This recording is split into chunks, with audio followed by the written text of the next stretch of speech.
Talofa lava il mamalu le tunu mo le fa fonga le tai fo ma lo fo mluia tai au le asolua o le asos fruiva le masina o novema lua fe luas ful mo fa o le tautua mala wonanga le nei le si fonga le mua ai alo mai lo le tatu saunga lo tu le tai nei te ia le sunga i le fa fenga Reverend Kwate Mane Ulutui mai le kalesia fa potonga ke wisiano Sāmoa podidua po le kalesia fa potonga ke wisiano Sāmoa ket semana i podidua e usmai lo fa fonga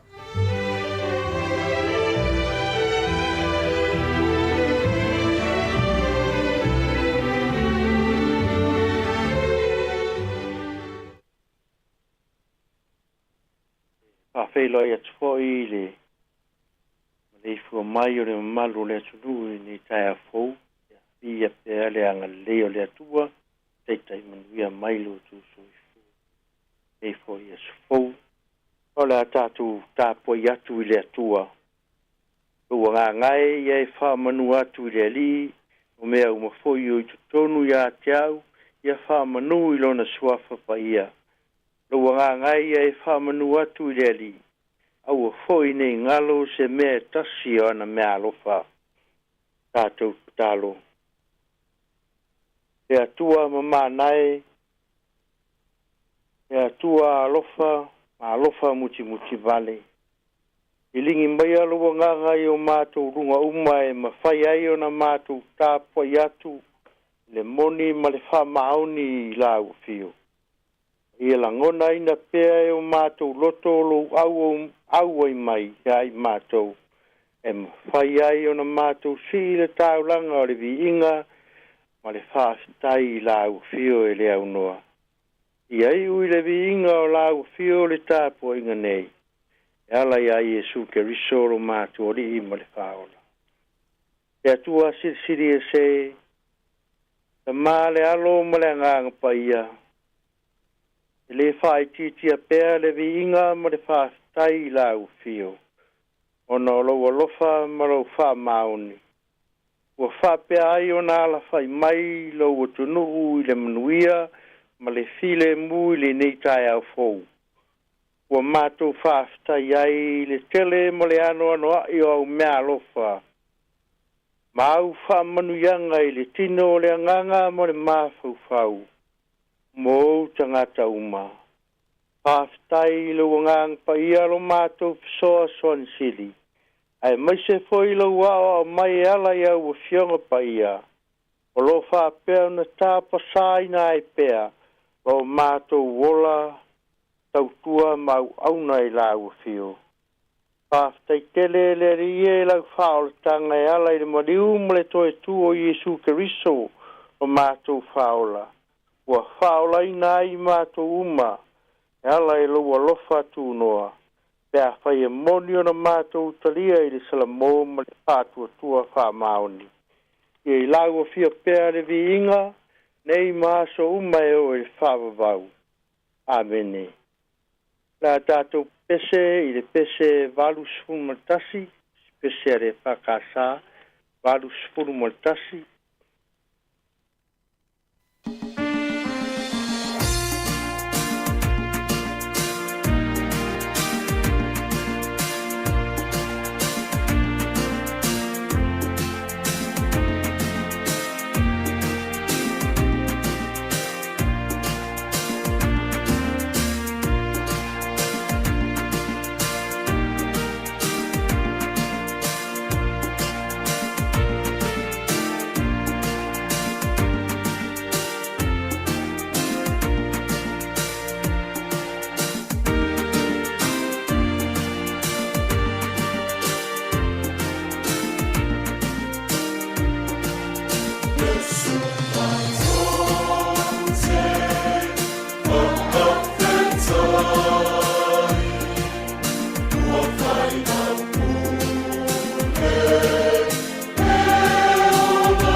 tauina fiong paia le atua.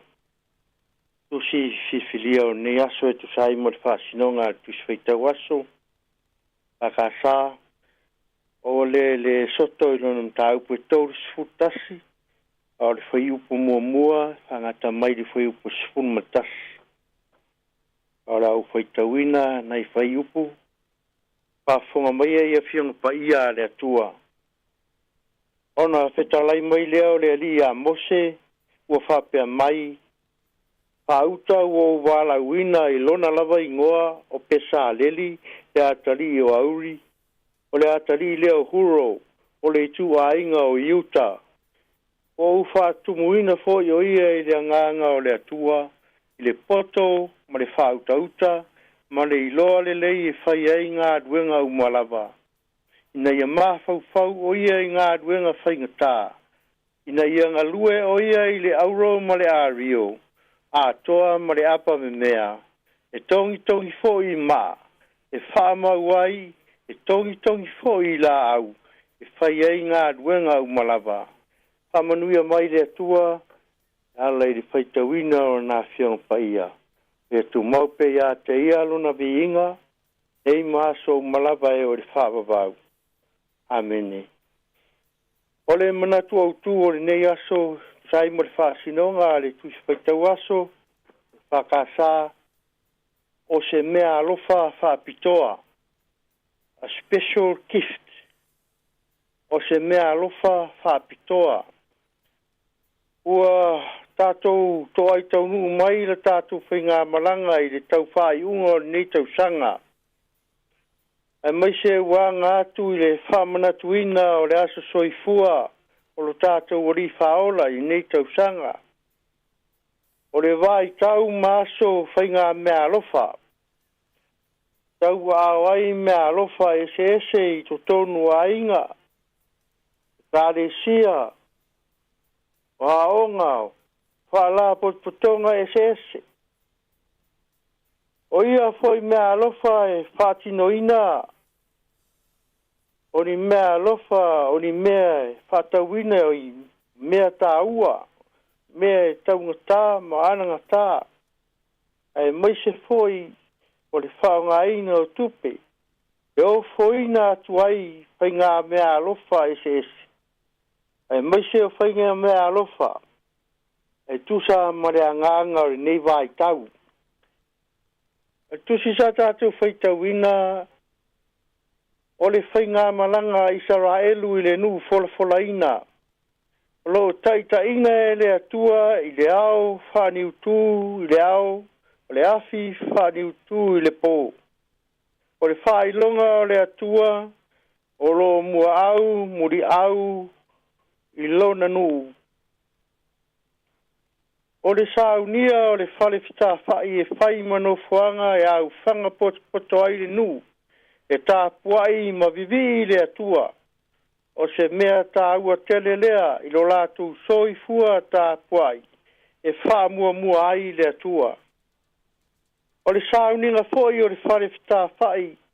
Na whetalai ai le atua i a mose.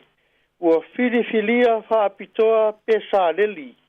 O le tangata mai sāiuta. O le tangata ua iai mea alofa whaapitoa i a te ia. Ua iai o na lima le tāleni e wheangai mo le ngalue eina.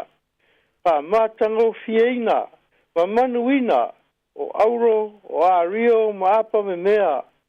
A wā le teuteuina o le loto i whale, o le whale whitawhai. Pesa leli foi o ia lava o le mea alofa whaapitoa. Ua iai le poto ata mai ma le whautauta.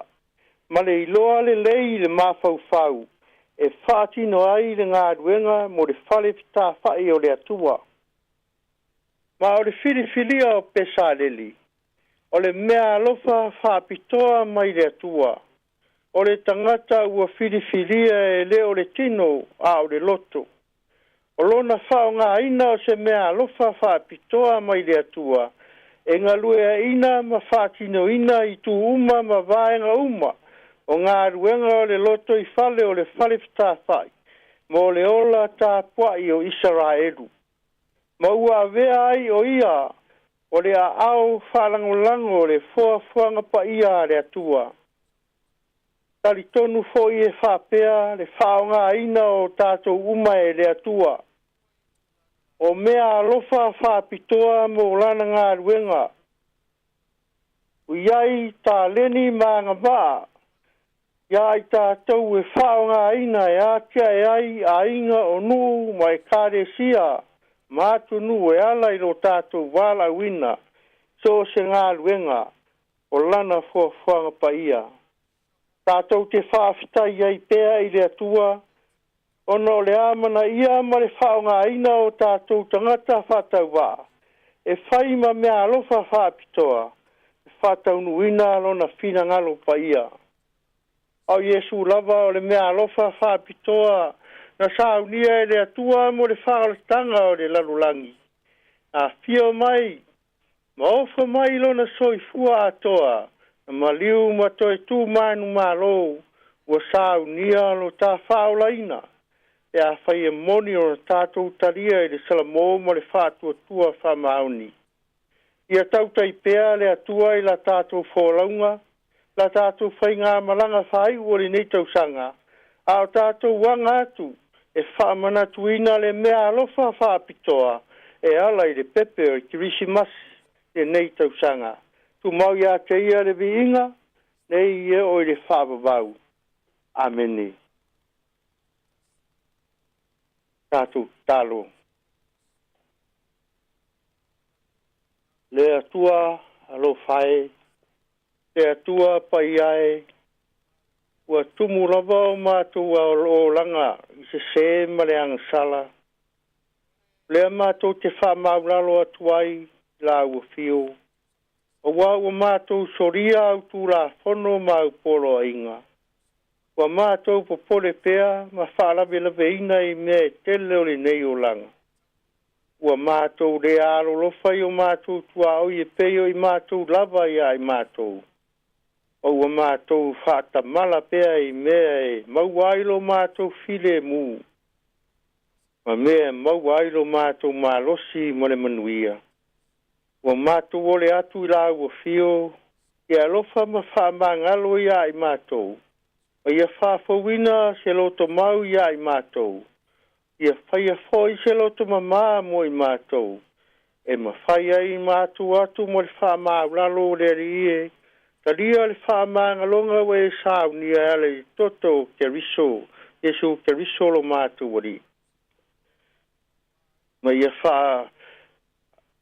Ia ra pia ai o na mātou moua pia le fia ma le ori ori. E vivi mātou atu de salamo whamauni i lau fio. Ala i rua lofa tu no Yesu Keriso lo mātou wari i whaola. E atua o malo o nuu o tangata umalava o le na whetalai ai se mea mātou te mana na oai. Ia sa iri atu, ia tui atu, maole atu i lau fio. Peri ia lo fangia de la rolangi vives. Taua ma se vai a inga. Ia i pea lo fide mu. Ia susuru atu lo mana malama i le meo iai le ponsa. Ia fatama a inga ina i le iloa, i le tino, o le anganga, le maa fau o tangata uma. Ina ia mawhai o na mātou ola fia, ola alolofa, ola fide mu ma manuia. I lingi mai au whaamanuianga i nei e mawhai ai e lau whanau whātua. O na whātaunu ina lo finangalo pa ia i de lalulangi. Wha mawhana i au whanua noa. Ia lango maluina ti ngā mamawhtianga. Tātou uma o whengai mga singase i ainga. Mauta ngā singase o mauta le au mātua. La tau fo i ei mana o ngā whāpitoa. Ia pui mala vea i lau fiu. Lo fangia i la tau i le toese. Ia saunia pea e lau fiu i la tau. A fo i le salamo wha maoni. Koe ti mata leu penga i o la tau o langa. Whai ai o na la tau maua le fia ma le ori le lumanai. Mātou talo Peri ia whamanuia lau atunu te ngai ei se au mga aruenga o rinei aso. Whamanuia whanau de urufale ma le urufafu mai potu aonga pui pui ma la veai. Whamanuia e lau whai ngā aruenga ngā arurue o fisa whasala lau o tautua ina lau atunu. Ia iai lau anga li lei deri e. Ia au mala ua fio ua fuanga ma whamoe moenga uma o rinei aso. Ia whaia pēr lau fina ngalo ai aua o mātou loto deri e. Ia ilunga o lau atunu ma le lalolangi atoa le manuia ma le file mua oe le atua mātou tamā. Ia lo fasilsiri e seu Iesu ke riso lo mātou ri ma le whaola. Mātanga le mawae ma lau lava ngang pa ia e māso uma e o le whaavavau lava. Ameni.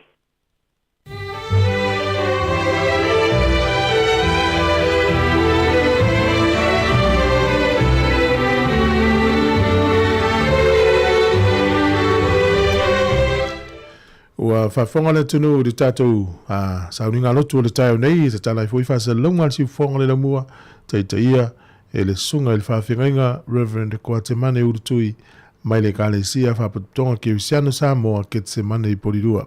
Whamanota pena whaftaite le lava le sunga le whawhingainga mo le upolfola le tua mo le tātou sauninga lotu, i anga le lei le tua ma whamanui atu le nei aso mo le ia te le fo i fuafuanga o le awhenga iai.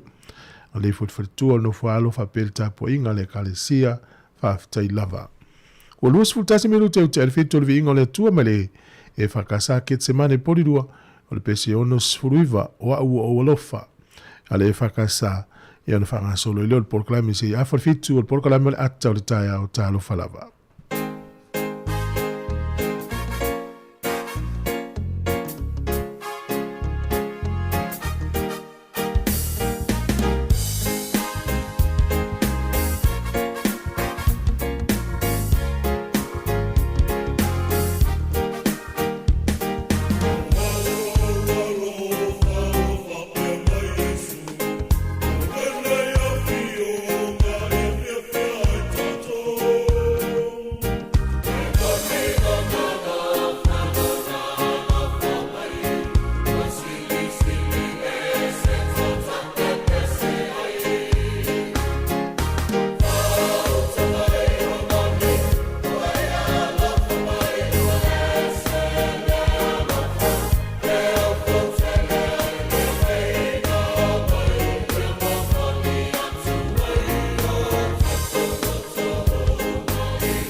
O le tautua le si ufonga o le laumua o lo iai fo i le langolango a le New Zealand On Air.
O te le tu le vai papa ala o wasa le vai lote fantao tu tu la manua a mai se ole e ti longo Sāmoa sif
Hi Sāmoa, it's Auntie Chala here. Instead of Fifi Falo, ile atang le tayao. Laugh of the morning. Amat sa may apple feet to the paveo, su fongalo mua, atang le tayao.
Le programa le ata le tai au le sifonga la mo Wellington to fa malo mo to fa talo fa tu tatu no malo le sifo ia malo le langi ma sua fa malo tatu ri fa le su keriso.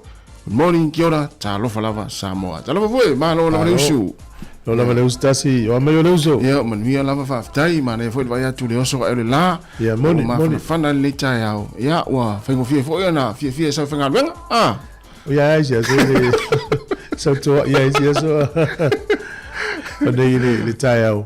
Ia o vai tu lungo la wala fole le termina vai o tilo fole le main road le wala tu le ta to bo so.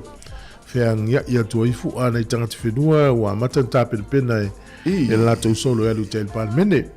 Ia e peila o swinga na le nei tai au le umatango fie leva le tau. Tau le marisa valinga le ala alu.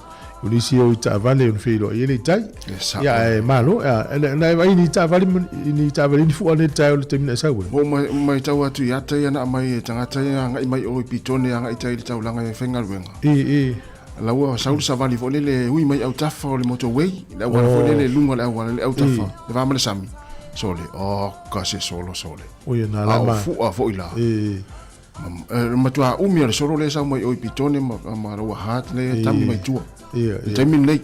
La wala ole solo la na saulo so ila lo wala le sa moto we mo ya so ya. Mo ta milo tu na. Ya ole solo le la nei polua le la fo stay military nei. O pa pe watu o sa o nga itai le paka le itai la talata le fale mata angale o le tepa. Ia no mai o le waitangi le waitangi pa o mai lo le nga il palmene. Ya ole swinga na le yaso. Ya, na wa mai moi ni so tato wata i lungo le Facebook o le Sāmoa Capital Radio. Wata na maua mai i to telo i la to i tape na pena fo i leo i tai le tai nei. Ya, o nei a tai au. Ma lo spo. Paftai o le tau ngā mari tai au le nei mo i la valo fio ha i le telo ta vale mafua Maori. Ia o lo la faingo fia fo ta to fio i nei por luenga wen. Au te falo no tu i le solo le o i masui o le faipule le national e tau la mua mai ai. To dio malo so fatasi o le acte ana le pili le te ngo o le vai ngo le tweeti ia ale ia si fai pule le sa vali le tai nei ia na uma no longo to pe ni si o tai Wellington e fai o fuanga ni se malanga ia uane i a faina la malanga le yaso mana ia mana tu la voi tato ia ele tulanga le il fa mo le so ia to file mu le tunu mana ia fila we ia nei pe na me ta watu na ta o mai wo ia sui o le patile le tu le malo ia o se wa tata mai foi la hata fa moi mon na ia ala tato se e to festival filo ile tunu so i fu mo ni ta fo le tunu ta lo fa lava sunga i fa fe ngai ngam fa le tua tu po mai o le tunu le tu patina le malo se le tunu mai fa na fa tol fa filo ina ta tu tausi fe lava o e mafuta mai o fa tele tu programe tato wompa anga lungo tato Facebook YouTube o le app o le frequency ia so se vai ngon langi e mo melta tu tua ta lo falava ia mo se fier ta si vai valuana a mate le tua si fonga le mo na manu lo til na fa fia a o fa ilo mo na ta ia ta to fa ta o ta tu manga e mo se ta tu lunga fa ke siano ia le la ta ia na ta tu se ia tu fa fianga ia mo le sunga ia wili ta vita ia fo mai le fa fonga le talo tau ia ma talo tupe ia ma watu ele wasi tal valu tatu telefo talo falava o si fonga ne la mo Wellington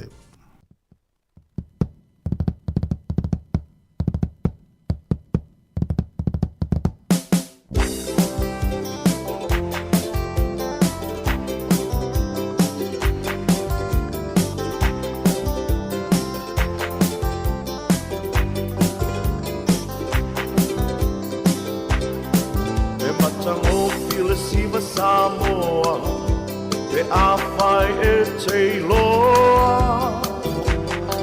E whai ngofi fo i ana tāna, mea e malama i le ngangana.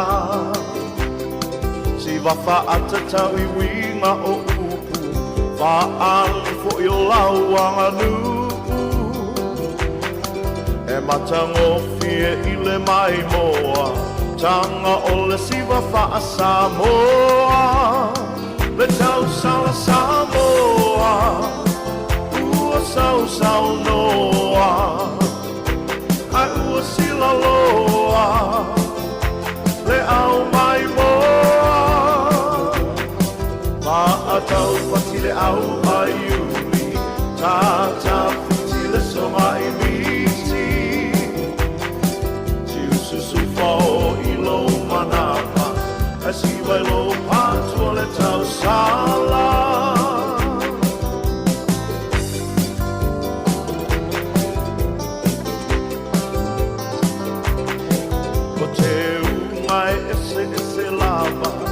Ia popule tasi pe tau wala Aua re te ngalo o lau tuinga Ma leu ui lo tino ia ila Tosi uli o ala whau Le tau mai nono le lei ia mau Ne ni po o ti ma le kiki fulu moa Sauni e mo e loa Le tau sala Sāmoa Ua sau noa Ai ua silo loa Le au mai moa Ma atau pati le au ai uli Tata fiti le so mai miti Tiu susu fao i lo manapa Asi vai lo patua le tau sala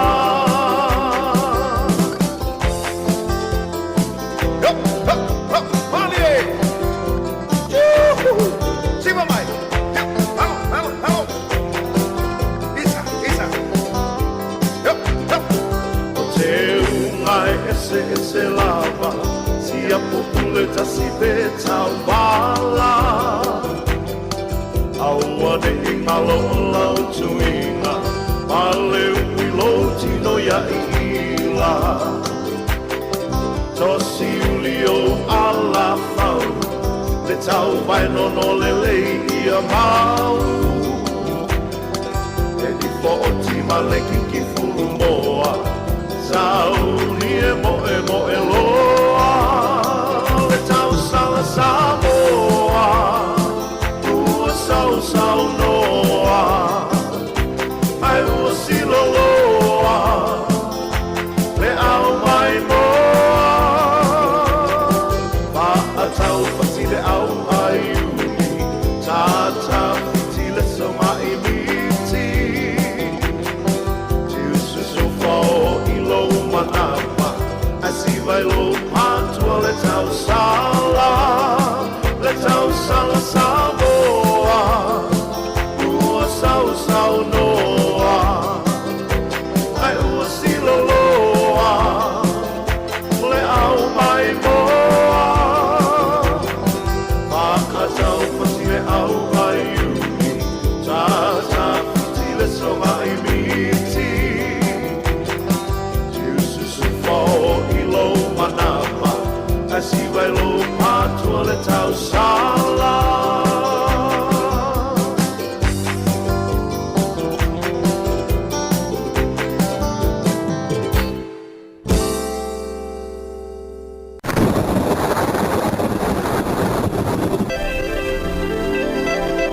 E a talo falava se me fa fonga le talo le tau mo le nei tai au matualangi le lei leva le tau le so. O le aso tai au a matano kilia malangi le lei le tau e uina I taimi a na I timu I se taimi o le pofa solo le vaveao. O la iei timunga I le astofi o le aso freile e ina I timu na matano va ia le mantau le la e fa pe fo I ma le asto na ia matano kilia se taimi o le asto nai. E langi le lei le tau ka piti madua tu fa nui matano naki e fa pea Wairarapa, Hawke's Bay, Taubo, Marlborough. O le malulu le le so iwa nga ilunga le sifurulua e a mawhanawhana o lo le sifuruiwa whaasolo atu ilunga le lua se furu ma le lua. Au ki rani le aso le nei matua langi le lei lava le tau. O le motu I saute langi le lei le tau le pito ilunga o le motu I saute le Picton, le Soni, Blenheim, Motueka, ia manu umana ia ina. Langi le lei le tau kala estete e te munga le so Queenstown. Ma ina veka ko le vai le matele la ni si o taimi Dunedin. Le malulu e le motu I saute lo I fitu fa solo tu ilunga le se furu ma le tolu. E a mawhanawhana se furu iwa anga I tu ilunga le lua se furu tasi. O le aturenga le atunu ni yaso le alangi le rei le tau le tele o vaenga o le atunu. O pia fai te tilia le so lua se furu rima le furu e vela lu furu valu le e a mawhanawhana. O le angoto I furu lai le aso le nei le lua se furu ona minute te e le valu na nei le fiafi. E oso e le la tai au I le toi se furu fa minute le ono I le tai au a tai au. Fua le malulu I Wellington e manutua oi tolu anga I lunga le valu. E a mawhanawhana I Wellington e manutua oi se furu whaanga I atu I lunga I le lua se fulu. Tala o le tai mo le nei aso I whaangotanga le atunu Wellington e sua le tai le te o le valu le tai au nei. Pē le tai Wellington e to e iwa minute le lua ile tolu ile awauli po le afie fo. To e sua le tai to e 5 minute le iwa na nei le po. O polilua ya pē le tai nei le lufu 5 minute te e le ono lau pē le tai sua le tai ile to e 5 minute le tasi le awauli. Ona toi pele o le tai toi 5 minuto le fitu na nei le fiafi. Tala na o le tau mo le tala o le tai. Mo le ula tupe fa mano le anga le tasi tala ni usila. Mau le tupe Australia e valu iwa sene. O le tupe Australia na tupe Amerika e 5 fitu sene. O le tala fiti e tala tolu se fulu sene. Tasi tala ni usila. Mau le tupe Sāmoa e tala 5 sene. Tala 5 sene. Mo le paanga tonga Tasi ma le lua iwa le paanga tonga I le aso nei. Tasi tala ni usila, maua lau tupu Sāmoa, tala 5 sene, whaftai lava.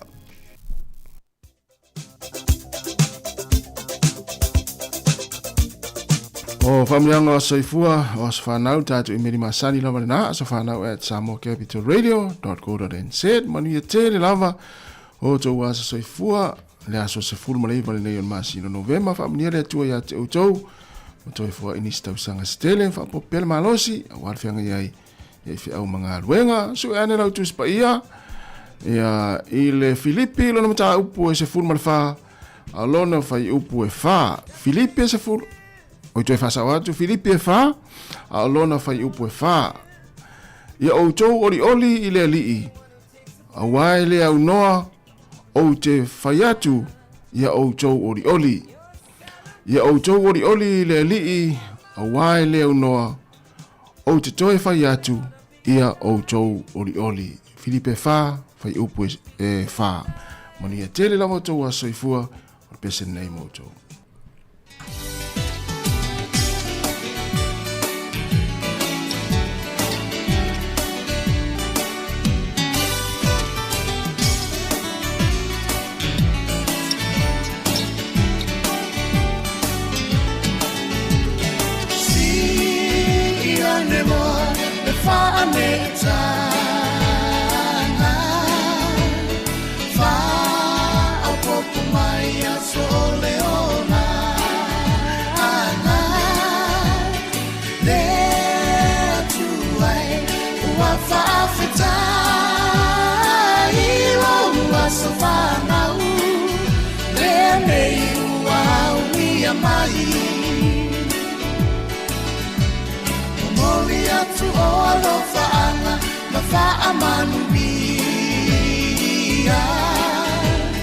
Happy birthday to you all, dear Manuia. No wasafana unene wa e auni. Atato fa afetai, ole tu alava ia via. There to I fa afetai lo alofa winga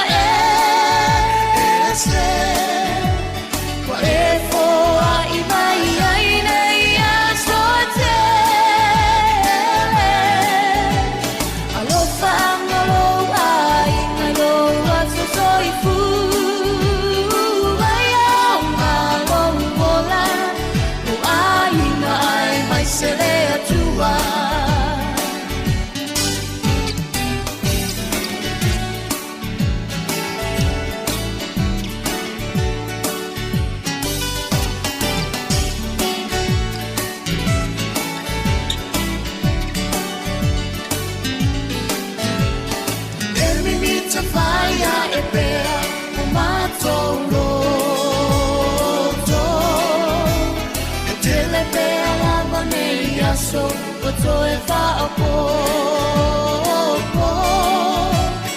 ola fia na to wale ngata ilo so fa na le nei ua unia mai fa amanuia me tu ilo so fa na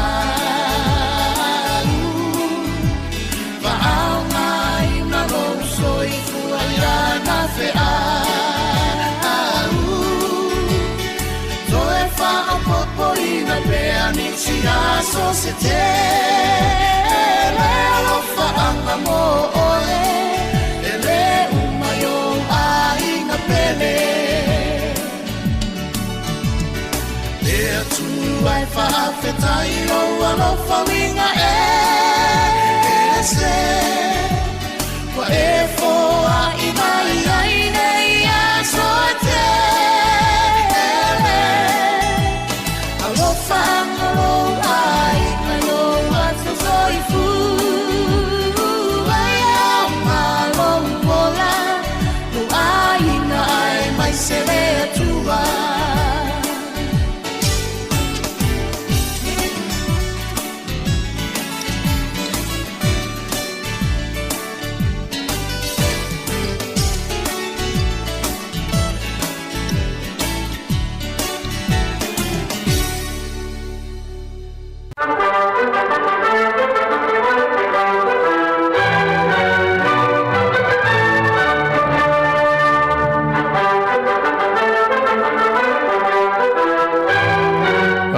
Tuna tuna o fafte ya tul fa fonga mai usi mai el fa fonga le fa aile i nei tala fo yo tala fa sol pito lo langi me na tupu ile so sfunu male iva novema o le solto sanga ta si valu ono sfunu male tolu na la unga ile Palestine America o Abraham Lincoln ile tatalaina o le fanua tanu e fita na mali li ule taua i tonu o le nuu lea o Gettysburg.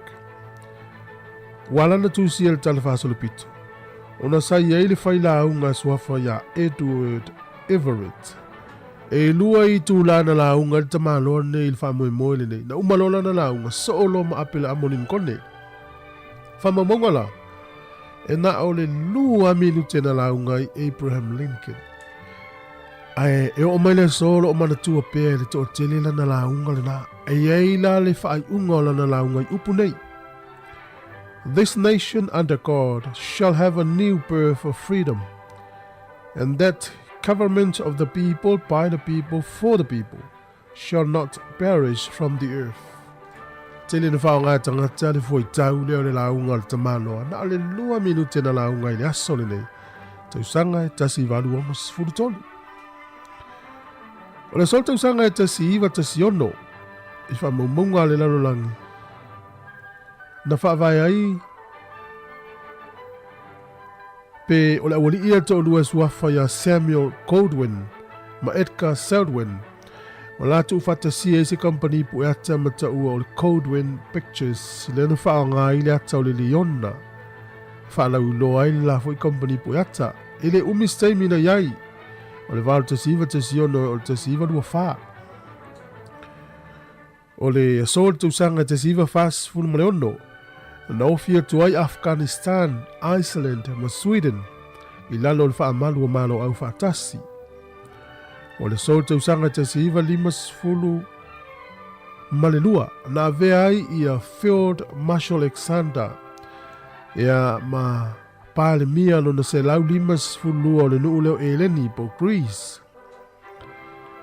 O le mekasini a tau le National Review, na lo mia i le sol te usanga te siiva 55, lana lo minga mua te lo ai alu sfale mai po fete alu ia ia ise lau ini mekasini ilunga o lava ai le mekasini pe tau i lau vai le National Review o lona lo minga mua i le aso nei tausanga te siiva 55 o le sol tausanga e te siiva o noiva na si koa ai le tangata le opele o le tangata Brazil e awhea ia na koul po o ana skoa e tālonga o soka. Tangata tau ua o soka. O le sol tausanga te si iwa wha. Na se ia i le loto mua le National Lottery te tonu o Peretania e tasi le pauni le tau o le ticket. O le sol tausanga e lua awhe se fulu. O wha maunga ni usila. Na pā ele maunga mua le Pike River mai. E luas fulmale iwa tangata na afia ile i o lato usoifua ile so. Ia so whamanatu ala langi mana tua ile aso le nei whata ua ile lalo langi mana soifua malolo ina le aso fale le ta ua, fale mamao, fale ui. Ina ia le lei ina ia maua ili soifua maloloina o tangata uma e whataua lai le aso le nei. O le so, e aso malolo ele nuu leo Puerto Rico. E manatua ai le aso tonu ale nei, na tūlau ele ai le tangata suafa ya Christopher Columbus i le motu lea. Mai au rua i whaingoina ia San Juan Bautista. Pe na tangol tamalo lea o Christopher Columbus ma whaingo le motu nei ia Ioane le Papatiso. Ia le usuia le ngo ia Puerto Rico. E malo lo ai le nuu na i le aso le nei i tausanga umalava.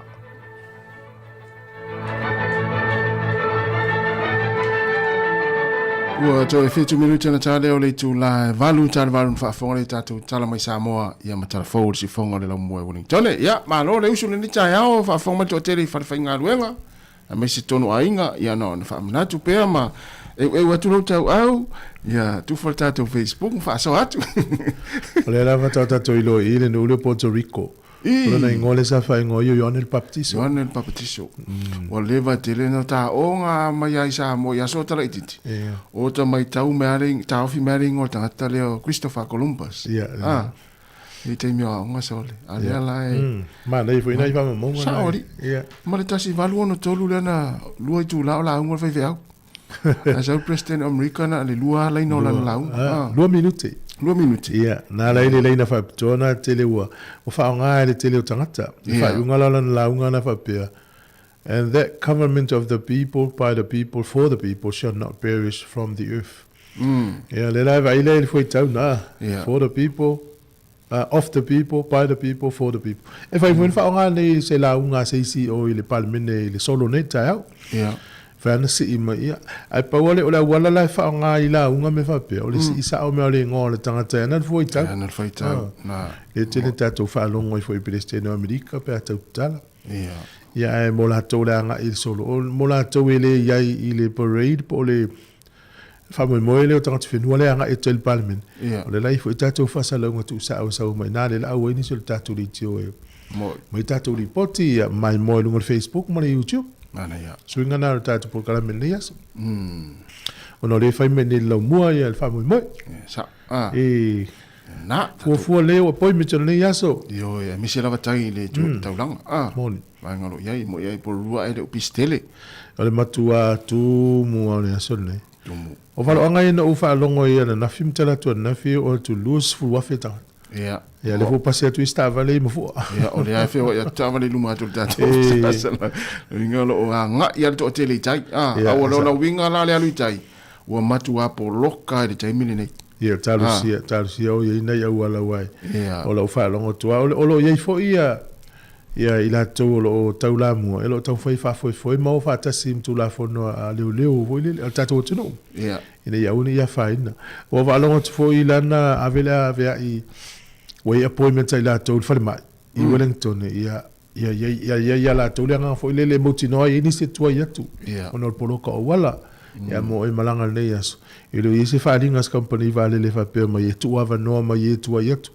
o te me alu vale le alua ya fo ye te mai maulo pase se whatever na tongi te alua mo ia le na va tu ona lo na fin fa mana tu atu ta ona ve usu po le fa fa pe o le ono la va ta na po le fa po le lima ya ua tu ai te fo le lima malanga lai pe malanga i Sāmoa e tau na afa le tolu alu ese mpori wa lua I tu la tau na ilma le vale le ia le va malanga I fa va malo a fa pel malanga fa le toi fa le tasi le tu la na ya tarsi ele wa faina ya la u alu ngal wenga le ta yao ia te fo fa no fa pe o tumbu te ya o la mal umbangal wenga tu lango ile yes ya e fo la to lo tele ta tu malanga fa popo pasi man trei ya sa ia fuel feo inga ia tu lo ta vale fale le ngato polo ko le wala ia to le ini paka e maua e fiu se paka le ta vale mo ia ai fa mo sa ngale mu ia mo ia tu mu ia va nga yo no afia le yaso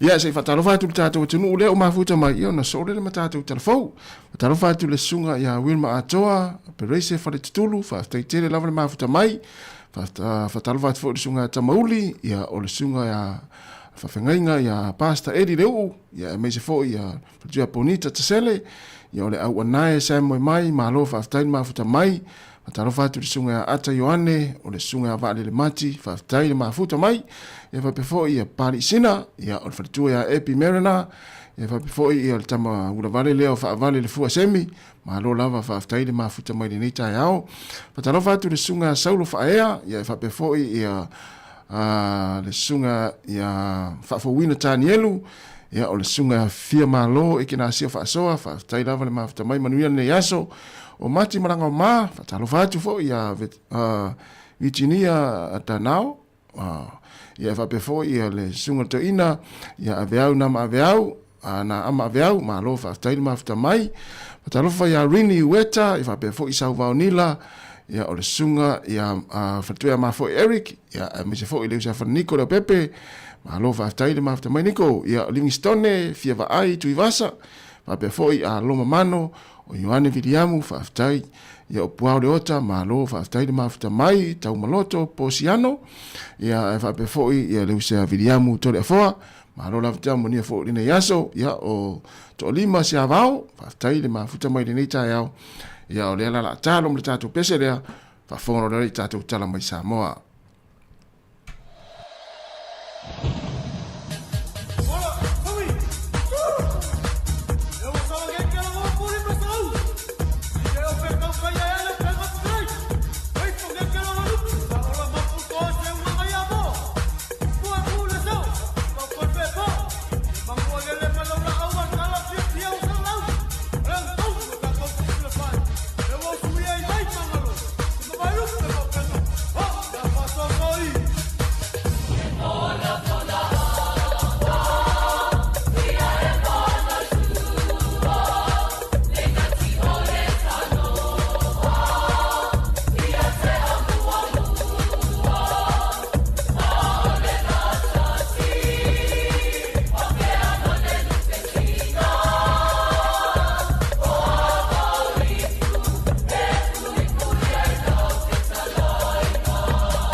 Toe whaatala whātu telefou mai Sāmoa nei a so lua le tātua tunuu, alo mai e iso na whaopoponga. Wa toe whaawawa awa o ngā whaanga solo antanga ruengo tina mtama e tai a tina o nuu manga whaso tai, e le whaala poputonga o ta ua le sango, po le whaamalu o whaala poputonga tu ma oti le atunu e le o ni whaala poputonga le malo, e toe mati e pea ta iala ma awana fau, e wha oe nai wha la potonga loi tono iei tu malo, i awala ese o whainga malo le lei, awale whai o filifilinga le lei ni ati na e tala whengai, a ia fausi e lunga tūlanga manino, malama malefe silingi e o na sui awai, e mauti no aile lango ina pe nuu maafio anga, ma whaingo fia foe o na fesoa swani atu i aile malo. O awa onga ua amatalia le nei vai yaso lo whātou teia le moto tinamata maa ita ia pia, mai sui awai a whaala papatonga, mai tu malo vai maunga numero mua ma le lua.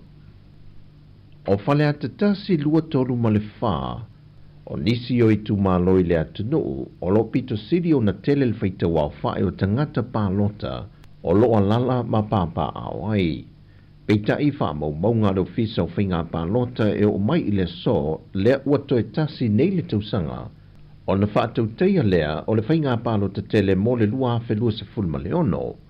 Ai e le i teiteo no o atu i le afa o le au whai o i lanto o lo i lungo le lola pālota, o lo tālia matuli tuli pēr le ofisa ma le au whainga luenga, e anga i ane e whaia le restal fau, e pe o na toe whaanga solo e le ofisa i le atunu atoa.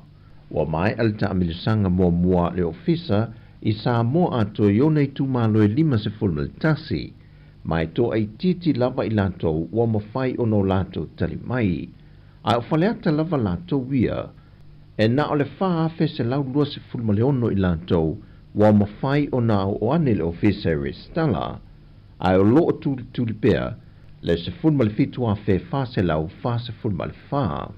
Ma wa amata na whaanga solo atu le isi ta amilusanga luna lua le ofisa, ma whaangata i loa mga ruenga whaatino, ma la sia tu i loa male la sanga, o le whaia leo whaasalanga wa umana whaatulanga i ne le ofisa o whainga pālota, mo i lanto uma e te tau una restala e pālota, ai le i restala, ma i lanto foi wa mae ona restala, ai leanga e foi e whaatino le pālota.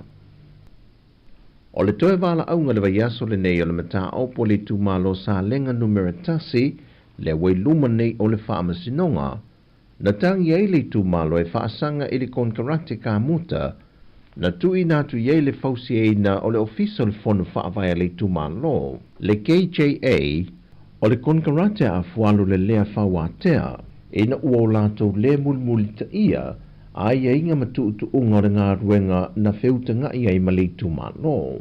E whola sanga le whaamasinonga wa mai au na tu inatu le se le nia a whalo mo le ngā ruenga, e na whaalia le whionga le whaipule e a whipulea i whaimata sua, e si lia i le se lau whawhetala le se le na tu ina iai, ai maua mulmuliane le whaamtalanga, wa malanga i Amerika Sāmoa ma o loo au mawai, na toe te liu mai le atunu ina wa maua a whalo wa i lumo le whaamasinonga le mata opo.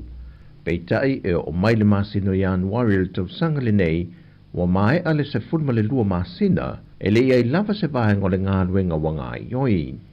O le mana ongo le tu malo ina ia toi tongi atu e a whalo le se le ni ato na tu ina iai, pa ta se malona tongi na lo ia, ai o le vala aunga le mata opu le vai aso nei, wa toi wha se e nei le wha amasinonga i tu e lua, e toi soa lau pule le la mata opu. Ua whailo mai le Suisinia o le vaenga au le Navy al malo New Zealand, o le masina fau te sema, o le awha atino i longa i o le ave ese ina maile o le swa uitane, o le lato vasu e sue o le mana manui, le o lo maangoto silia le tos furi mita le maawalalo, i ngata ianu ta fitoala, e lua kampani le o le a lato ngā lulue whaatasi le ngā ruenga, e au fie ma le ave esea mai o nisio me whai ngā ruenga o lo pipi i le waa, e whaalenga i nai le ngā tei whale. Mai o whaamautino mai o le vai aso fau, e malanga e se mai e New Zealand le waa le o lo au mai e maseni whaapito ma me whai ngā ruenga, e whaatino ai le ngā ruenga e pei ona tā ua. O tala fauia mai Sāmoa mo le nei aso, manu e tele o le tātua tino, whaasoi foia.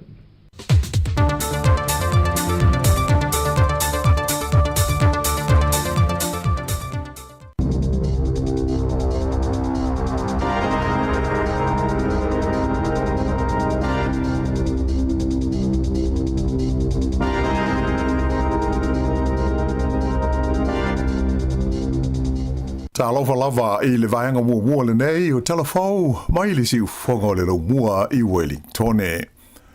O lea o taunu wane i le malaya o le Waitangi Park i le lau mua i le solo tele po le hi koi te te e whaasanga i le pili wa iluma nei o le palemene mo le wha manino ina o le nganga au tu o le whenga inga o Waitangi. O le itu lai ono i le wawea na leila na tu uai le malae i ta kapuahia i Porirua ma ngai mai ai le solo i Johnsonville wha solo i whai i le Nauranga Court ma ui mai ai i le Hart Road ma ngai mai ai I le tono le tau langa. O le iwa I le tai o nei e tu ua I le Waitangi Park e le solo tele le nei o le hikoi mo le anga I atu I le malai le maota o le palemene. O le aui mai I le Willie Street, whaasolo solo mai ai I le Lambton Key, mai o fufuina e le tau na tau nuu I le malai o le palemene po o le itu lai se furu ma le tasi I le tai o nei.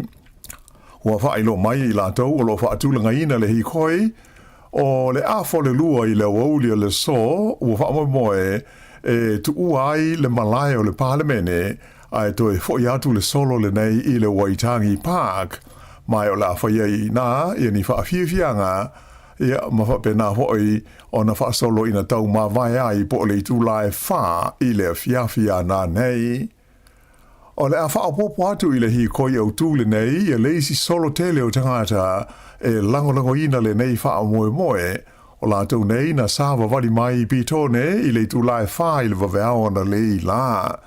Sa wha ngā ina le nei vaenga o le solo te te I le pilia le act, ia le awala sa vali I le vao pitone ma Nauranga Gorge, o na ui mai ei lea I le Hart Road ma Thornton Key, ma wha solo I whai I no whanga au tu e tau nuu I ai no wha awhi po trains I Wellingtone. O le wha moe moe e wha au popo atu I le solo le nei mai pitone I le hi koi au tu mai I le Waitangi Park, o na o wha atasi ai lea I le malai o le palemene. Ua whai ai le fuwhanga le pulenga o na wha awhi le Capital Connection, e wha au popo I ani taamale mo na wha awhi anga I mai I Wellingtone, e amata I le vao le iwa I le taio nei ma le tolu I le fiafi, o na e mauti noa, to o tele tangata e fia anga I mai I le lau mua I le so. O lo o whautua ina mai fo I le mamadu fe malanga I o le tinu e mauti no lava o le awhainga tau na maua ni paka mo ta avale I le tonu o Wellington I le so, ona o le whaitau fia se fulu awhi o tangata o lo awai I le hikoi. O le no whanga au tū foi, le tau nuu mawhae e ai pāsi I Wellingtone, ua te puni le taimi le nei, ai ua sui no whanga e anga ia ia pāsi, ona o le tūlanga fufusi ua mai tau wina, I le to tele o tangata, ua iai I le tonu o le lau mua I le nei taimi. I lisi whaenga o le tātou tala, ua pau I lalo la whainga o ainga whainga luenga o lo maua le fesoa soani au tū o le la whonga pau mo ainga le in-work tax credit po le IWTC I le tonu o New Zealand atoa. O wha mau maunga ma whainu mela o whala wa I tele mai I le so o ilo ai e sili atu I le luas fulmaleli maafe le a whai ua pau wai le a whai o ainga sa maua le nei fesoa soani taru mai le taimi o le wha mai COVID se fuluiva, le a sa tu lai mai ai, I le se lau valu se fulfitu wafe, I le lua afe lua fultasi, ai o mai I le tausanga na te nei lua afe lua se fultoru, ua na o le se lau onu se fulmaltasi afe le a whai. Pei taila, na wha lia mai e stasi e to mai wha apitoi ma ta upu taulu ta mao ainga, o le pa uu nei whainu mela, e le mafua ona ua le toe mo o mia e a inga I le nei fesoa swani mai le malo. Ai pe ona sila fia, o le fesoa swani le nei mo a inga whainga aluenga le IWTC, e maua ai le se lauta la wha au popo mo tupe maua a inga I aia la tau whanau, a mata mai le tasi e o I le totolu, ia ai e te le atu mo a inga e totele ia le a whai o tau maiti. O le neifso swani e na o a inga whainga luenga I o mātua la tau te maua. Ai, o le tau fio fia e le whale tupe tu tonu o le fua o la fonga ma tu lui o aita la fu e masalomia. O le totele o mātua nei sa o la tau maua le IWTC ua vaea mai e la tau ngā luenga sa iai. E le ngata la ua le whainga luenga ai. Ai ua whape hoi na le toeanga vaai mo le nei fesoa soani a le malo. Na si itia mai le tonu tesi ma le 2% la whainga o tangata e le aini ngā ruenga I le tonu o New Zealand I le kuata whai o le lua afe luas fultasi ua o I le 5% I le kuata whai u o le tausanga taruai lua afe luas fultonu. Ai o le tonu masina lea ua mawai atu nei na o ai i le wha te si ma le 8% le a wha ingo tangata ua le aini ngā ruenga i to tonu o le tunu a toa. Na amata o nafi le ilo i longa aloa ia le pule maliu po le corona i le mafuanga na marili waitanga te to se fulunua i le taimi o le wha losi o Gabriel le asa awha ina ai le tūmalo o le Hawke's Bay. O le neisu e ngā lo au fia i le tūlanga sao o li poti mawalo anga o le tau a e whapea ai le tali atu a au nanga SS i taimi o whaalawela whaafose ai mai se o le tūlanga sa whaatino ina ai ala tu sa ilinga mga luenga la vea ai mō tangata sa awha ina ai i le nei mala whaale nā tūra. E lua aso o whaatulunga ina mō le suenga le nei o lo whai e le whaamisinonga whaitu malo i Hastings mai o le ane tau na whaamaoni ai po o a tonu amata upu o le a ilo ina le pula maliu i le mafua anga o le whano o le soifua o tangata nei e se fulma le lua le a whai i le tonu o le nei tu malo i le taimi o le wha o Gabriel. Ua whaelo mai e le societe o tausi soifua New Zealand i a fuafuanga mo se lātou te e whaia ia te sema ona o se ese inga o loo iai le wā malamtanga luenga le soifua malolo ina e tu sai o lātou tu tongi. O sui awai uma o le societe e whai ngā luenga ma ngā lulue i le mtanga luenga le te whatuora ua ioe i le nei fuafuanga mai o le aso tolu o te sema e a mata ai le lātou te mai le se fultasi i le tai ao e o i le fitu i le a fiafi o na whaasolo solo i le a o le tau fia o lātou ngā ruenga ma au nanga i tu SS o New Zealand i le lua vai aso so. Whaalia mai le whaatonu o le societe tausi soifua o Paul Coulter ua manatu i a tausi soifua e le o amana ia i lātou e le malo mai ua whaapopole nai i le a whaina atuai ma le saonga le mua ngase. Na ia ta ua o tausi soifua o loo ngā lue nei whale mai o le malo i tu SS o New Zealand ua matua le fia lava i le tele o le maupolo misi ma folfolanga ua whaia ai le aise mea ua whaia i o lātou tutongi. Whaalia le li whaatonu o le whaalapo tonga e mana o mia e tausi soifua uma ia se sitanga tāla whengai ma le taunga tāla soifuanga ma ia mana ia o lātou tumai a toa maanga waa. O le uni o tausi soifua e tusa ma le 5 se furu ma le ono afe le a whai o na sui a wai ma o lātou umanei o le a haafia i le te e pei o na fuafuaina e amata lia i le aso tolu o te sema. Ua whaalia se kompani mo le saunga le mua whaataua inga i lunga o fesota inga whaateko no losi po le online. O le awha inga o tupea tangata New Zealand na ngā uma le iloa ona o ni whainga tau whaase se po scams i le tau sangale nei o sili atu ma le lua tesi ma le tolu piliona tā la. O se suenga sa whaatino i le Net Safe ma le Global Anti-Scam Alliance o le tusa ma le awhi o tangata na iloa ai o le tasi vai tolu i la tau nei sa hawhaina i ni whainga tau whaase se. Mai o le fua evelesi o le tupe na lei loa le tangata i to tasi e tonu afe se lau tā la. Ta wai le whaatonu le Net Safe o Brent Carey o le nei wha maunga sa whaongaina e mauai le fua whaada tau e siri atu i le lua piliona tā la na ngau mangotounga mai tangata le tunu i le tausanga le nei ua tau whaai uiu. O whaino mela fo i mai le malo, pei o na whaai loa mai la so nafi, wai loa ai, o le tausanga ua tuana i atu e lata i le lua se lau miliona tā la i tupea tangata New Zealand na ngoto malei loa ona o ni whainga tau whaase se na a fia ai. Pei ta eina whaalia Brent Carey, o whaino mela nei mai le malo, e mai wha maunga wha le tupe wha lapo tonga e se fultasi le a whai ai na te mauti noa e tele isi wha le tupe mai isi whainga o loo te tongi ai wha atawa inga online a tangata e le o ao fia ai i a huainu mela mai mauti noa e sili ba mau atu na ilo le a whainga e pei ona wha lia mai ona E te le fo isi mata opu fa be nei e le o lipotia ma fa mau ina I tu langa alo ia. Sa ia fa ma fa ina mai le tau tele o le fa ailoa ma lipotia mai o ia I tu ainga o fa le tonu pe a fa ia fa ina I se tasi ina ia ma fai ona foia ia I se fuanga. E tolu ia ni fulu manu po ni feathers sa fa dawina atu I se tau e sili atu de se fulu afe da la I le fulu tasi I se fa tautu I sa foia I au ki lani ana nafi. Fa ilo mai le fa tonu o le company o le webs o Leah Morris o le tasi o fulu manu o mai le manulele ingo o le huia e se fulu iwa afe da la le tau na anuai. O lona lua o fulu o lea lava manu, se fulu ma le tolu afe tā la na tau li ai, ma le fulu lona tolu e se fulu afe tā la le tau.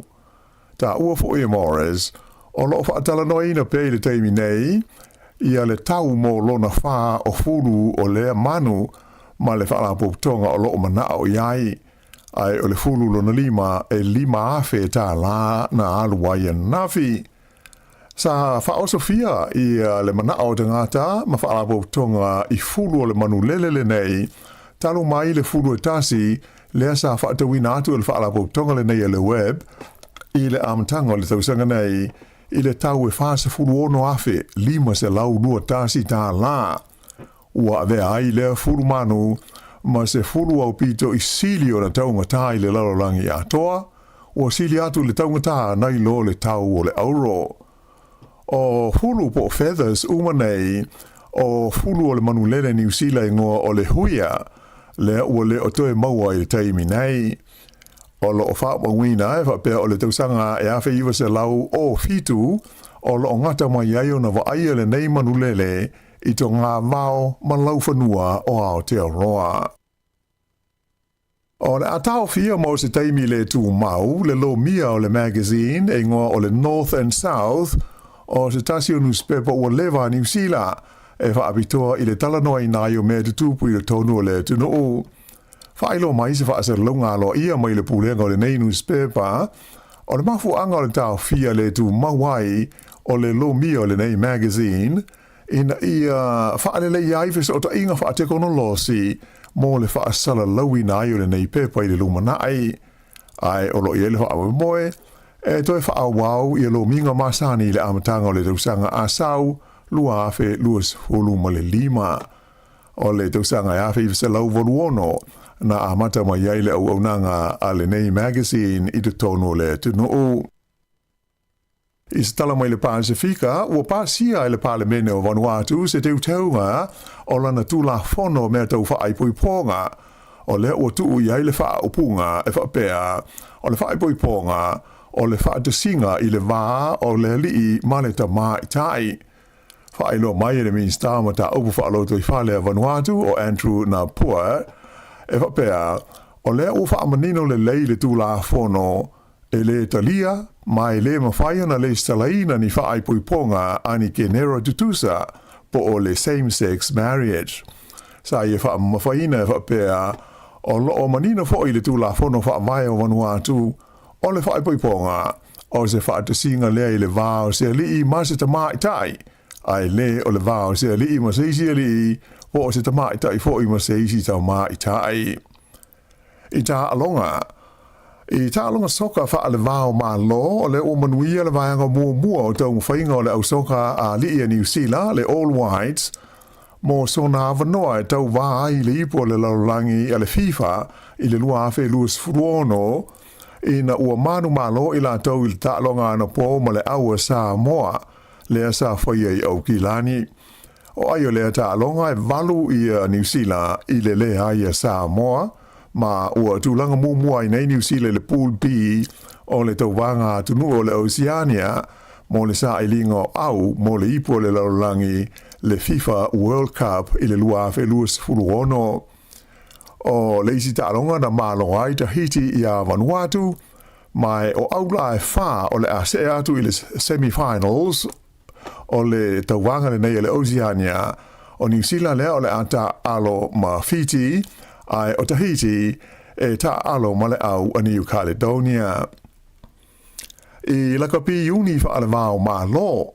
E to telea I tamata alo le Springboks a whilika I saute, lea e fa atula I mai pe nominate mai e whai e whilwhilinga, mo tangata ta alo pito le leio le neito sanga, ai e na o le li o Wallace Titi o le Olpelekia New Zealand, o le o awhia I tamata alo e pei ona fa atu mai o lato ingoa, mo fa ai longa taualoa a le laka pio le lalolangi po le World Rugby mo le nei fo I tau sanga. O isi o loa o fia le vaenga lea o loa fa atula I mai ai e Wallace Titi mo le tamata alo e ta ua o le Breakthrough Player of the Year o Sasha Feinberg Monki Mensulu o Awelika I Saute I Manuel Fei Wamboso o Engelani ma Jamie Osborne o Aialani. I kirikiti whaalawao mā lo o mānu mā lo le aua Sri Lanka I le la series mo tālonga te tasi aso po one dayers I le vāma le Black Caps a New Zealand. O lona lua o tālonga I le vāo aua lua I le sā na da tā mua ai New Zealand ma wako lātou ai e lua se lau maliva ai na tuli Sri Lanka ma maua le lei ia ai to e toru le lātou pe ia ma ua lua ai mā lo so o Sri Lanka. Ua whapewhoi ona malo ai I lātou I le series. E to tasi I le tālonga e tolu I ai tālonga e whaia lea I le po ana nei. Aina whalia, o le whatoa ato e malo leo Sri Lanka I le series I le vāma le Black Caps a New Zealand I tālonga nei I tasi aso talu mai le tausanga e lua awhi se hulu ma le lua. O le whaiungona nā, o le nei vaenga o telefau.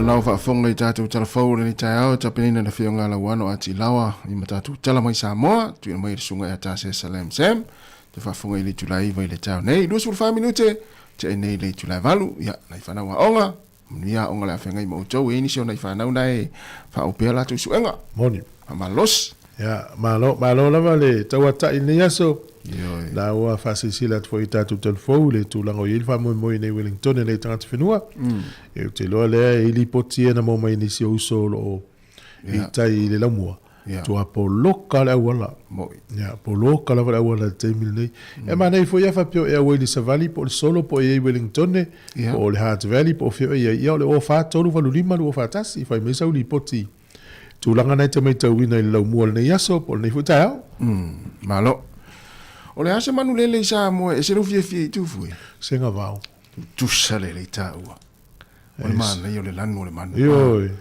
sa o lele ai tō nofo nei mai mafau leo langa I Sāmoa e lona ta umanu lele le mafau leo lele te mile tele ia senga vau I lungo ngatai ia la ia po vavai e pei o le manu leo le senga vau e tele ai utai le vau matua ai te va ia lo utai le ai e se au lo kone lo fia o mai nai me ola itai ia ai o tatou fu ia so ia pe o tau ia nai me ma ale o tatou matu o tatou lo lenga o tatou me sa fa ilele o te va ai lo se senga va lungo se niu titi vo ilele o te pe ai na la pe mali ai fu ilele ta foi pui e ta te fiu e sa pesol ia o ta o se me amasa muere mo se te senga va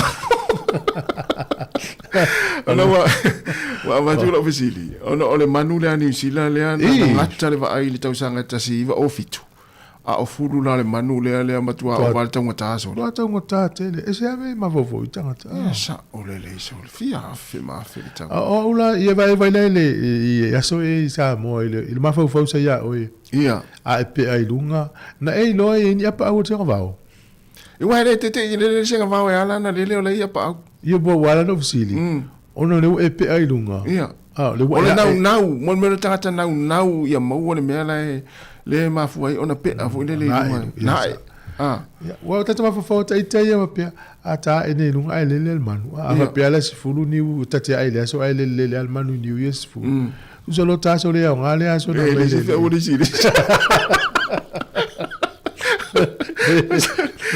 Mana mo ngana ya so pe mo ai senga vao. Ya sa pe so le mau ala sa senga vao avele ya fa pele le fale matus. O no lo fia ma le lanu le man. Oh so le. Ata mato fiu ya. Ya, ale no foi pele le ile fainga o meu fulu foi le matau. Ya, tauna le paualo no ngai ni io na fulu. Oh yeah. Ele pe fulu tava e mai Manuela po tau le ma pa ya.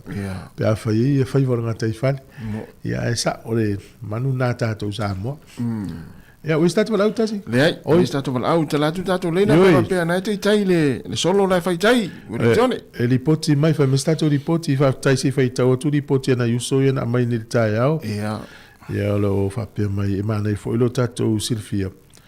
Ya poloka fa solo a torta tu taulanga loka o mai police le area le train station mal palmene le inta vale fa tangai tele fa lo taloka I Wellington. Ya.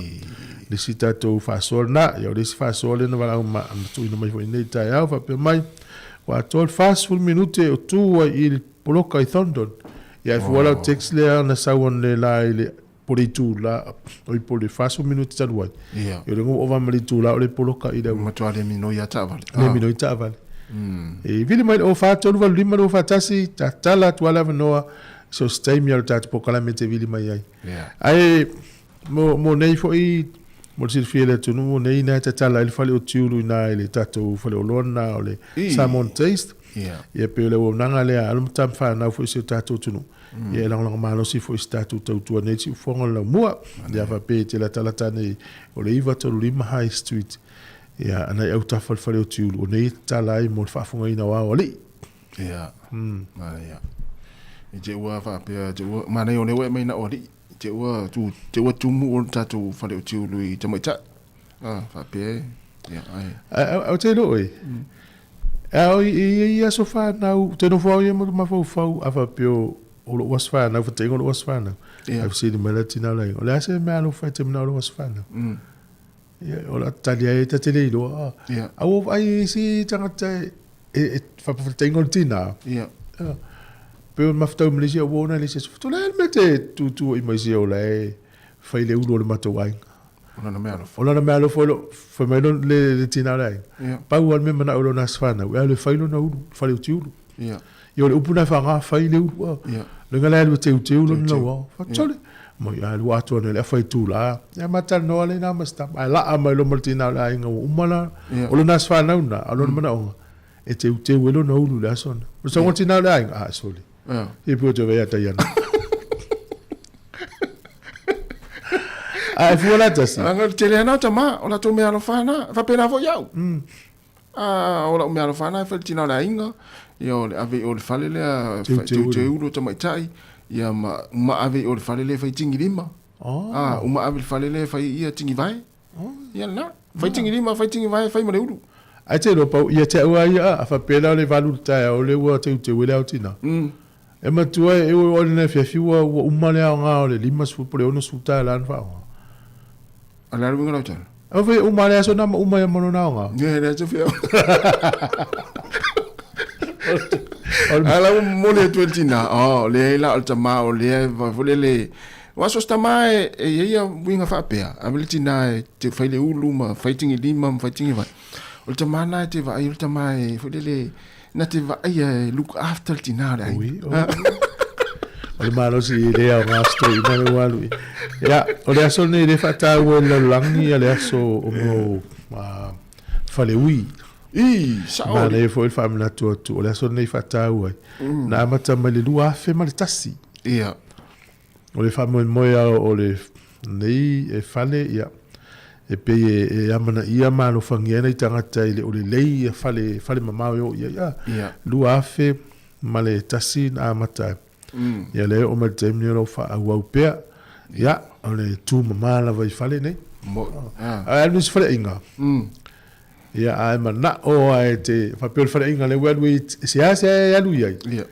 o le wala mo te foi o lo wala mo sia ki la to fale le tu lo ngana te la tu lo sia ki miliona pasene el mana ya na lo le ya ai mana ya la fale inga Lua tu si haki ai va le tonu. Ia nai tu lulu le fa. Matua te le al va le tonu.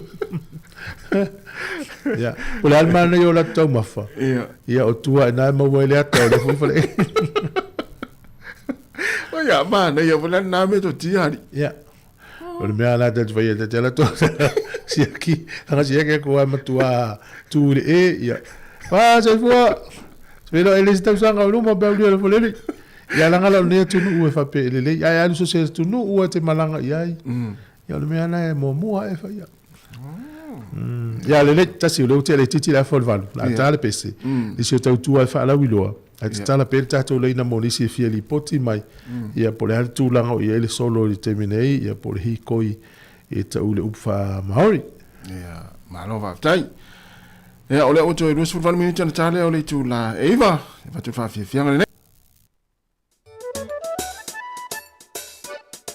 So la ia. So la ia. So la ia. So. Tau fe ai le tu loa. Ai le anga pala ai ile mo. Tama ali le tu fanua ai loi on the floor. Fa pena satani ilo no fia poto ile lano langi. O mai le unga wasunu ile api. Shalalala olia papae. Olia mamae. Olia papa. Olia mamae. Shalalala olia papae. Olia mamae. Olia papa. Olia mamae.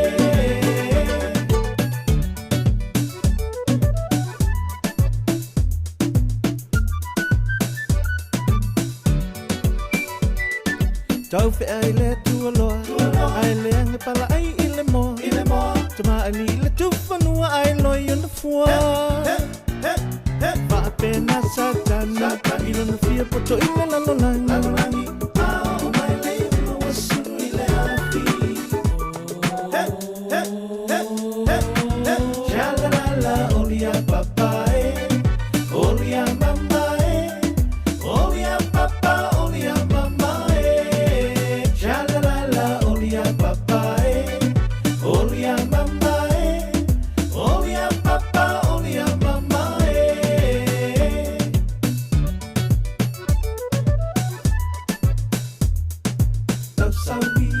So la ia. So la ia. Swa.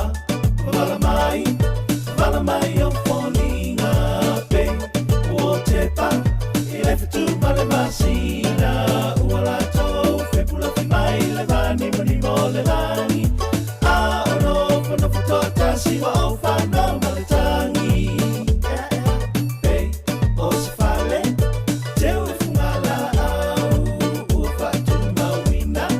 Ilo nei mafofau. Ua pua ina le manungi o la sama nei ale tau lau.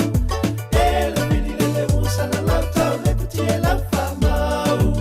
Shalalala olia papae. Olia mamae. Olia papa. Olia mamae. Shalalala olia papae. Olia mamae. Olia papa. Olia mamae. Das, rua, don, fa. Olia. Das, rua. Olia. Don, fa. Olia papa. Olia mamae. Shalalala olia papae. Olia mamae. Olia papa. Olia mamae.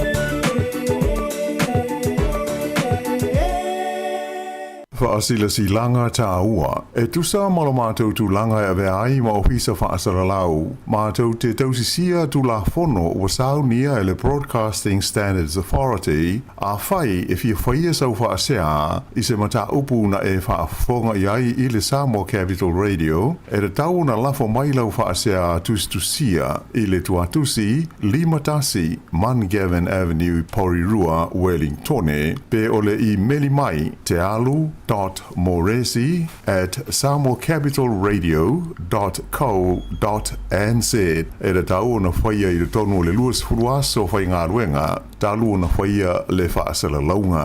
A whai le o whaamalia ina oe i se whaai unga o tu ina atu, e ma whai o na tu ina sao lau whaasea i le te mana whanonga kai pāho po o le Broadcasting Standards Authority. E maua nisi whaamtalanga i le wha ngā solonga e whaiaialo ia lau whaasea i le upenga te whailangi bsa.govt.nz. Whawhitai. Malo whawhitai ua toi lua sifu tolu minute tā le tula Eva. Ya, tala pēr tātou leina te whalau mai ai pe whapēne te tai li solo rai whaitai. E ia si tamana whao mai alo na mana onga foi. E le tātou whasoa sa tanoma i tātou tātou tunu Wellington. I le tautonga ona i tamitilai, tu lou la valenga ngana. Ia o nei lai polilua e whai o tau tau le umini whatali. Na lai fia maua i stamasia ia se numela e maua i lai whal mai le whape tau se lau tā lai ta o tau tamiti Wellington. I tai Wellington. Ai ila se si o whafonga mai o ia whanga ina le uam nangalena. Whamule mole pe whaina i vili mai le olu o lua tasi walu tolu tas whatolu ono. Ia ma le whaano lava pe vili mai whai nungo tatou whasoa i foi pio vaenga lea le pangati foi nei ainga Pasifika o no tatou tatununga leo tau tai o toi nei tatou maiti au foi Sāmoa i alu taimi i alu tupe ia vili mai lea i le tatou numera na whamule mole ia po le o wha tolu walu rima lua lua i whai atu leo lau message i lungo tatou telefoni ai lo i lewa no e tatou leina foi na e telefoni mai ai fai lo mentu lango i tai Wellington e nei aso alo malo lava o le na ta uta tu telefou ia le masina fo te se mane fa to ave se sua u me va ale ngoto Sāmoa ia di fengo fiel fengo nei lo minga ta ilo ia po le fenga le la fai ai e taptile me ta pena Sāmoa wa ngalbu lo ngeta una sausa or sua u mai la lo tane sau lunga e uana i se me liki sam tala fia le mo mai Sāmoa la le ia se me fa le tono o Sāmoa wa fu yo e tatu vai nei fo isi va ai liki sua u isi no lo te leo le fia ngol sisi o ma o mo me fo le wa ya tanga te to mai va nga pe sa ia me se le mai ngol sua u la le sami au ni sa o sami tono le o tani te tele ye sua u ia no winga ia we ya tanga te le la o ina lo va ai mo fa fingo fia na mai lunga wa winga po se fanga au tele fo le la a lua tu lunga tau lalo ia ona mai ele lunga ole mo le na mai nei telefone fionga la wana ole tunu leo Vanuatu ia matua mai io e tonu tu la fono Vanuatu ia le tu langol tu la fono le fai ponga ia ola umatua tu o tonu ole fai ponga ole va ole email tamai tai ia no mingala ole fieni sta usanga o luma ta mata foi na lui ole lui le lui e Vanuatu pe ole lui le nei di savali le fai nei tu lo ele fatu salia foi le mta pu nei ni me fa pena lumana pe vota tu Sāmoa ele ia fai ponga fa pena fa ele tu ia le wata mai Vanuatu lo a mata la to ia matua illa ma emo mai tonu la tu la fon se meta ol fa ponga tu sai ola wata wato ele fa ala to fa singa yo inga se sila lo fa tu la fon ia sa ole na mai tatu telefone ni fionga la wal le tupe ngau tangata New Zealand i tausanga le tau fa le pe atu o si tu o fa male lua piliona tausanga le tele tupe so tato mata ala le te le tele yo awala le tau fa le ya mata ala o ala vani vaenga e te manatu ele tala fenga o te le fa longo i se me mo ila lo la nei fa pe tongi stupe mo me sa tupe it fa longo le se me fa penana i lo le ai si te le lo pe mo ia me sa ole le ya me vole le mai tong mai fa se la ulio na va tu le la fururu afe yo ani me la lo la fa penana mata mo mai fo ile la fo tu la email po la Facebook fo le mo me o so tang mo link ya mo au ni tala ina wala tai me tala ina ele ngata ina afia o afia uma to ima tanga tai to te wo yo ole tata le no ele ma te le atu ile ngayo ingale na fa ile isi ele i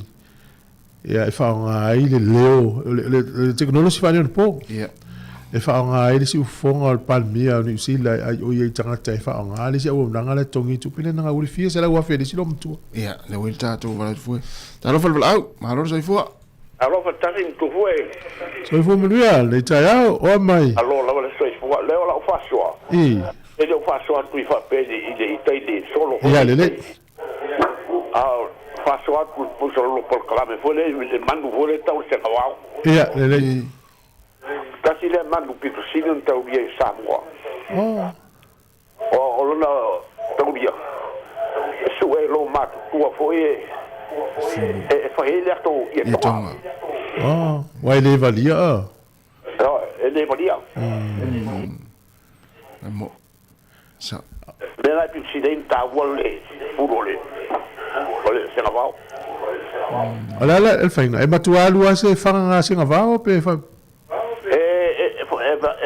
masande fa wale la volo puta o ye fanai fanai ia saola amai sala mol la vole ole la vole ngol bel matai mol nukuma sa wa tele ya dunga sa o la ni ko ba ya i lunga fua ho e ya la moana to se mo se ngo sa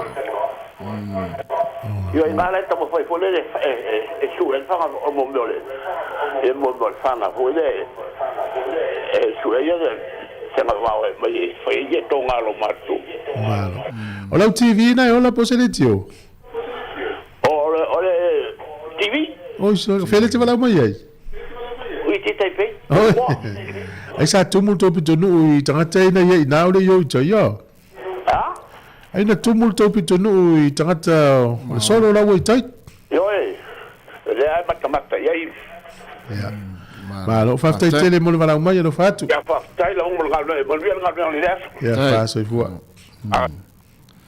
le la sto ina le tinga ina pe oi pe ele ni wa ele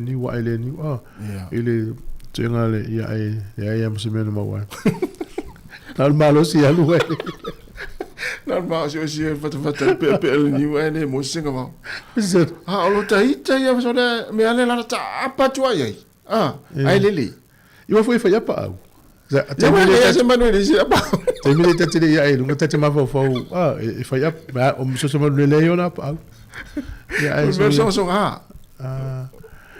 mele va pe ata alu fa se me te ma fo o la fa ya pa au ma ele mo fa ya na eu fui ya alu zam ya ele va na mo se ya pu ni lima se lo ngai fa na ma ta po le o fe lo penga eu pau na fu te mi tu langa na ya fa tai le ni Neile se fulu por kala mele. Pule nga no polirua la fa so to foi le fiona le pule. Ya male tama tai pule no ya ni tapeka. Neile se fulu. O vai tu le fie o istanga no o New Zealand le no foi si tu o New Zealand. Le si lungo le tau paka ita avale.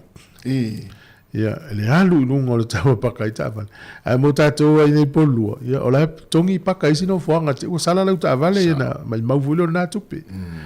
E masani na e meta wina ni ta vale o pakai na i tangata ia e mana o faptua te roi samasani samasani o te mila ne uta vai o te watu awa no a paka pe lua pe tolu fa pe sole i ro pole ngā tatu tau longo a ia i sala ma le te reo sala tai fipse la uri masfulu leo tau ma o tatu o tunu ma paka ia ma lo ale fa fonga mai mane Wai o tupe mai maua o te tongina le tangata le mai aso male afai u mai na le sala to famina tu paka nei tangata e mana o fa to ya au la nei paka i se o tato a fai fo i te paka i mo tino ma vela u card te we sala ai na o tangata na ile card e foi na paka ole so ta ya ole la fai tau ngono no tolu ole pili ole le tatu tu la fono sit seni te unga le yai la mo leva no e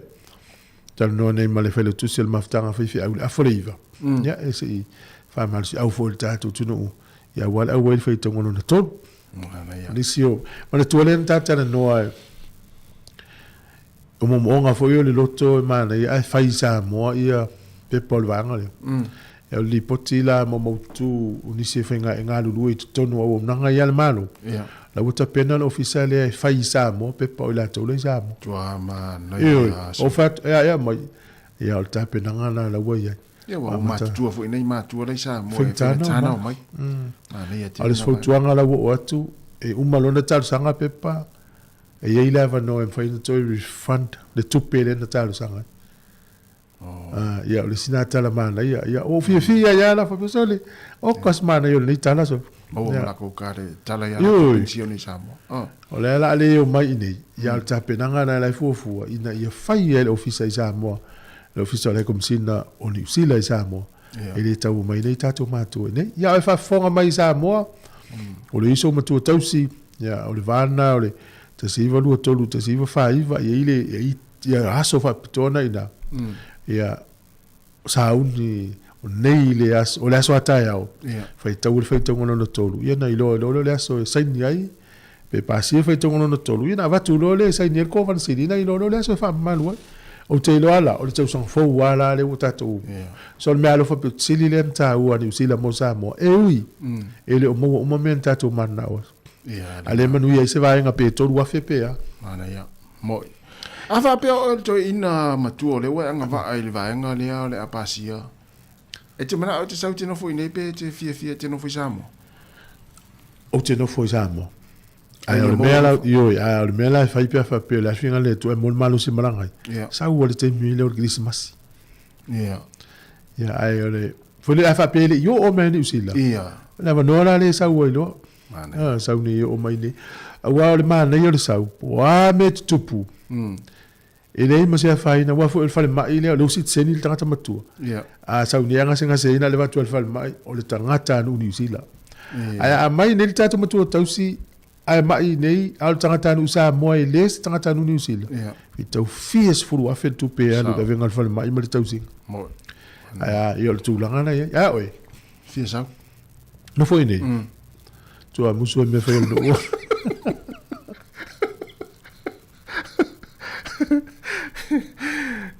tu fia sa te no foi nei ia la va voi no foi Sāmoa ia la va voi no Sāmoa sa ta fa nei mo se di mata usanga tu le foi Sāmoa o tu matu ale ia ni ma manga foi ia si va via su free tao ora no per tato le ina nei pe fia tale no mai pe fa i tai solo lea ia po fia la vo ei e mo se li poti e walfa fonga ngal tatu tu no si fonga le mua le to sfultas minuti na talo le iva ia ulo fatu mo la to ia malanga mai Sāmoa e ta fa mai na i matu tausi na i matua ia manuia lava fai nga malo longo le fangai mo to fa talo fatu nisi o mafta mai nai manu o le tua sivi Filippo ia fa pe foi ia to ina matua le o fa vale le fu semi ia o Naomi Matoka ia fa pe foi ia le faltua ia Fola na Rieka mai na Amerika ia o le sunga por faltua ia Lupe Malinowski mai Australia fue ia o le wilta to vala au talo vala au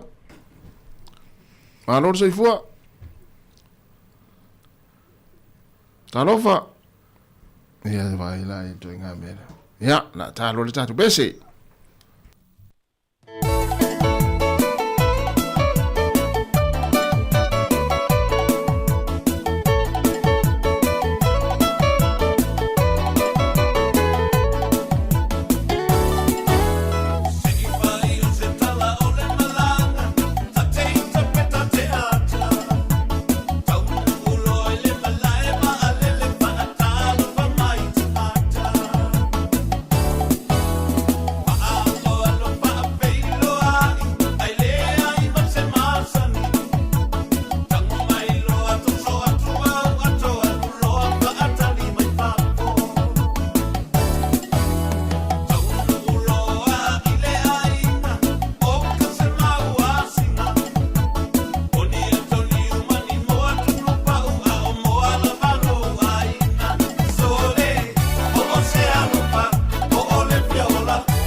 Jato pesen now il jato vala uli tong fai mai talo fal vala au. Alo fal vala au. Tasi. Ya, ma no se fua. Mo so fo se wo e se ha fo la ka o pungo o vai ko le kilo ka ngom. Ia, sa no mai. E banga ia le ka o pungo do ka ngom ma tu fu. I be ga le siki sengi le wa vai ko le la fai Sāmoa ia pe pa. O tama le ai. Ona nei te ua pe o tapenanga na le ai. Tapenanga na le ia. Sa no la we. Ele sa. A te pa ora le me te ma fai ia nga o ka siki sengi ka ko i che ko wa. Tangata Sāmoa le isi atunu. Ia, le la siki sengi nei. Ia, pe o se sidi nga. Pe a manuia ia le pili. Ia, pe a manuia pe mwhai nga o pe o auskaria. Ia, mawhai. Mawhai, tu so rua veo em tangata anu ni usila. Oh, ia, le nga, pe o le ala nga la kapara ua kor nga ia lua maka upu ka kewe sidi a koi pe mwhai nga muwa nga isi a kungu pe a mori siki sengi. E mawhai. Oh, ia, pawhetai, ia, pawhetai. Ua fia lui fia. Yeah. O e fiano te novo o casa po o Palestina. Meu manuia negaso. Mas ole si vai nga so Sāmoa la vai ile nga tupulanga le. Ya pa si evem tu la fono. E manuia ma ya Sāmoa po la te novo ya Alaska po Amerika. A o o tangata nu Sāmoa na so ifu el pidiota le. E te manuia e foi a mai, e fa fonga mai, fe le tu no langi le te no foi. Ta o le. E le na o tanga Sāmoa le Sāmoa. Ia. Tanga Sāmoa uma. E se mele le vanga Sāmoa le fa na tutuila. Ia. E le au fi o to, na Sāmoa fa na ya, Sāmoa tu tas. O ma uma i me pe fa na, fa mo se vanga na pe o men tu pu to vai time ya. O le ale. Je la lua iva ta usanga le alo 15 le au. Fia. Lua iva. Ano le walu pe fa no sun tele. Le mela le utup. Tan wal sa pe fa no se o le tit. Ela le pensione ala fenga luanga fa to ali mai va ta usanga temne. O to no iva. Le dia fa le no mo le. Se la autor sfurono. Ya la ha onga i fole le colis. Niana, alo lo le alo nga fa 15. E le fa volta to pese. Ya, te fa talo vatsunga vitaliano puala malo vaftai ya oropeti mailata ya oleuta tusi nu osala ya ete wati mareko ya vanga le enta turus furuno ala ya o kolisi ya malo vaftai fa olta to pese vanga ma amrik Sāmoa oi talo vai malo vaftai maftamai.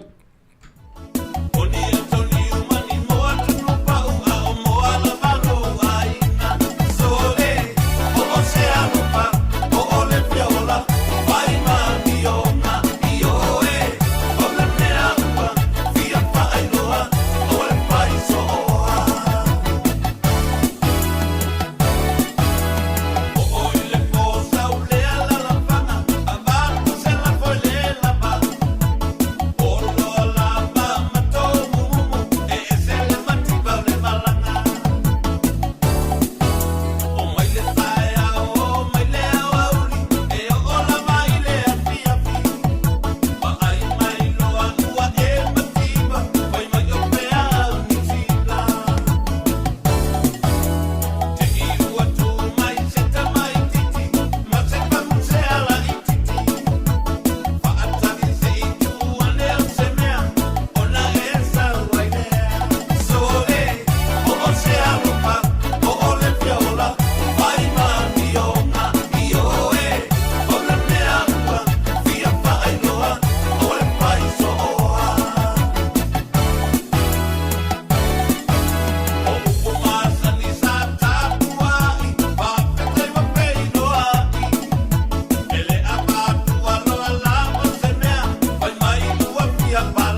tātou telefon ma talami Sāmoa pe mai al tātou pesere le tu laiva.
Toe whaatala whātu telefou mai Sāmoa nei a so lua le tātua tunuu, alo mai e iso na whaopoponga.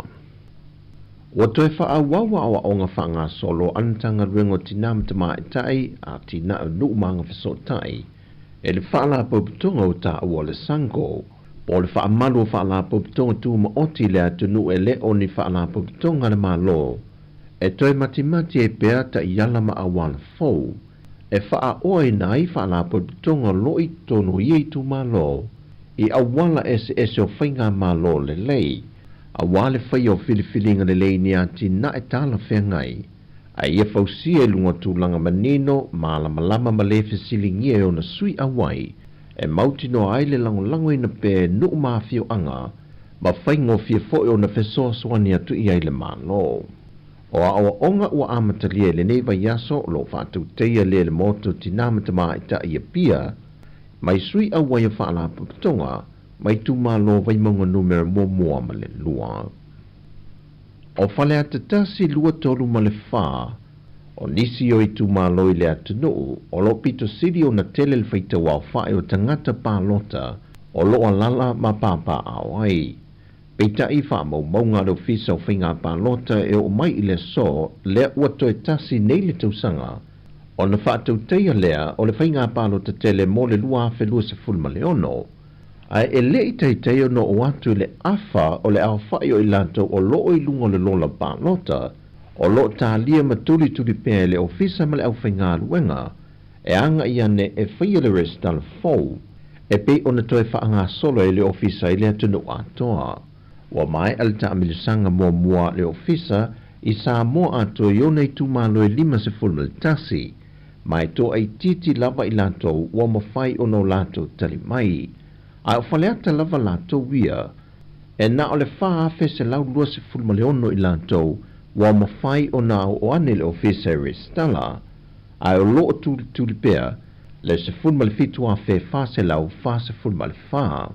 Ma wa amata na whaanga solo atu le isi ta amilusanga lona lua le ofisa ma whaangata I loa mga ruenga whaatino ma la sia tu I loa male la sanga o le whaia leo whaasalanga wa umana whaatulanga I ne le ofisa o whainga pālota mo I lanto uma e te tau una restala e pālota ai le I restala ma I lanto foi wa mae ona restala ai leanga I foi e whaatino le pālota. O le toe wala aunga le vaiaso le nei o le mata opo le tūmalo sa lenga numera tasi le wei luma nei o le whaamasinonga. Na tangi ei le tūmalo e whaasanga I le konkarate ka muta na tui natu iei le fausi eina o le ofisa le fonu whaavaya le tūmalo. Le KJA o le konkarate a fualu le lea whawatea ina ua o lato le mulmuli ta ia ai e inga matu unga re ngā ruenga na whiutanga I ai mali tūmalo. E whola sanga le whaamasinonga wa mai au na tui natu le se le nia a whalo mo le ngā ruenga e na whaalia le whiunga le whaipule I a whipulea I whaimata sua e si lia I le se lau wawhetala le se le na tui na iai ai maua mulmuliane le whaamtalanga wa malanga I Amerika Sāmoa ma o loo au mawai. Na toe te liu mai le atunu ina wa maue a whalo wa I lumo le whaamasinonga le mata opo. Peitai e o mai le masino Januari le tausanga le nei wa mai ale se fulma le lua masina e le iai lava se vahenga o le ngā ruenga wa ngā ioi. O le mana ongo le tūmalo ina ia te tongi atu e a whalo le se leni ato na tu ina iai pata se malona tongi no lo ia.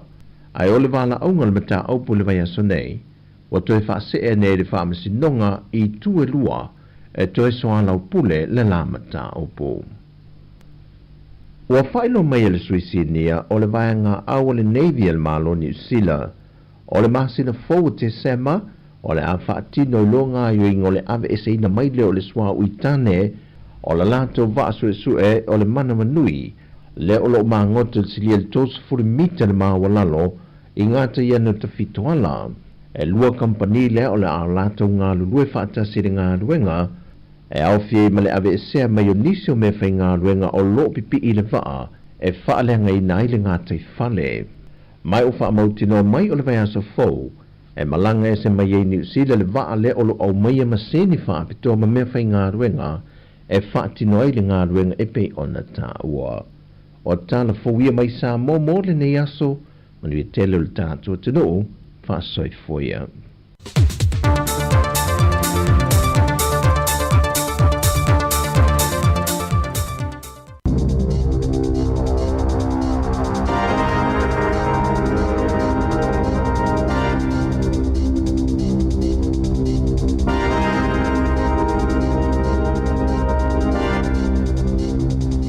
Ta alofa lava I le vaenga mua le nei o telefau mai le siu whonga le lau mua I Wellingtone. O lea o taunu wane I le malaya o le Waitangi Park I le lau mua I le solo tele po le hikoi te te e whaasanga I le pili wa iluma nei o le palemene mo le whaamanino ina o le nganga autu o le whenga inga o Waitangi. O le itu lai ono I le wawea na leila na tu uai le malae I ta kapuahia I Porirua ma ngai mai ai le solo I Johnsonville wha solo I whai I le Nauranga Court ma ui mai ai I le Hart Road ma ngai mai ai I le tono le tau langa. O le iwa I le tai au nei e tu uai le Waitangi Park e le solo tele le nei o le hikoi mo le anga iatu I le malai le maota o le palemene. o le ahui mai i le Willie Street, whaasolo mai ai i Lambton Key, mai o fufuina e le tau na tau nuu i le malai o le palemene po o le itulai se furu ma le tasi i le tai au nei. Ua whailo mai i lātou o lo whaatulanga ina le hikoi o le afo le lua i le wauli o le so ua whaamoe e tu uai le malai o le palemene ai to e fo atu le solo le nei i le Waitangi Park mai o la whaia i nā i ni whaafiafianga ia ma whapena hoi o na whaasolo ina tau ma vai ai po le itulai wha i le fiafia nā nei. O le a whaapopo atu i le hikoi au tūle nei i leisi solo tele o tangata e langolango ina le nei whaamoe moe o la tau nei na sāwa wali mai i pitone i le itulai wha i le waweao na le i la. Sa whaonga ina le nei vaenga o le solo te te i le pilia le act ia le awala savali i le vao pitone ma Nauranga Gorge o na ui mai ei lea i le Hart Road ma Thornton Key ma wha solo i whai i le nofuanga o tu e tau nuu i aino wha awhi po trains i Wellington. O le wha moe moe e wha au popo atu i le solo le nei mai pitone i le hi koi au tu mai i le Waitangi Park o na o wha atasia i lea i le malai o le palemene. Ua whaia i le fufuanga le pulengo no fuafi le Capital Connection e wha au popo i ani taamale mo no fuafi anga i mai i Wellington e amata i le vao le iwa i le taio nei ma le tolu i le fiafi o na e mauti noa to o tele tangata e fia anga i mai i le lau mua i le so.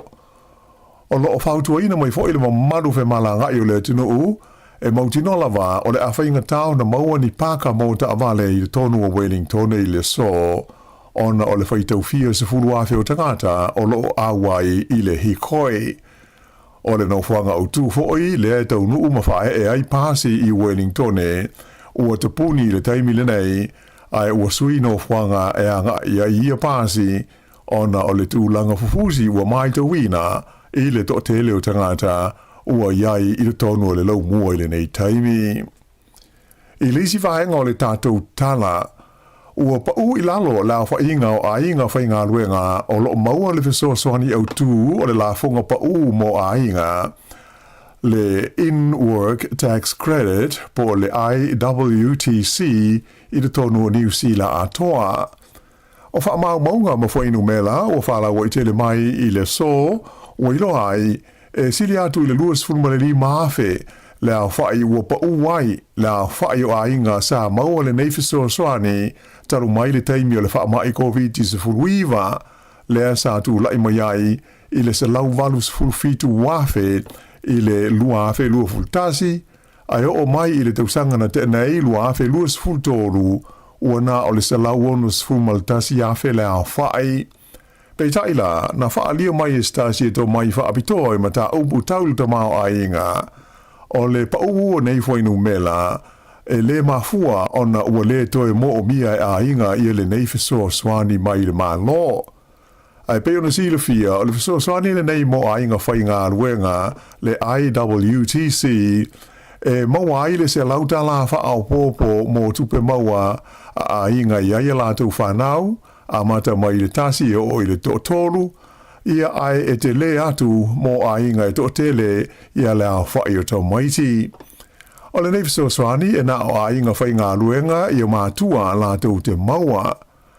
Ai o le tauwhio fia e le whale tupe tu tonu o le fua o la fonga ma tu lui o aita la fu e masalomia o le tōtele o mātua nei sa o la tau maua le IWTC ua vaea mai e lātou ngā ruenga sā iai. E le ngata la ua le whai ngā ruenga ai. Ai ua whape hoi na le toianga vaai mo le neifesoa soani a le mālo. Na si itia mai le tonu tesi ma le 2% la whai ngā tangata e le aini ngā ruenga i le tonu o New Zealand i le kuata whai o le lua afe luas fultasi ua o i le 5% i le kuata whai u o le tausanga taruai lua afe luas fultonu. Ai o le tonu masina lea ua mawai atu nei na o ai i le wha tesi ma le 8% lea wha ingo tangata ua le aini ngā ruenga i le tonu o lea tunu a toa. Na amata o nafi le ilo I longa loa ia le pule maliu po le corona I le mafuanga na marili waitanga te to se fulua I le taimi o le whama losi o Gabriel le asa awha ina I le tūmalo o le Hawke's Bay. O le neisu e so e ngalo o awhia I le tūlanga sao o li poti mawalo anga o le tau ai whapea I le tali atu a au nanga ese I taimi o whaalawela whaafose ai mai se o le tūlanga sa whaatino ina ai ala tu sa ilinga mga luenga la vea ai mō tangata sa hawha ina ai I le nei mala whaale nā tūra.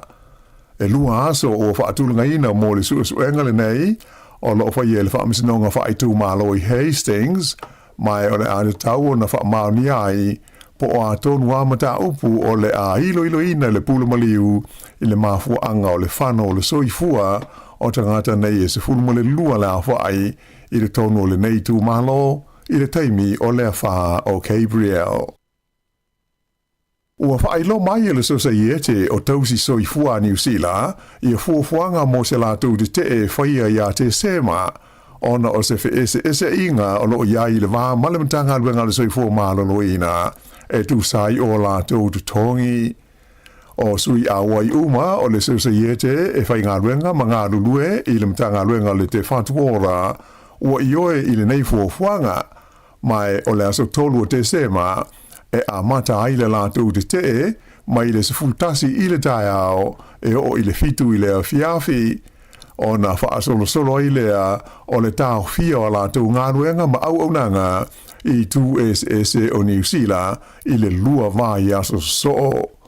Whaalia mai le whaatonu o le sosaiete tausi soifua o Paul Coulter ua manatu I a tausi soifua e le o amana ia I lātou e le malo mai ua whaapopole nai I le a whaina atuai ma le saonga le mua ngase. Na ia da ua o tausi soifua o lo ngā lulue nei whale mai o le malo I tu ese o New Zealand ua matua le fia lava I le tele o le maupolo misi ma folfolanga ua whaia ai le aise mea ua whaia I o lātou tutongi.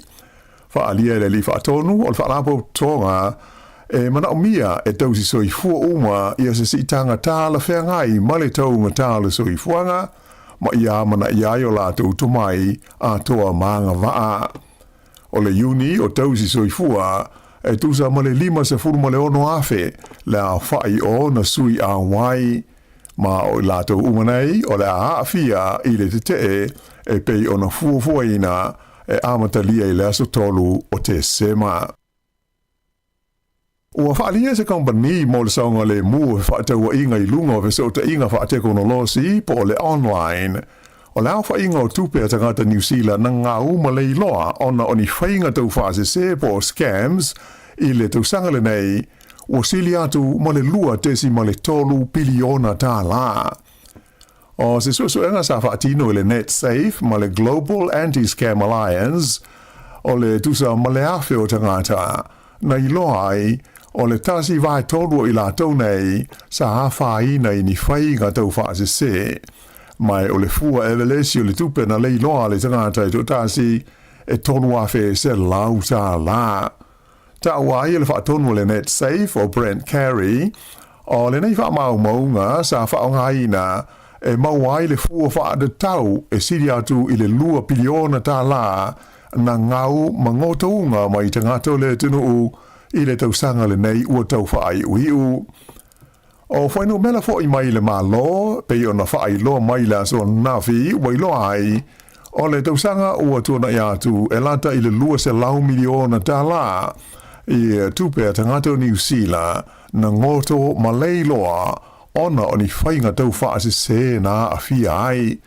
Pei ta eina whaalia Brent Carey, o whainu mela nei mai le malo, e mai whaamaunga whale tupe whaalapo tonga e se fultasi le a whai ai na te mautinoa e tele isi whale tupe mai isi whainga o loo tongi ai whaatawa inga online a tangata e le o ao fia ai I a huainu mela mai mautinoa e sili mamao atu na ilo la whainga e pei o na wha lia mai o na e tele fo isi mata opu wha benei e le o lipotia ma wha mau ina I tū langa alo ia.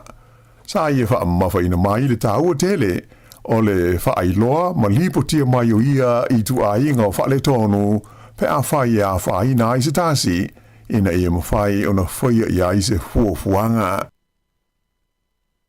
E tolu ia ni fulu manu po ni feathers sa whaatawina atu I se tau siri atu de se fulu afe ta la I le fulu tasi I se whaatautu I sa whaia au ki lani ana nafi.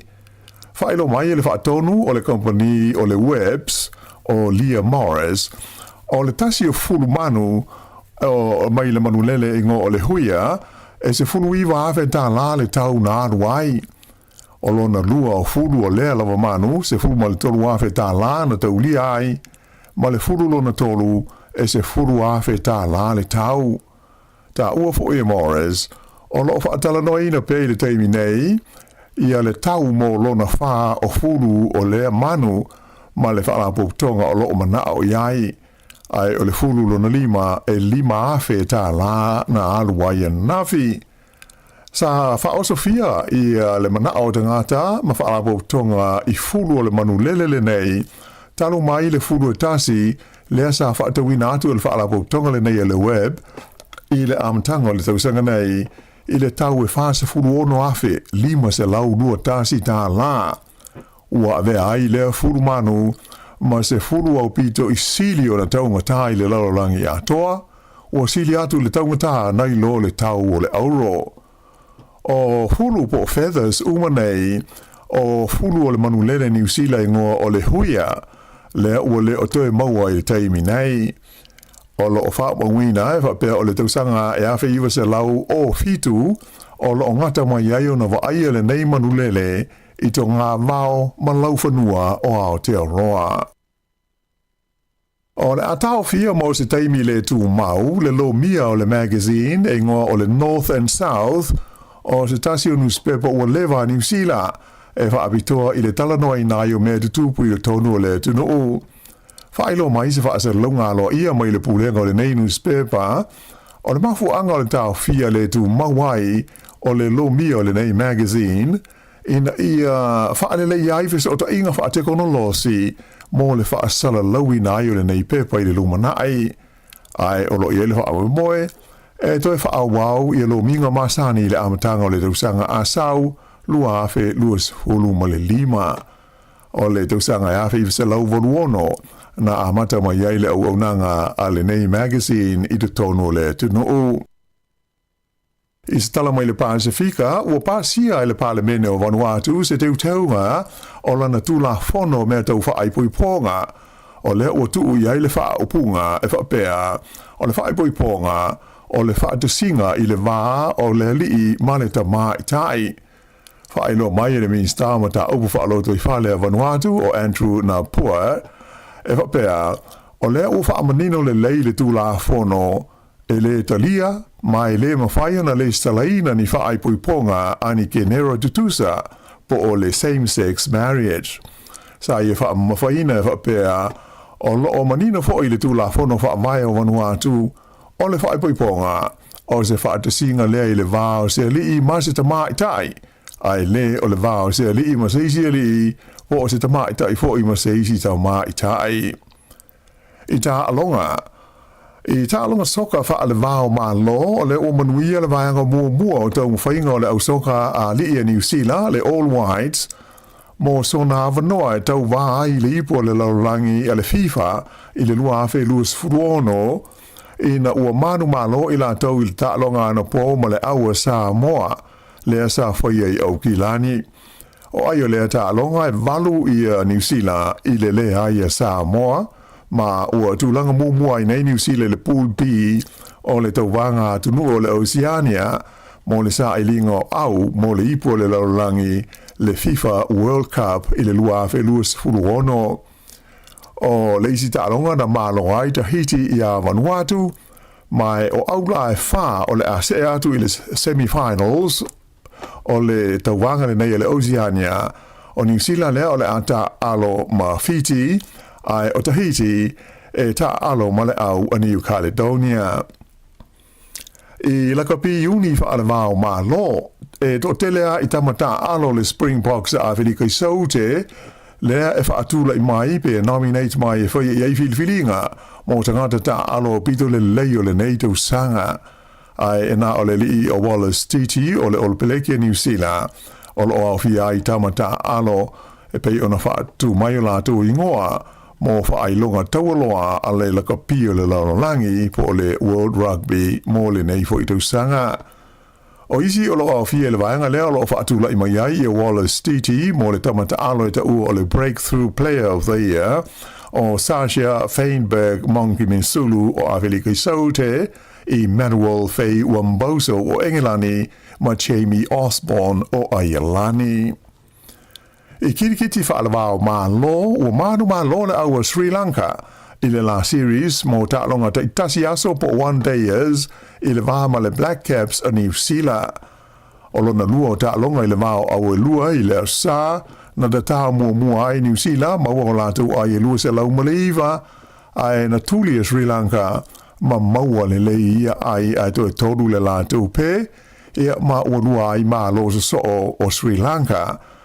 O fa foi ona malo ai lātou I le series e to tasi le talonga e tolu I ai talonga e foi le I le po ana nei ai na falia o le fato ato e malo le o Sri Lanka I series I le vama le Black Caps a New Zealand I talonga nei te tasi aso talu mai le tausanga e lua afe se fulu ma le lua o le fai umana na o le nei vaenga o telefou.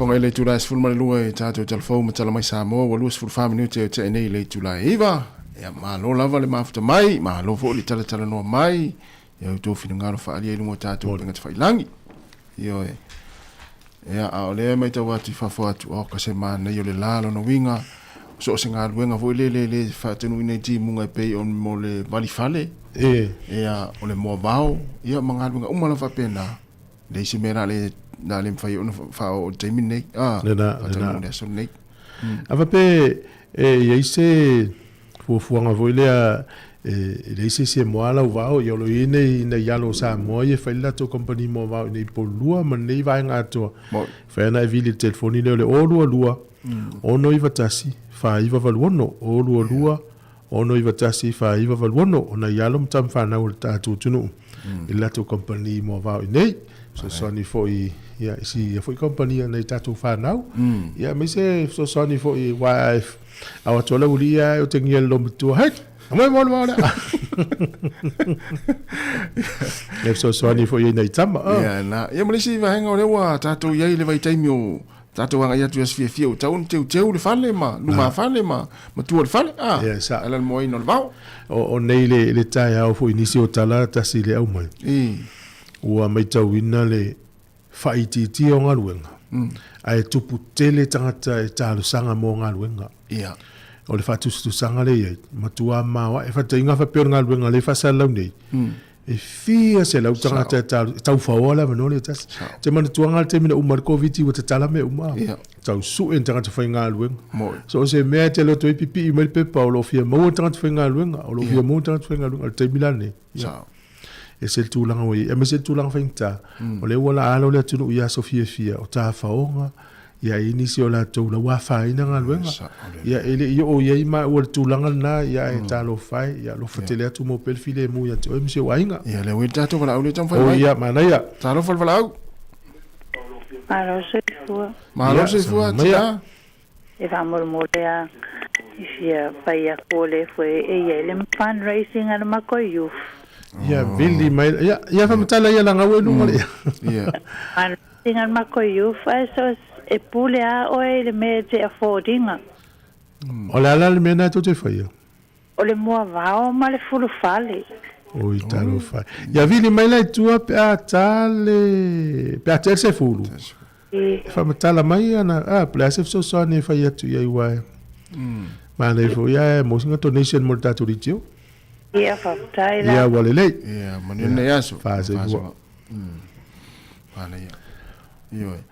Ia o vaenga lena o i tufu le ne whamtala ina i le Ngaluenga. Ngaluenga. e sa o le foi ni sa tatu telefon va son teni ya na tasi nga luenga atu ti o le afe tanga te tau sanga ye ya na le na va ai la le afianga o puti fa le la nga luenga o ye le taimi ma fai le la nga luenga talusia wa e alu wa la fa pel taimi to ya lu lunga to le e mona to le uma fatia ya alo fatele atu mo to na yo no pele ang le i mo se si awala mo se nga luenga ya po la foi fo fuanga to ai nga e fai na wa ona pono mata por kala milo le lima o tasi le ang le tangata ya ni usila i wa to fa fo i mai ni usila ia ta lo fa ni tangata so o le telo ila to le wo ni tasi wo sa to wala ia o ile ta to wala o tong fa mai ta lo fa wala bistanga la tai wa lo se fua ya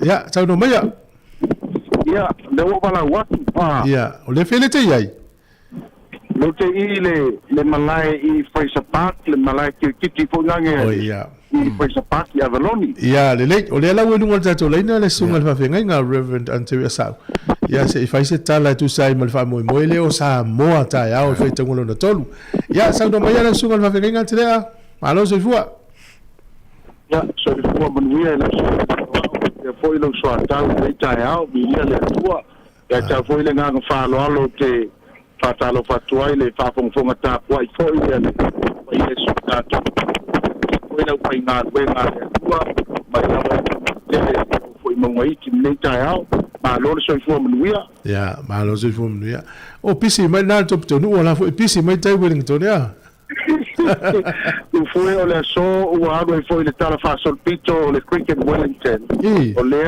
a matali ai ona fa nga solo ia kirikiti i totonu a onga e kirikiti Sāmoa le a tātou ia o mapeo na taitaia le sunga le kuma ia dokta le au sani no fa matua ai le au sani no yo le sola ia la fatua ta alo ia onga ia mali ia 9 mali ia 10 ai e fa mo tau sanga fo ia ona si atu le lungo i tau sanga le se fulu lua ma se fulu tonu oi o le la tala nei tai o fia au le tau vai o te minei e 5 au le ia nei o lo ia foi le kolisia nai o poli lua ia o tele o maua le isi kolisi e sa uni mai la tau talonga ia o se mitanga i le foi ba ngol pitola au ia le ua a mata le kirikiti to tonu a onga ia ka masani e foi tatu fa na kirikiti Sāmoa malo o la tele umio ta alonga nei aso o le fa nga solo fo ngange e fa nga ia le tu la sono fa pertania fo ngange e ono se furu polo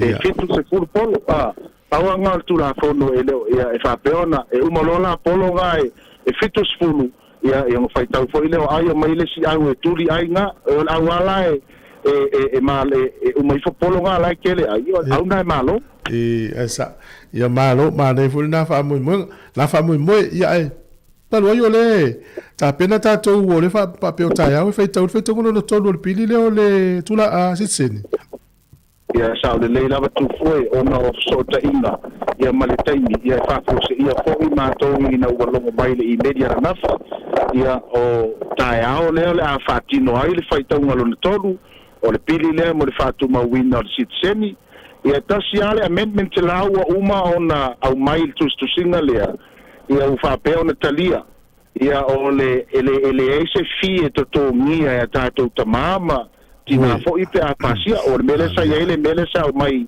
mua ia to tongi le se lau fitu tala ia fa popo ia me le GST ia o mela le la pasia taiao e na ila to na so fu mai le tasiva lu fa ile tasiva faiva ile yaso bobo Januari ia ona ia male te unga la lea ia e pe ona ia ile mele le aise fie te tongia pe a pasia le pili lea no vinga a umalo le pasia le aso taiao tu mai sa ala yo sitseni mona yo tatu tangata malo ai talo sanga lava le o kometi ia e talo sanga lava ia mafai ona fa mau fo ngange ia fa mau nga o te minei le o mautimoa ia swafa fo la to te tau na entitled ia ona ngaru na tele la na e tau ona a fa pelo mai ia ma fa tulanga mai lo le aso te tala mai ia ona fa nga solo lo le au no fai ia ele le lava le mau le ava noa ia manuo o mau so i fo ina yo tatu tu a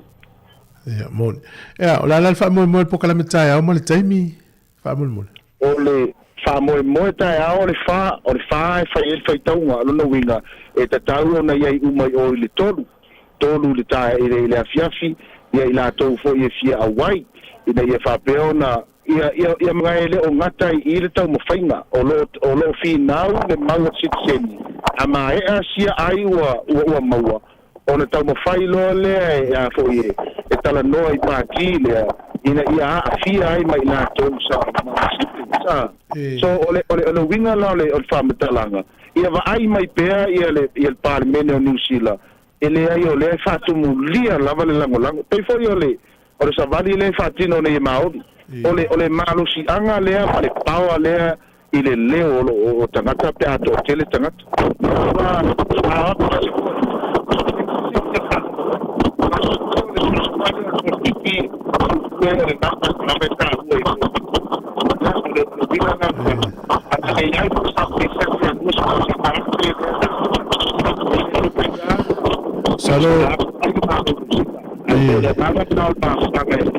talo tuai le paio se tātou atu o le toi aso nei momoa le aso ataiao su mai a mai lau ainga mai lau whanau tātou woi o le pārmene ina ia whapeo na ma losi le tātou tu lei ma le tātou langolango le awa isi mea ia muri mai tua Malo, o le na mai nei email mai i si alo leo Cook Islands le na fa fi na le pili le ye.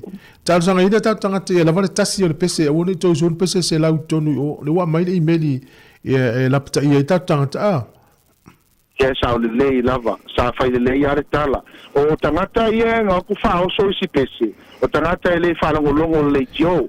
A tangata ia fa longo le jo.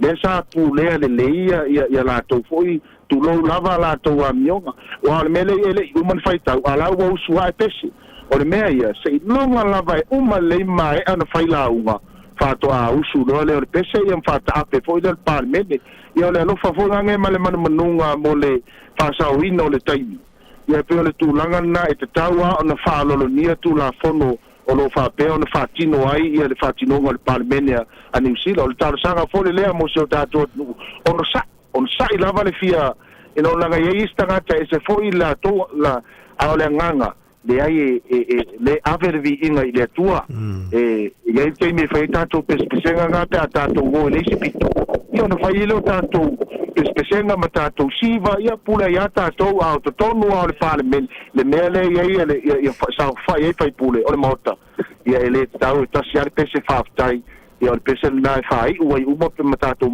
ta pe lo E ma le foi fai lo wa to tele ni si mai fa foto Wellington ni si mai au kilani le mai tau la moi va ngana e sungo pese ya fa la vele ile ya ma lo fa ta kilani tu foi fai asi mo mia la vale au wina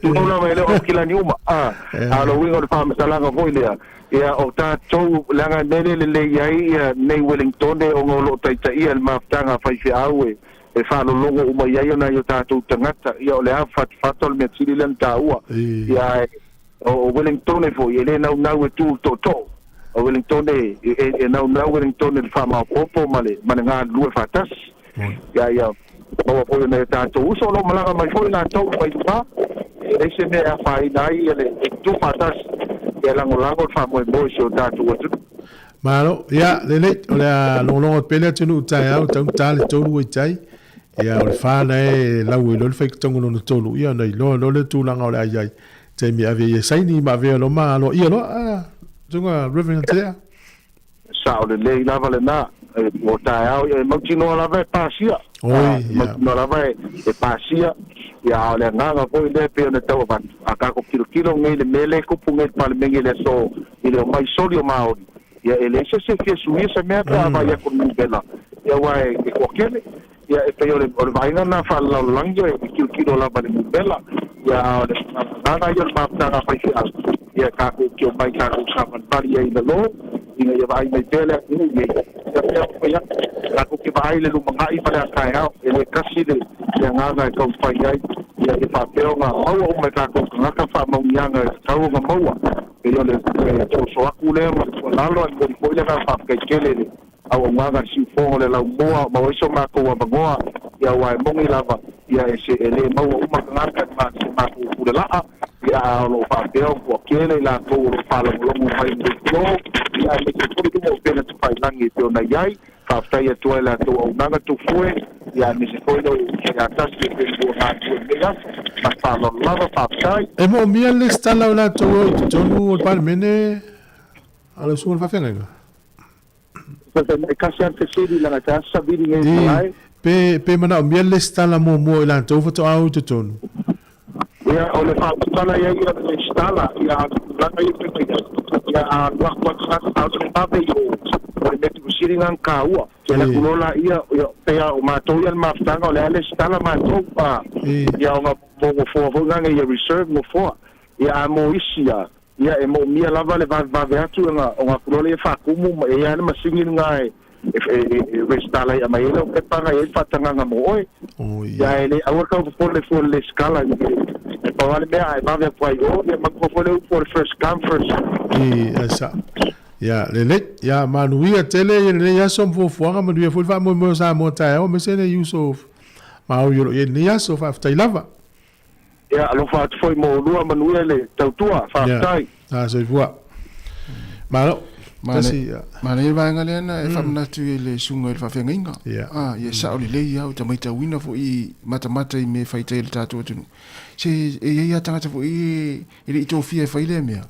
Ia te ia waru atu. Ia ma o me ia ma tai ia. Ia mon. Na sa oli le. Pure o tato sa mo te tonu ale fa nga lo me le fat. Ia. Po le ala vale ma wa e sof matai wile tangata va ia tu alfa fenga po tama putina matua ia ifo la lo to tu la no la ma tu fe la tu ton se ia ta ya o tangata ia pa te tu to ai e le va pe tu to na fo le na to ila lo fo le lo to ia ele sa mo monto fie e fo le lo to e fo lo to e au lo to e au fo lo to Paul tu lo to se ia usi so ele va pela a me va pe vole le fa dia lita to ne to fota to mal to io le a me lo to e to ida lo fo lo to ba tu to e pe to coriata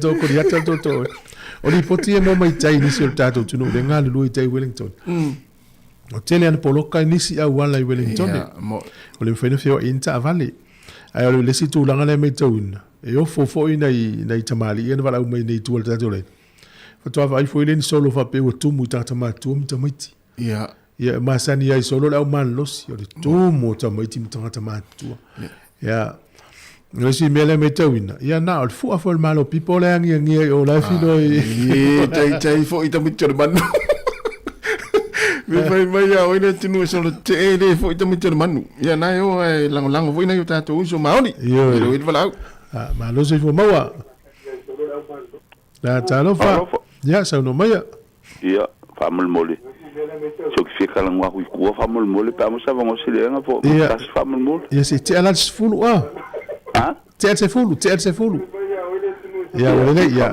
tai la no vi ko le pe ko vi mai le vi mai o te al fulu ia aftai vi mai le te al se fulu po le se fulu minute te al se fulu ia mol ia ai le uto se fulu 20 minute na tale le se va tu nei tale se fulu nei tala o ta longa ta se nei va nga ia na ta fi voltat po kala mer po ia e to fa ila to le wa fa ile filifilinga o le tamata alo le tausanga lua fe lua fa e tolu tama mai Afrika isaute ia ma le kapteni ai lani o ila tola nei o le lilo ibn its birth o le loka Afrika isaute le li ilea o Jocelyn Kobe o le wingi Afrika isaute o le lile o Peter Stephen D.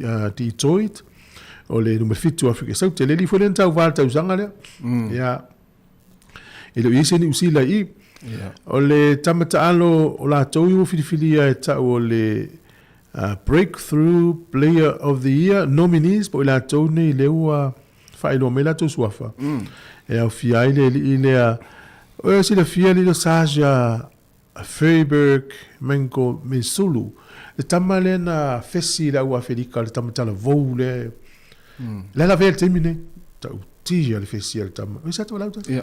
Ya le. Le da to wala le tong fai mai. Talo fal wala. Alofa. Malo sai fu. Ya, sai fu mo wio. Ya. No mai. Ya. Ma ia fa so le ma ia ko por kala me le kele o me ka ke lo inga ka ke pongi sa ke lo isi me ale maka ku. O fete wala o mai ai. O ke wala au ku kala iskeki. Oi talo fai ya malo. Boleva na mata tato le. Le kele o isi me ale fa mama. Ia ele o mo isi ka ko por kala me pasar la. Oi ya malo. Fa tai la. Le kele o me ia pasar la mo yo le ma ia ka ke mala mai mo ko isa o le kele o me o si la piele ko.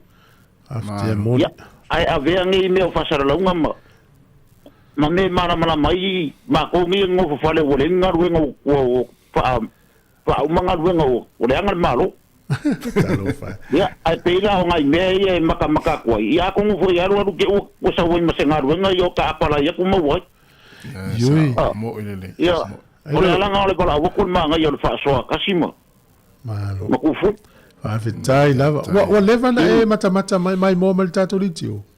Ya ale okay. Dinga la tala la tau sanga na mata. La se vai taimi na mata na fa long mati fon lo mo. Ore ko kilo ore.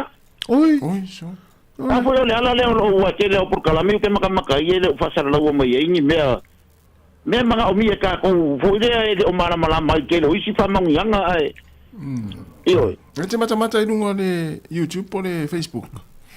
O le inunga le YouTube. Oi. Ya ole to suia le YouTube aso uma ki mai lo tato eva. Ate ole ala le o wala wa ko manga ye ole por fa kala nga menga akasi mo ku fu. O ngor ke le isi me ye.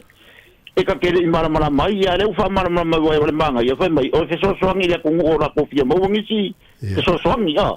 Mo ya e ma wa ila i pe fo ke le isi ka ko ka ke le o ka pe o fo ya ko fa le ko mu so ser la ya ala ngai le o ma ya ida me ya ka o ma ya me o lai manga lai so ngel ma lo ko ma wa ya ai le o no ke le e ka ko wa le manga ya le o ma ka ku ya e ka o ya alo after tele la va mai alo fa tele atu ya aro fa ko ma nguya ngal ngal yes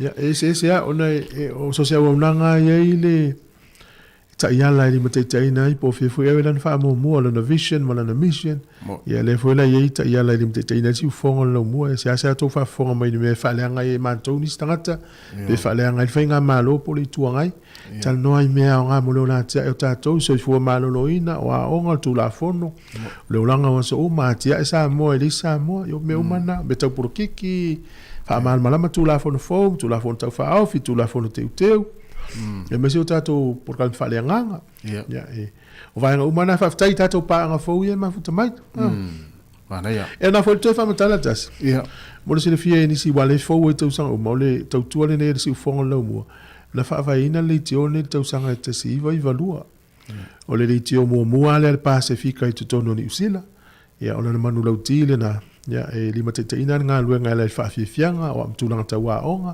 fa i lo mana tainga ya fa ta wo ta tu ma nga me se ta tu nga fa ke siano ta lo la ta tu nga na Sāmoa me na to fa fonga mai ai ia o le tia ma le nu e fa nga ta tu tio ina ia alu sa o la va nga nga ia wa o ta tu fa na u a ta tu tala fa nga le ti ma le nu e se me nga na fa fa la unga ia la fa nga fa le pol ia le kamle nga ia la fa ia le taimi na ia ma le si va nga fo le fia tal no tato tu no mal fa so mai se poto tato fa no longo fa so o fa tamali i male tu langa fa pena ia mo e tato mana tu le le ma fa pena talo fa valau malo soi fu Mana ia lu po kala me famo mole sia kiange moku moku.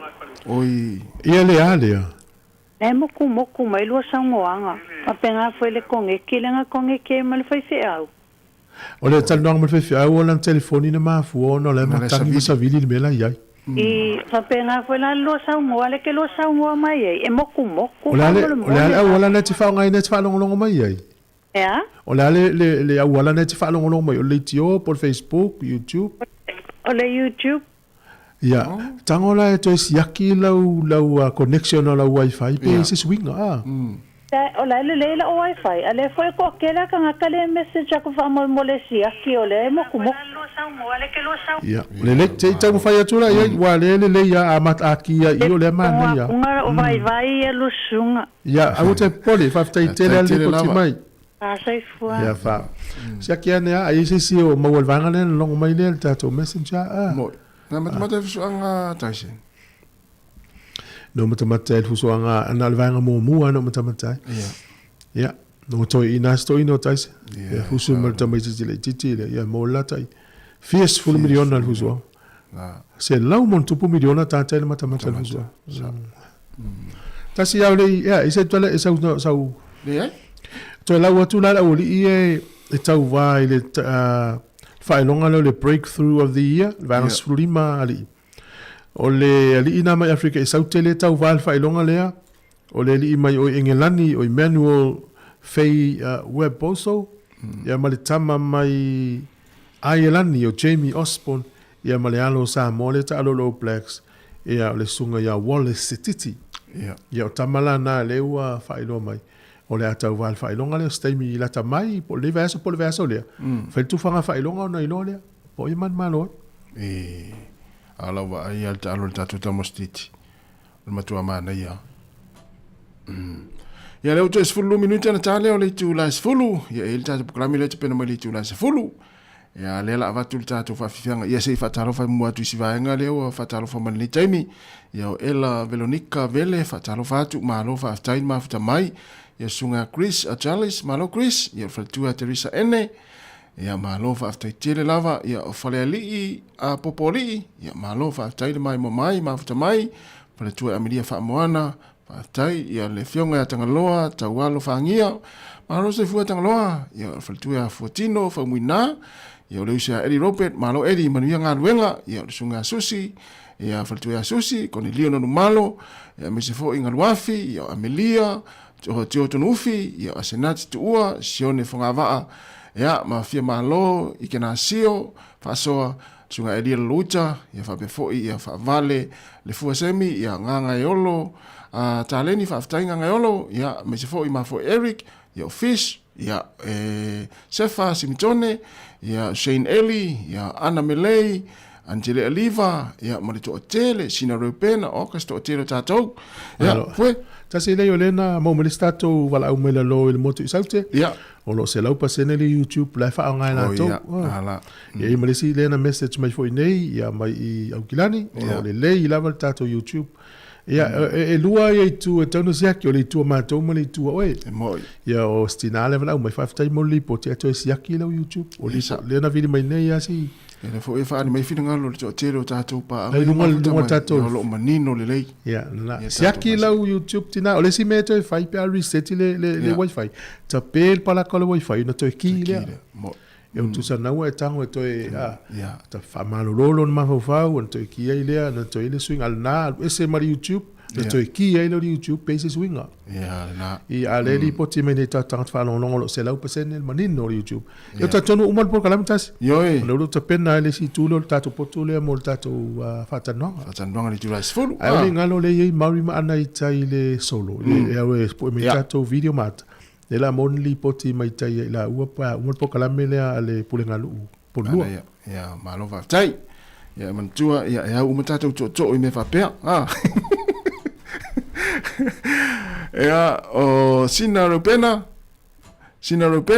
ya va be foi fa tal fatu ya tua pou que soma mta fa tai tele lava fa tai mafta mai ya to fa fido ya me se foi Amelia fa moana ma foi Eric fa uriuri por yata fa lili tuli ya me se foi le ala upu tumuli ya research Alisa ma ro fa tai fia Sāmoa Sindal ya me se foi ya le au pepe fai malie vi lai tua au ya aveau na ma lo va tai sa leonge olive ya va be foi ya fa vale le fuasemi tamole le tai misile ya eri fa tai eri ya mo to telo tatu tunu e falu telu o kasto sele ya lo to mau valo ia sina leo pali ya sanga live olive ya poe fatu fa tai tapo in ya sunga fa fengainga ya paong sa inaya Ia talenga le vau tole mano le vau. Ia tito solofuti ia tolo fafoi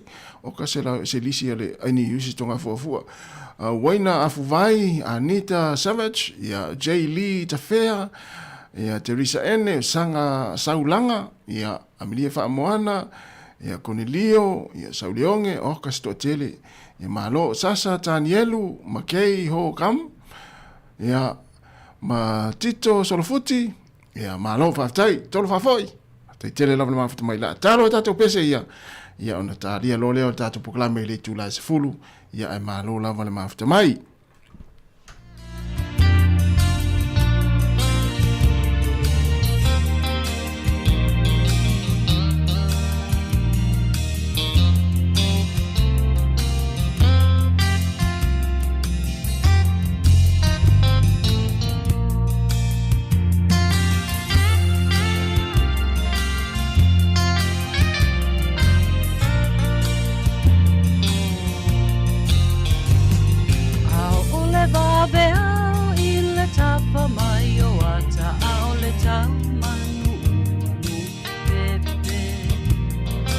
Tausani solo i punga o lau wa mali e pei o se pese wa fai le ama vai maluia i ta a o alma i Amerika i lota pia te patasi i le atunu umonu o wapa a pea a inga awe tangi ai le patu le fia te patu Sāmoa ia te oe lo atunu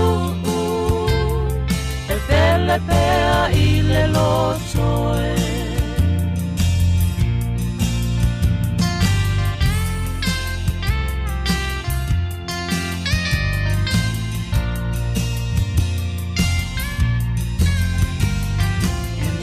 lava e tele le tamau a inga i le atunu o Amerika ai amana tu i le o langa sa o loto na mana tu a leo a inga o aso sa uma po i ona sauni e mamani tele tapu a inga ui Sāmoa e pe a pai e ngā loe ngā ita ke pipi i lo ulau whaiwa awe tangi ai le patu le fia te patu Sāmoa ia te oe lo atunu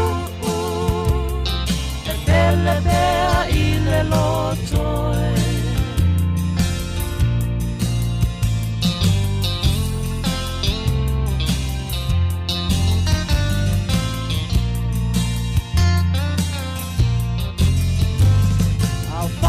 solo solo uma pau pau ngaya o Sāmoa ya so uma yo winga masani ole pengale ngale ai e tu mai pe yo uluma e ui ina tele fia fia nga inu ese o te tali tonu e pe o so utofi e moni ai le upu o sasa e posi sipo e sili lava le ai nga moni awe tangi ai le patu le fia te patu Sāmoa ia te oe lo atunu e pele pea i le lotoe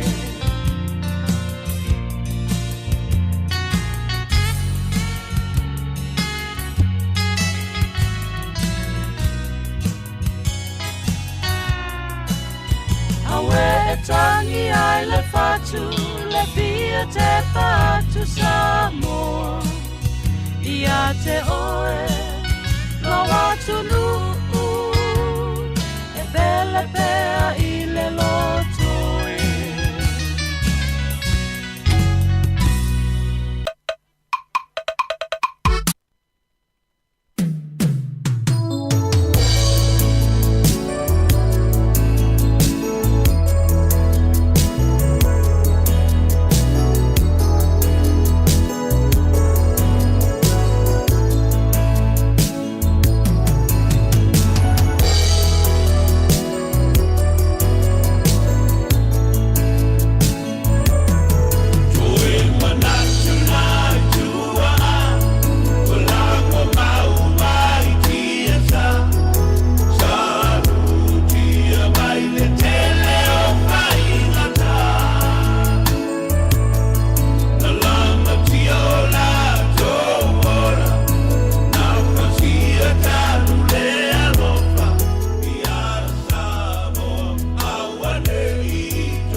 twice again. You said we go again.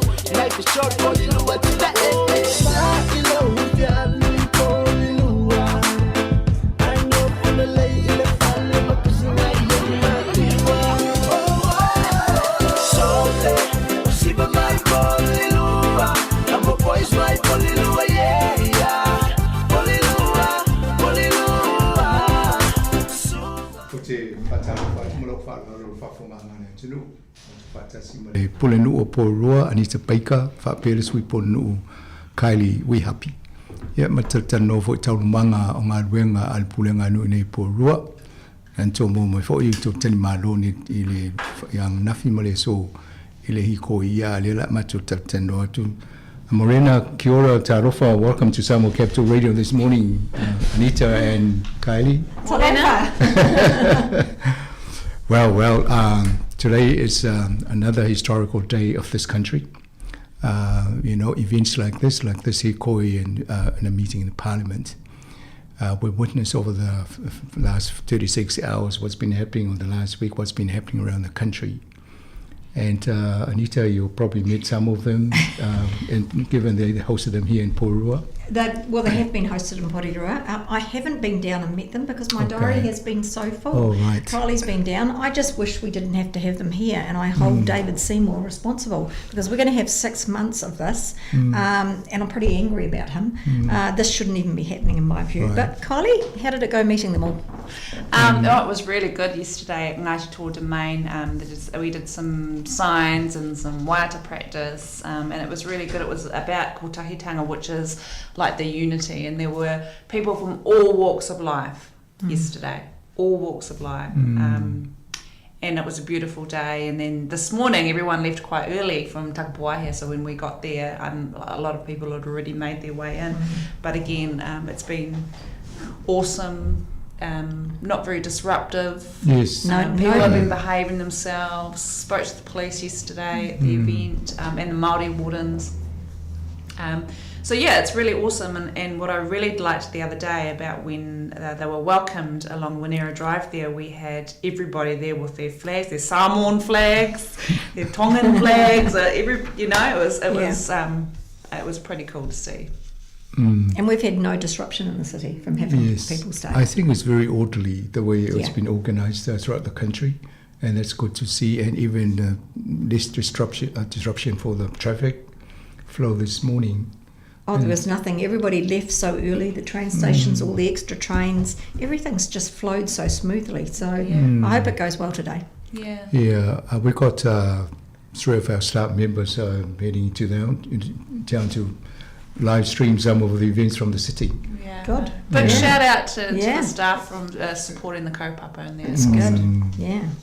I think my son, my eldest son, he's actually also marching with his iwhaitanga.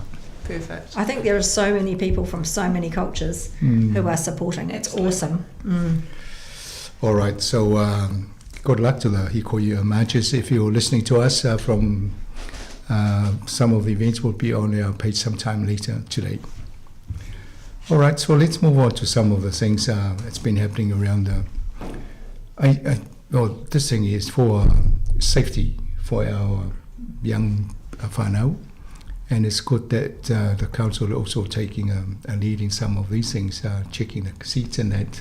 We've had a whole month, last month, of road safety. So with the police doing a lot of advertising and police out there. So now they've moved to the safety for the kids. This is about damaged car seats or booster seats.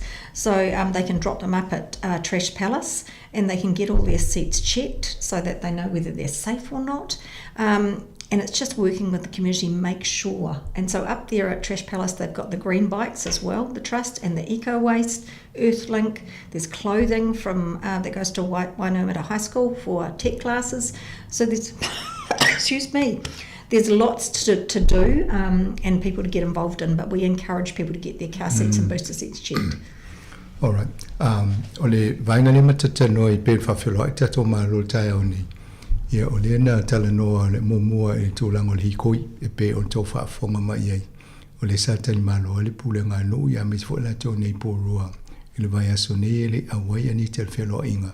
Asa awai e kaili wi hapi pe o nei whaamtalaina. ia ma whaiela toa o ngō pese ngā awala wal wha moi leanga ia tuai tei.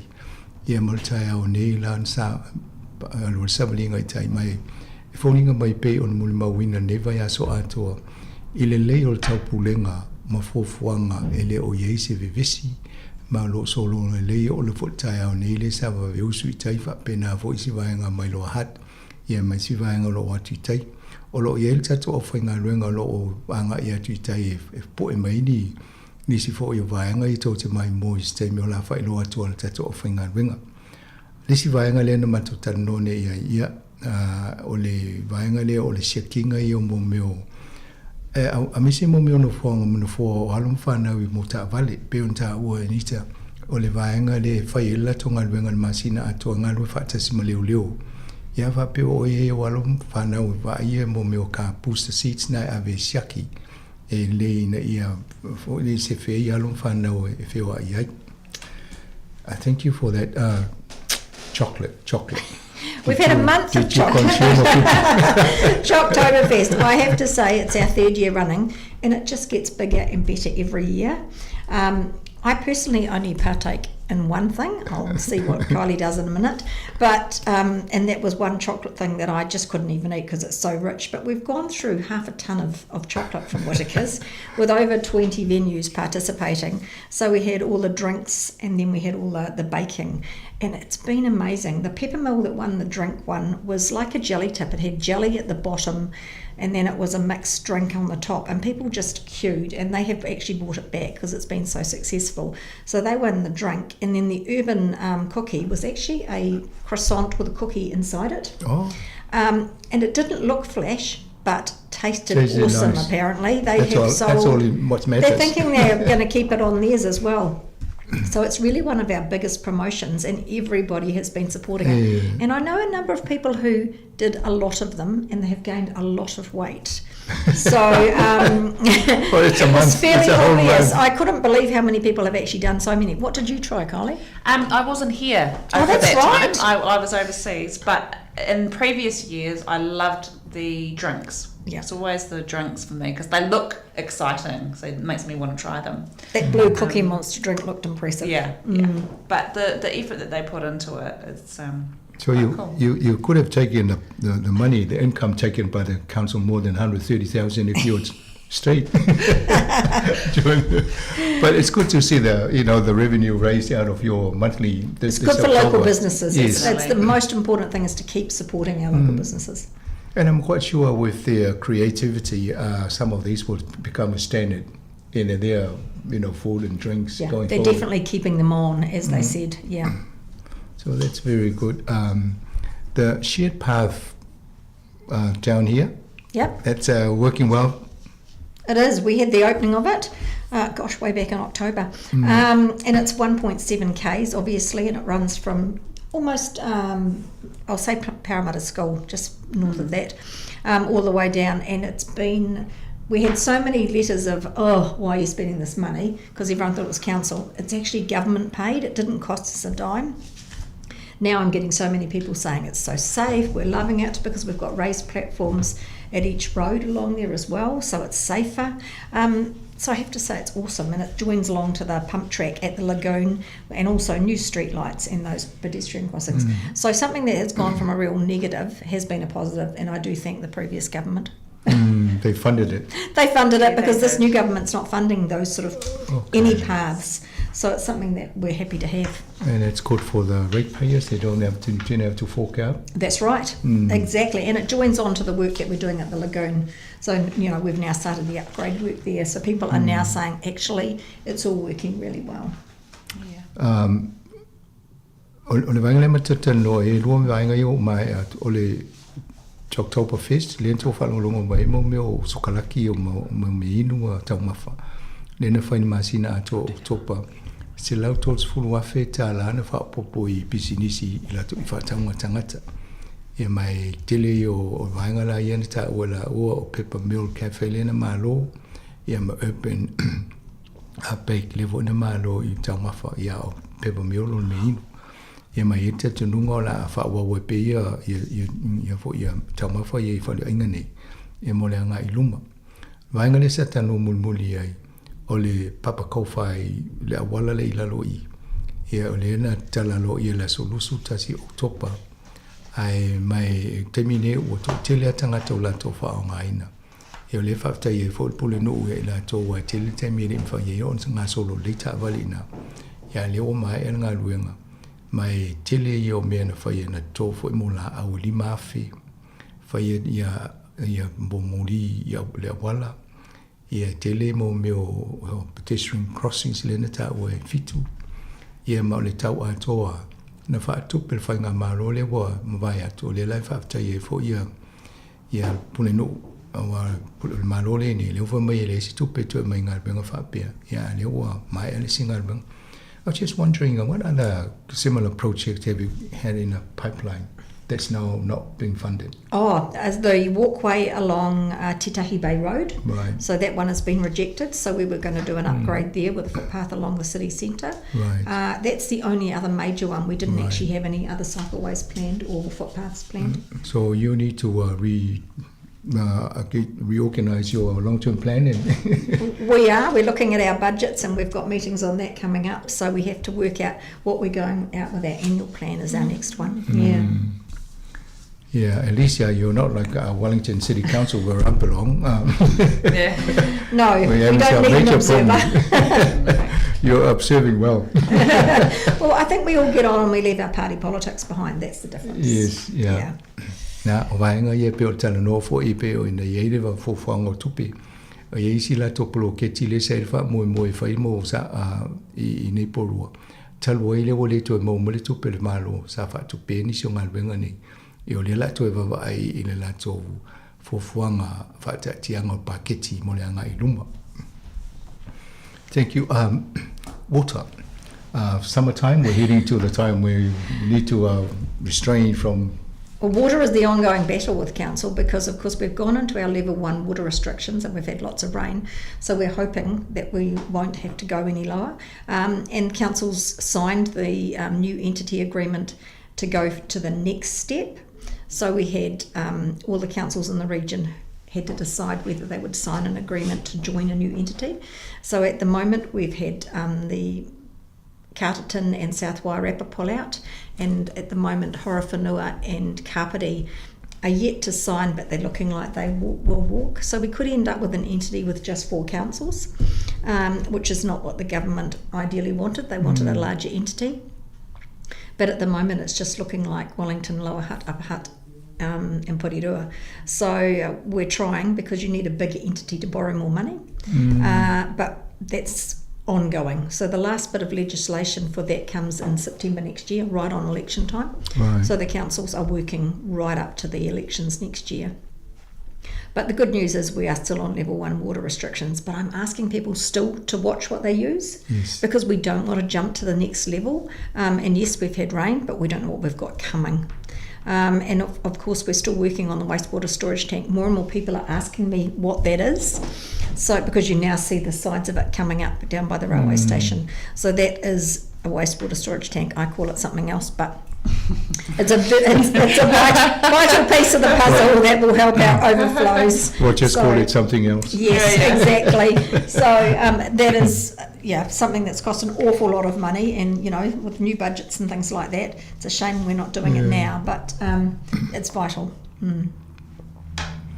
Oli, vaingale, I was just thinking when you were talking about some of these councils haven't yet quite decided. So what would be the outcome for them if they don't group together and try and get the scale? Well, the councils over the Wairarapa are talking about going together with one other up the hill, so they're talking 4, right. And then the ones in Kapiti are talking about going with Palmerston. So instead of having councils with 8 or 10 in, you might get 3 with 4 in, and so you just don't get that same number to get the borrowings. Yeah, it's a shame. Ole vainga le tala no nei ole vai mtua fo I whainga fuwhanga malo le nei le toi sui ato ile. I ole lai to mai e isi vainga ka pe o Carterton ma Horowhenua. Ia pe o po sui o la to e se le vainga le anga e la to. Ai fōlinga mai na ole wha ia pule ngā nuu le ngā nui whata se le vei pōrua. Just remind me, it's Purua, Wellington, Upper Hutt, Lower Hutt. Upper Hutt and Lower Hutt. Yeah, and Masterton at the moment have agreed to stay in for the next phase. Okay.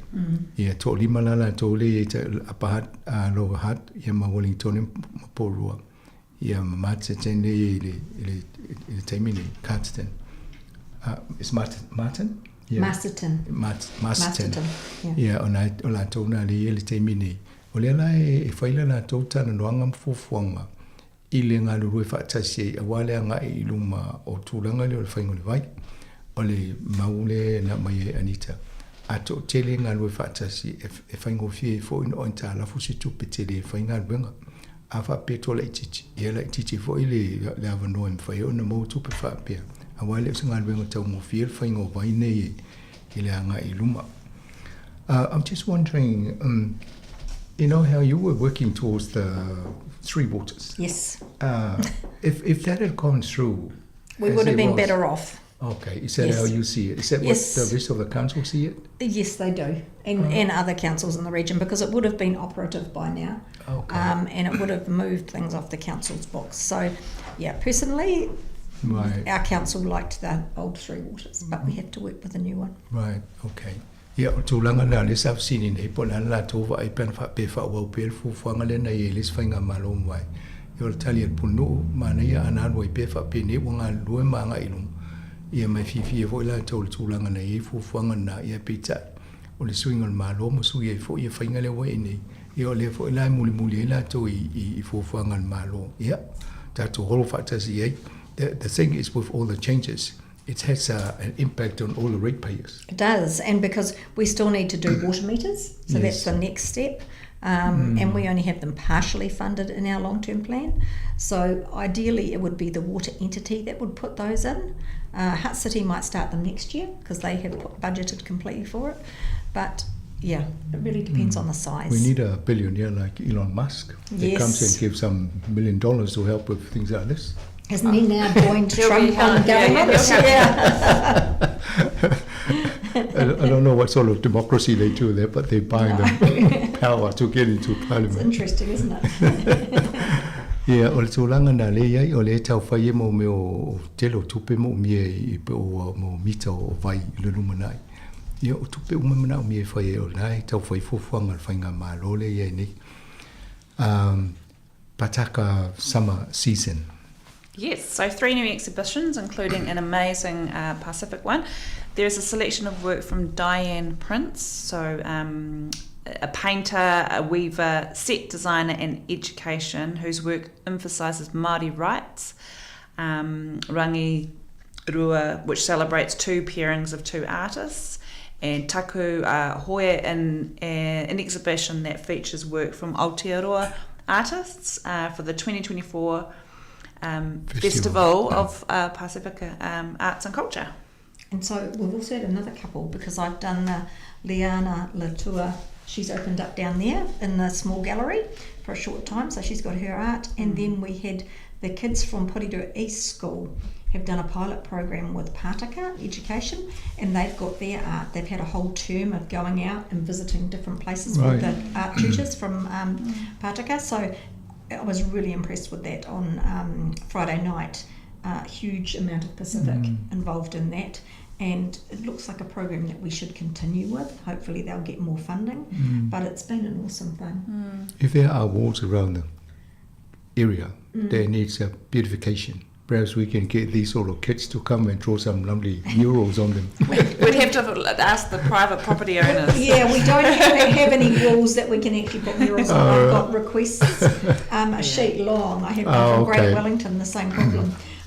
So yeah, and the taggers have been damaging those things. So yeah. Shame. It is. Ole vangalentan no ne ole Pataka summer season. Ia o fo te mine e tonu la ia whaalinga le fufu e whai nei vai te milia.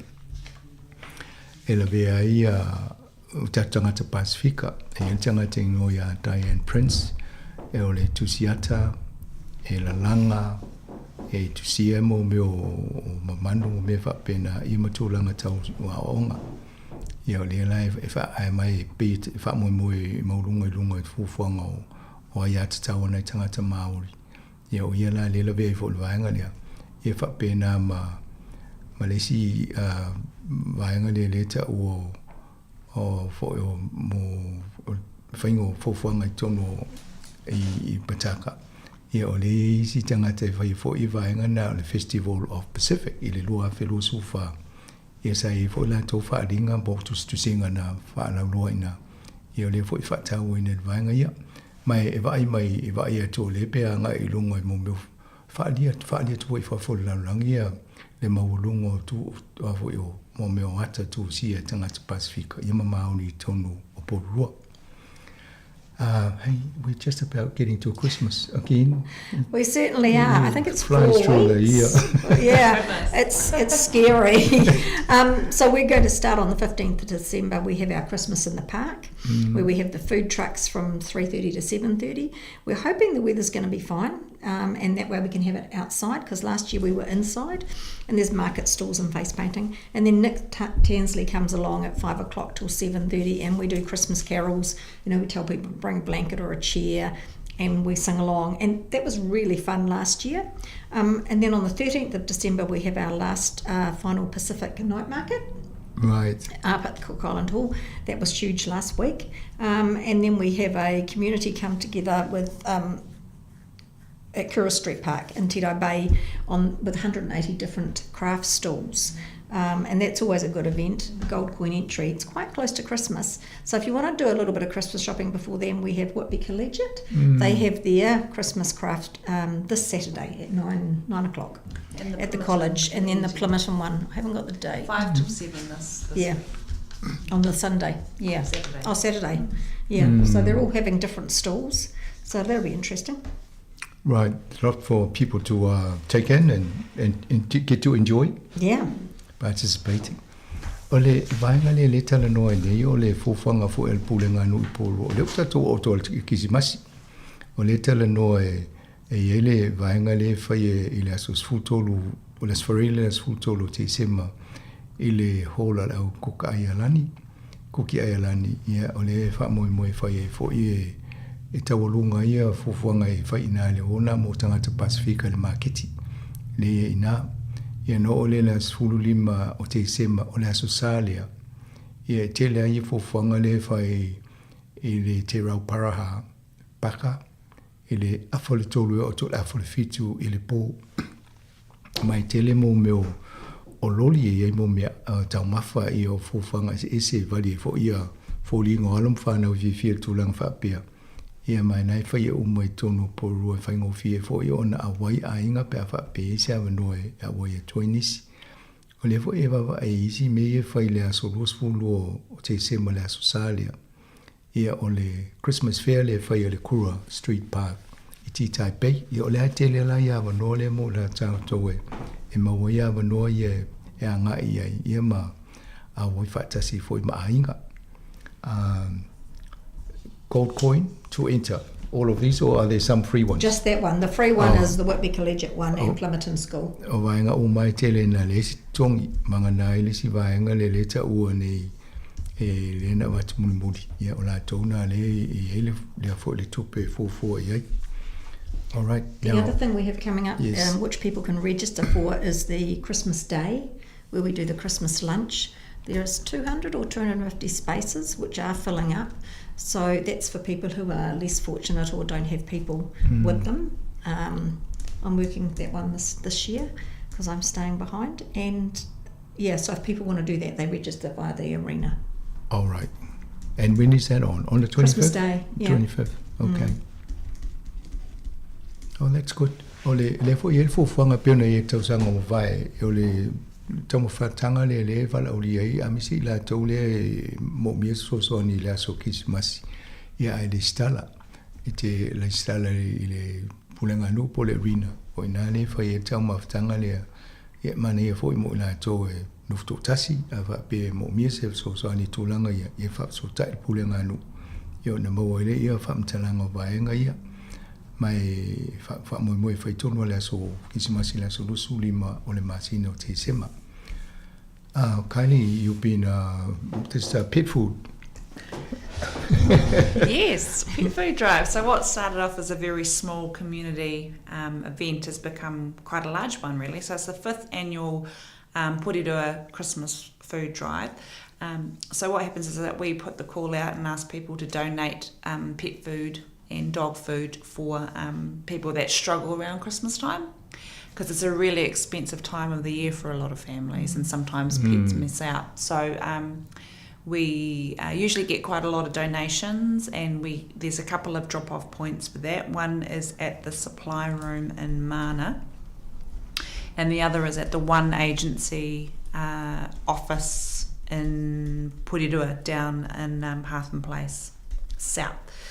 So, and then we put a call out to the community, and we usually have it at the Kapimana netball courts, and then it's quite a nice thing actually, isn't it? Because Anita and I have been doing this for a couple of years now, but we have the community come in, and we're able to give out cat food, dog food. So we really like to call on some donations from the community. Right. Yeah. So food for pets. That's what you're looking for. It's just about pets. And just pets. There's always more people than there is animal food available. So we know the needs there. Yeah. And is there a number for people to call if they want to know a bit more about this? They can call me. Yeah, and the number is? 027 Yeah. 826 0300. Yep. So whether you want to give and or receive, I can answer all those questions. Have you got Facebook on it? Yep. So they can go onto my Deputy Mayor's page as well, and they can have a look on there. But we'll be sharing it quite a lot between now and the next couple of weeks. So we usually dispense it kind of the last week leading up to Christmas. Manil vainga le fa fonga mai foi o to so ni mo meo tato meola ele le vainga le nga lui foi la o le lon do ni tau sanga talo na fai mo meo so ni mo tau mafa me ai nai meola le le la to nga venga le fai awa ia me ai po ni me foi te tonu ia tonu a mo volto pe ave fa tau la to me ai italia ia ona avele ia fufu la to fa so mo la to ia la to me ole mo miese so ni ia me se fo ia me ole ta lo ai e fa isenga wenga la to so you accept cash or vouchers or food? Yes, absolutely. So the supply room did collect some money over last Christmas, and so we purchased additional pet food when we ran out. Yeah, na italia mo food voucher po tupe foi. Yeah, ele la to supply room le po rona ya o ye tupe fa pe so ni foi e vainga ia. Mai afia mo atilis so ni po se fam talanga vainga le. E mawhai o na vili le pule sui pule nu ya kaili o le numela o lua fitu valu lua ono o tolu selau a o lua fitu valu lua ono o tolu selau i o numero na e moila ua. We'll just take a break here, ladies, and then we'll come back and round off the program. Tamis tato pesa mule. Tari wakarongo, hope! Hoki mai e ta mama, tona kaiwa rua, toru wha. Hoki mai e ta mama, tirato, inga e tuera atune. Kei te kapa mai, te haki, inga rangi ronga.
Tongans.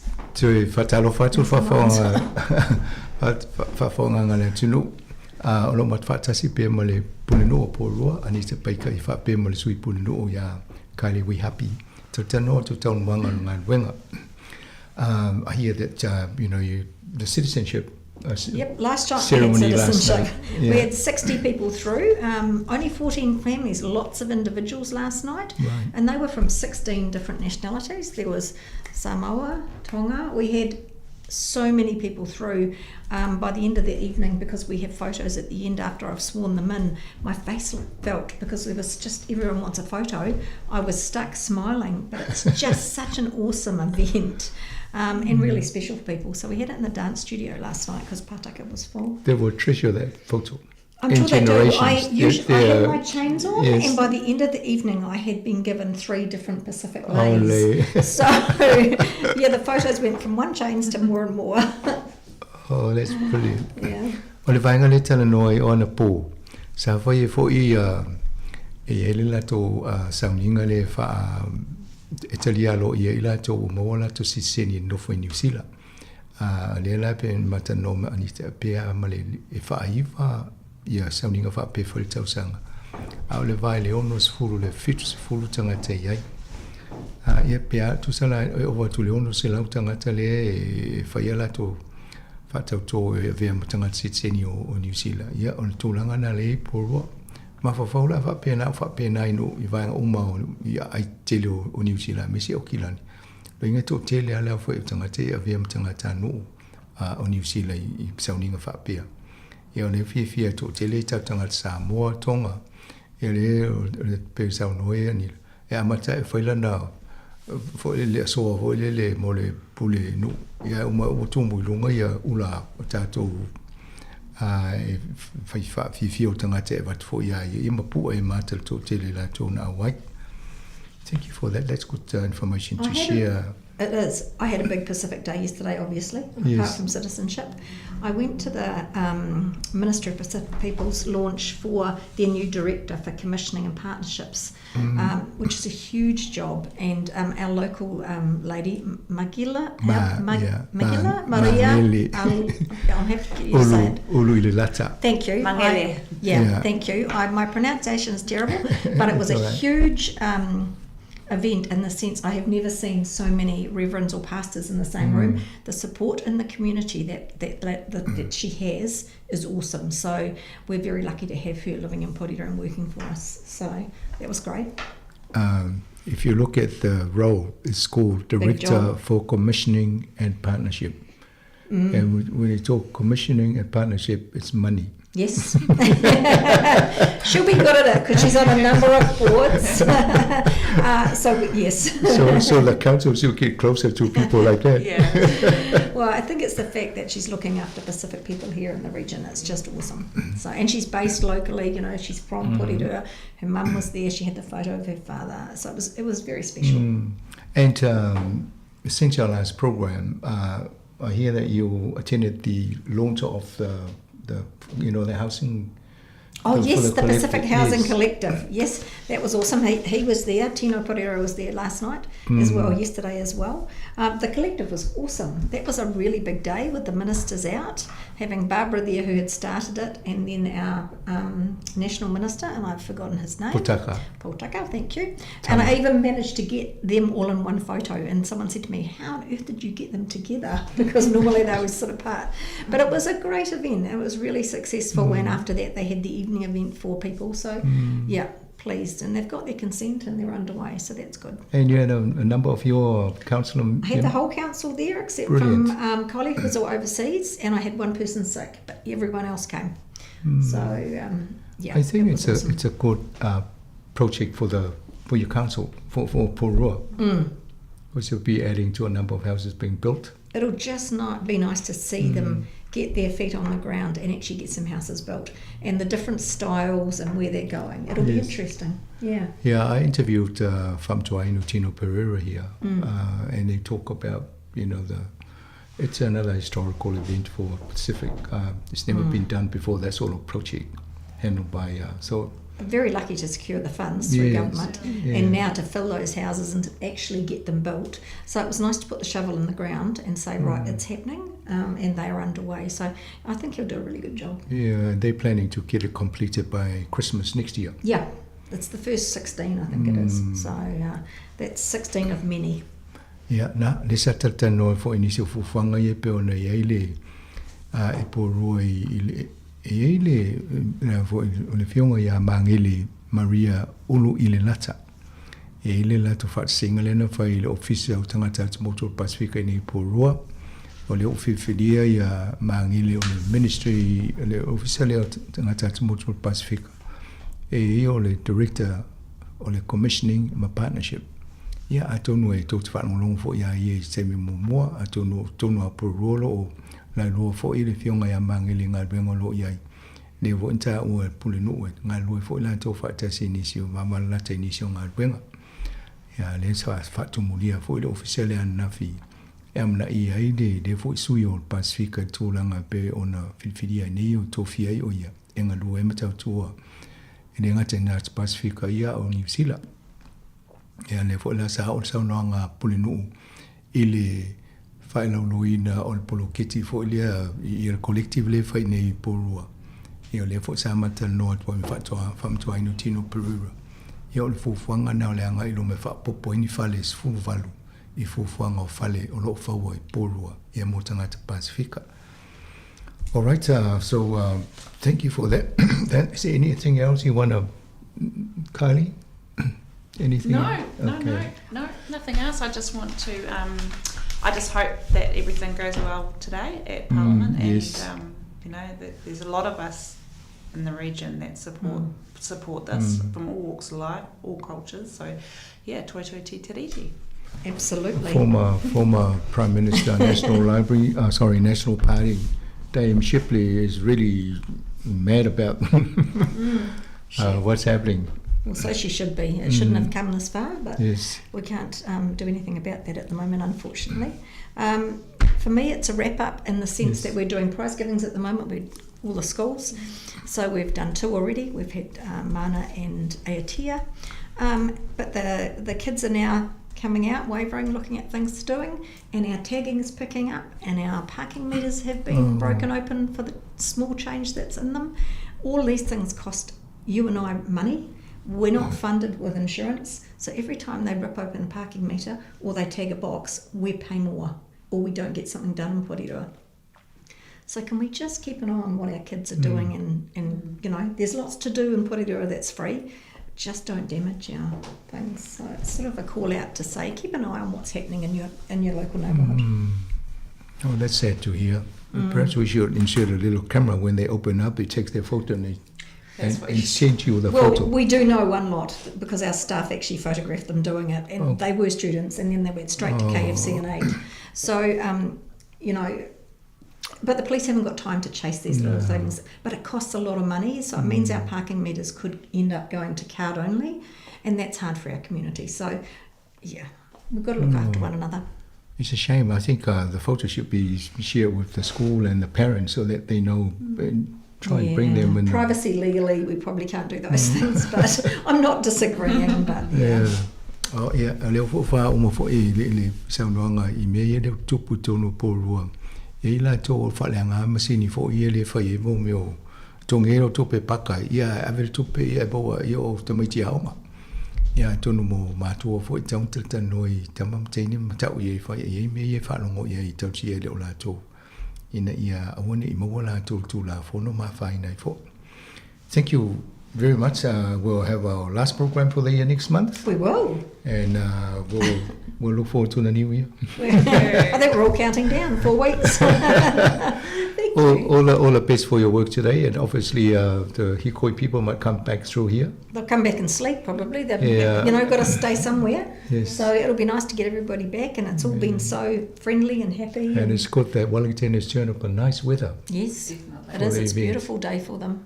Yeah. All right, so all the best for today and the rest of the week. Yeah, all tato po kalamina whentu whatsia fo imula wane tata no tuai. O leo wha bae al tato po kalamina te mine o leo na wha anoi mai pim whai o na wha umasuli minute. E fo ila tuto nge whia ngai malaua. ia le o va mai e te to po ka me mo le so ai to mo sistemi to te no e temini to fa so fua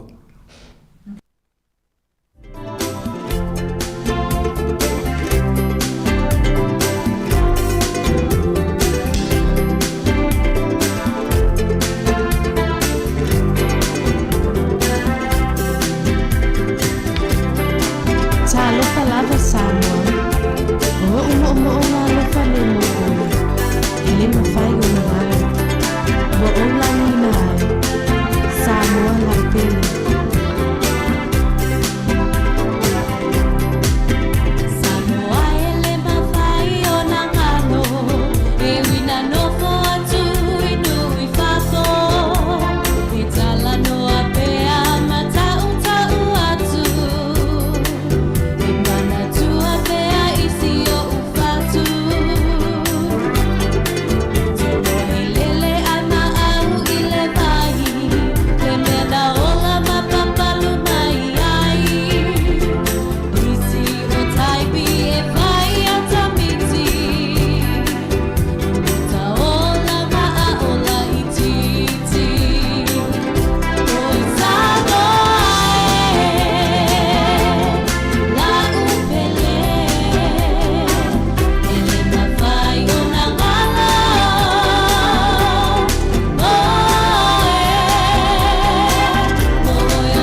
O le whawhonga pere tau tuare se whonga la mule o te tasi minute na tālea o le tu la se fulma tasi yen nei minute ia o le whawhonga le tātu puklame ia pe on masania ia solua vea ste tasi so i fu maloloina ia le toi whasalawina puklame tā uana nei ia awa foi ia le whawhonga le tātu o tino ia meise la foi le puipuingo le tātu so i fu maloloina ia pe au tātu au mawai nei a tino ia taua la proklame ia le la tu fasalawina ia pe mai el tatu peselea o le te o fulua po le lata la foi tu la tasi ia o le atu ina sa o tatu fasalawanga mai le tatu vaenga lo ia ia le tatu ofisi fasalalau le wanga ia tu inisi lo fainga luenga ia fasalawina mai inisi o vaenga proklame ia fa nga solo foi ia wal fa moe ia iluma ma moto le parlemene o nisila i Wellington ia leo le atu sa mai tatu fasalawanga mai le tu la po le lata lava fo le tu la tasi te sufulua ia mai tai Wellington ia le la nga lue mai ni se lo fainga luenga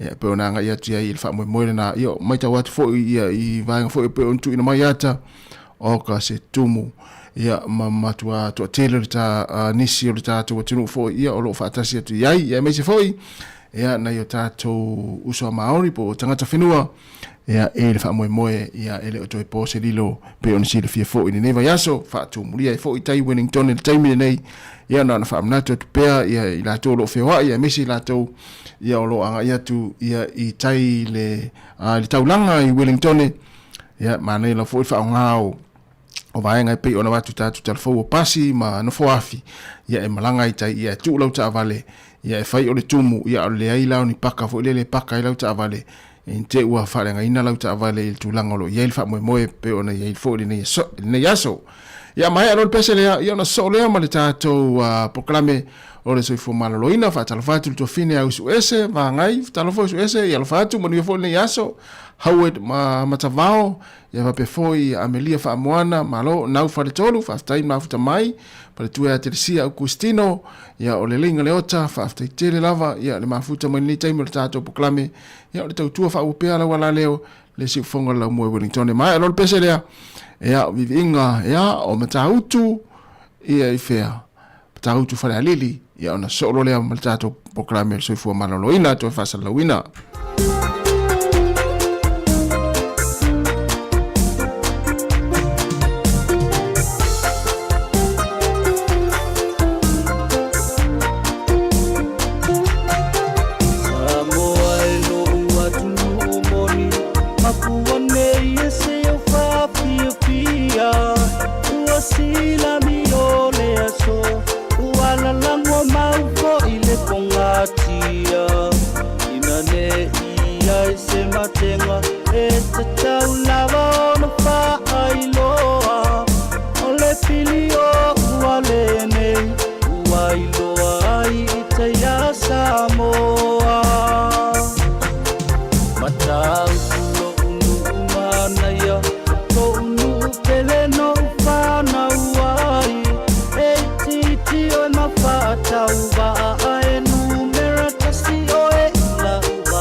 Soy fua au au na tu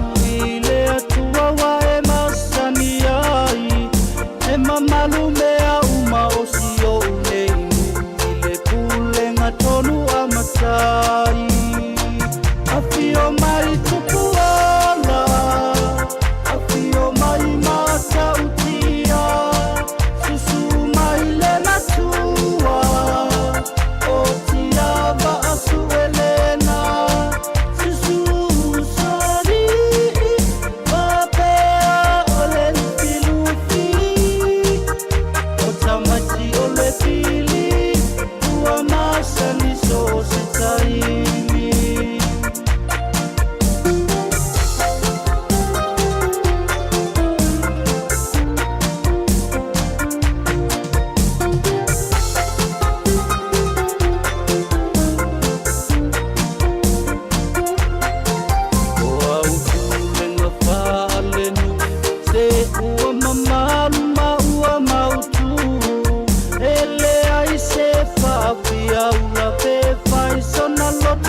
Tautu aea fale tua matafisa oa o male malo si ole au manga o senu umalo si malelei e o la pia pia ko iona tukuanga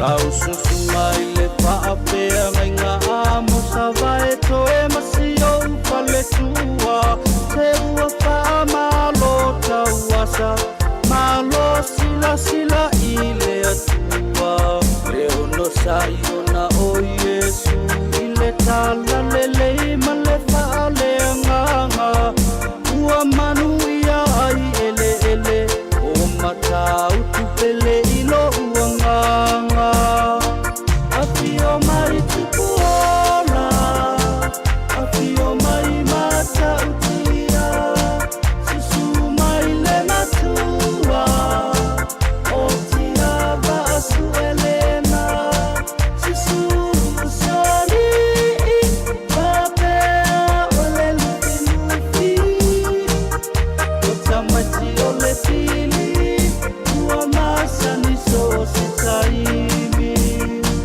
afio mai tupuola afio mai mata utia susu mai le natua o tia ba asu elena susu sali papea ole lufinufi o tamati ole fili ua masani so sitaimi o tamati ole fili ua masani so sitaimi.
Whaatalo whaatu i le nei tae au fau o le siufonga le lamua le nei po le Sāmoa Capital Radio i le tasi ono te si ma le tasi whāmo mātou te whaatalo whaatu nei fo i vaenga o le tae au. Lo mwhai ona maua le nei tautua i tō lau o le tātou le i tio i lunga o le Facebook o le YouTube ma le app. Ia malo lava le soifua i ata uta uma lo mwhai ona whaafonga mai. Po kalame le nei o soifua malo loina pe ona ngā lulue whaatasi ai a tātou le i tio Pasifika. Ia ma tātou pa angai pe o pulenga whaafalma i Wellingtone, Porirua, ia ma le Heart Valley, whaatase mau o nangol soifua maloloina, i le nei fo i tū malo o Wellingtone, whaasoa atua i mta upo, a walo mātou o la maloloina, ia ma so o tau soifua lau le lei. O le tau nei, o le u whaatase mai sui o le tau Manino Trust, e tala noi ni vaenga tāua, o la lātou fo i ngā luenga. So, Jeanette DeTheory and Nani Bekanovich are here with me in the studio right now. Ia talofa, good morning to you both. Good morning, Sabrina. Aloha le soifua, yeah, and welcome to Sāmoa Capital Radio. I'd like to give you the opportunity to introduce yourselves and explain about your roles at Tai Ao Manino. Ka alofa lei ati kei tautu loasi, kau eke isi ke iso ke tamai atatuli ke kau whakalataha e honei. My name is Jeanette DeTheory, Hati Niue, born and bred here in Porirua. I am a Family Start social worker and senior practitioner at Te Ao Manino Trust. Go e. Malo lava. Talofa lava, malo lava le soifua. O elo ingo Nani Bekanovich. Whamolmolia, whatuese atu e le lo whasamoa, le lato mawhaia. So le la whapalangi atu.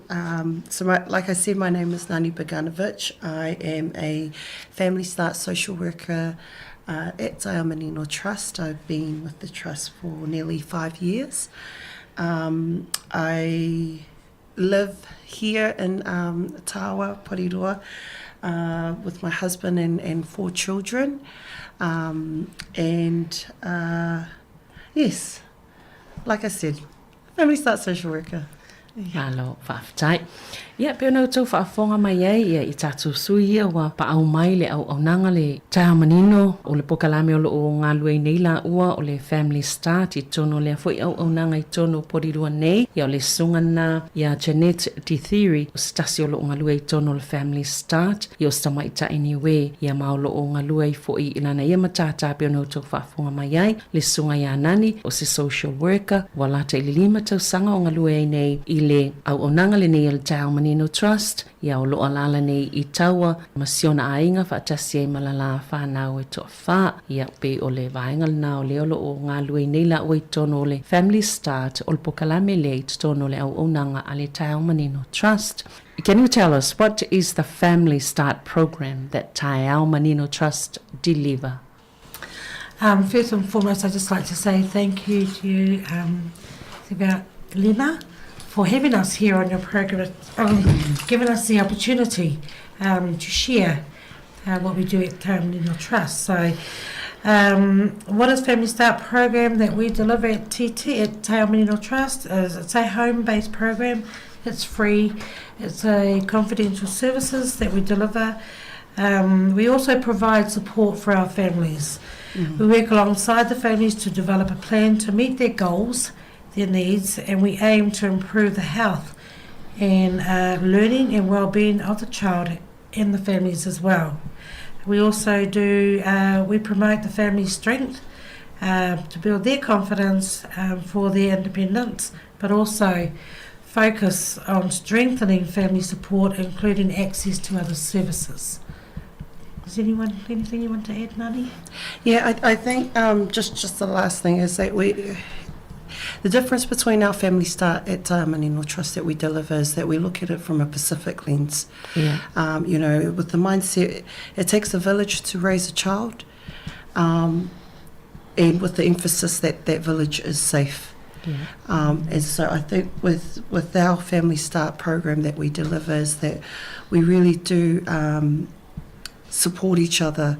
We're there to guide, advocate, no judgment on the clients that we work with, and just ensure that the developmental of the child is being met while the parents are feeling supported in that space, because it's not easy. We understand that as parents and guardians of any children. So who can be on the Family Start program? So anyone that has care or guardianship of any child under the age of 2 years old.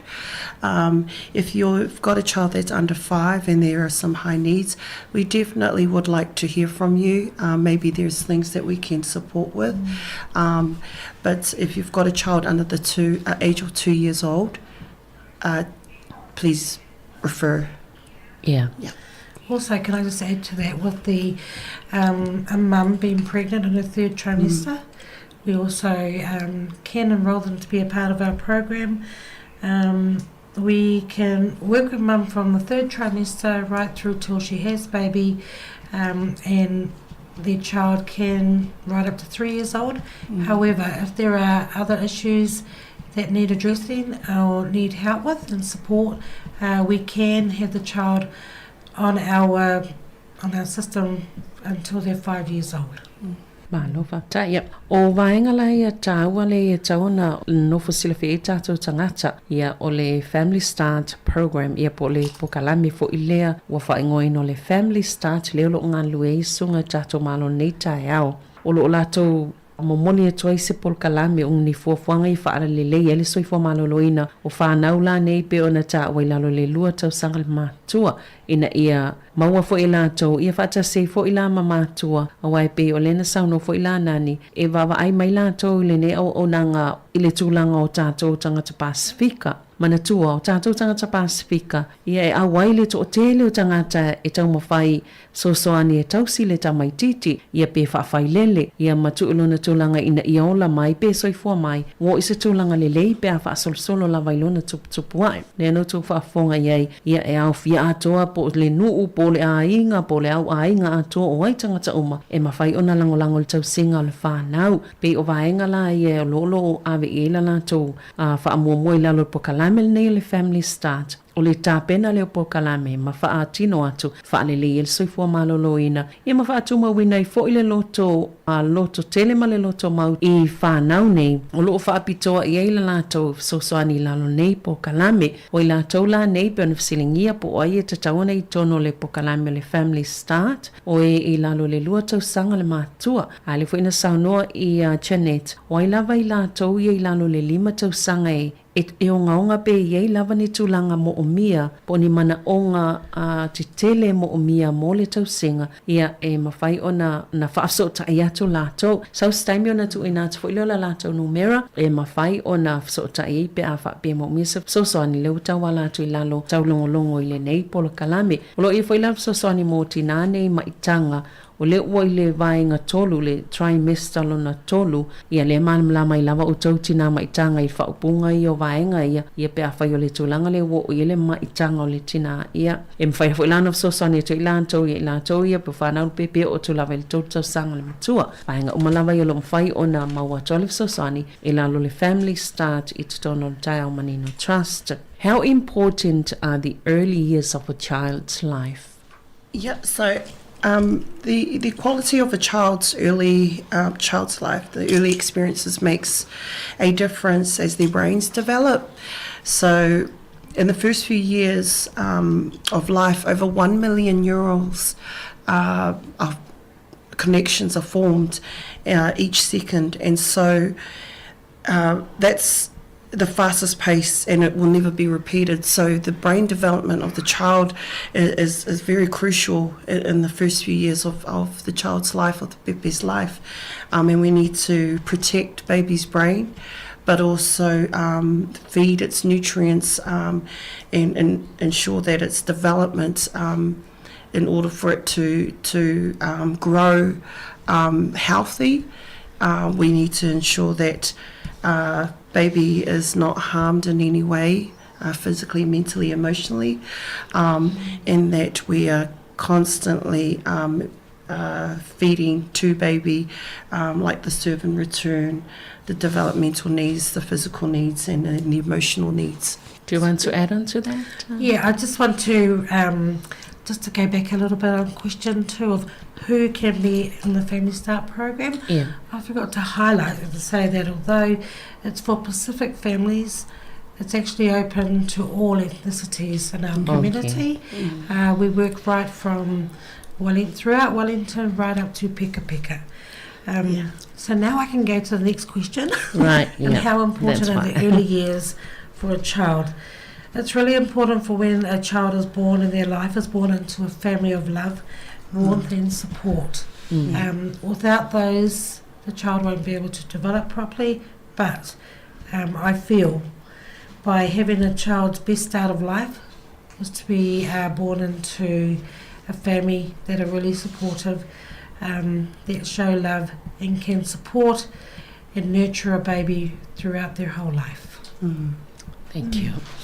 Ia, o le se vaenga tā o le sa whaafsile fo ia Janet ia manani o tūlanga ia i le whaamatala po le ale tā ua o le amatanga o tausanga ia o amata ile o le pepe ia o le ape o na whaamatala ina tā ua ia le puipuinga ma le whaafai lenga le lei o le whai ai o le pepe mai lona tolu tausanga momolo na o langa e pui ia ilo na whai ai ia I whawhanga fo I lai vaenga e te tau matala whea ngai ina ia tupu maola I se tūlanga I le ngata il malosi whaale tino malosi whaale mawhauwhau ia malosi fo I le tūlanga e te tau ai ona ola I le o langa whaale anganga tūlanga whapena pe ona tā ua o le vaenga fo I lai lepe ona o lātou wha malosia tā ua o le atina enga o le whai ai o le pepe o le tūwhatsingo le lango le ainga wa ale leile lango le ainga o le ale lei fo I ona atina I le whai ai o le pepe I tausanga I e tolu mua o lona tuputupu wae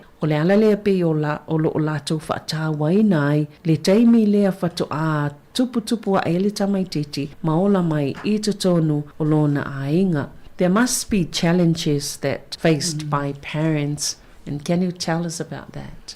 Yeah, so there are many challenges, and Jeanette and I were talking about it this morning as well. You know, one of the things that we highlighted is a big challenge is the lack of income that parents face, and therefore it affects the quality of care that they provide for their child, unfortunately, because of the stresses. But there's a lot more challenges that that parents do face, you know, where sometimes they don't have enough support. There could be substance abuse. There could be history of abuse, you know, for mum, dad, in that space. Some of the challenges that we have faced in every day in our own community is the lack of parenting skills.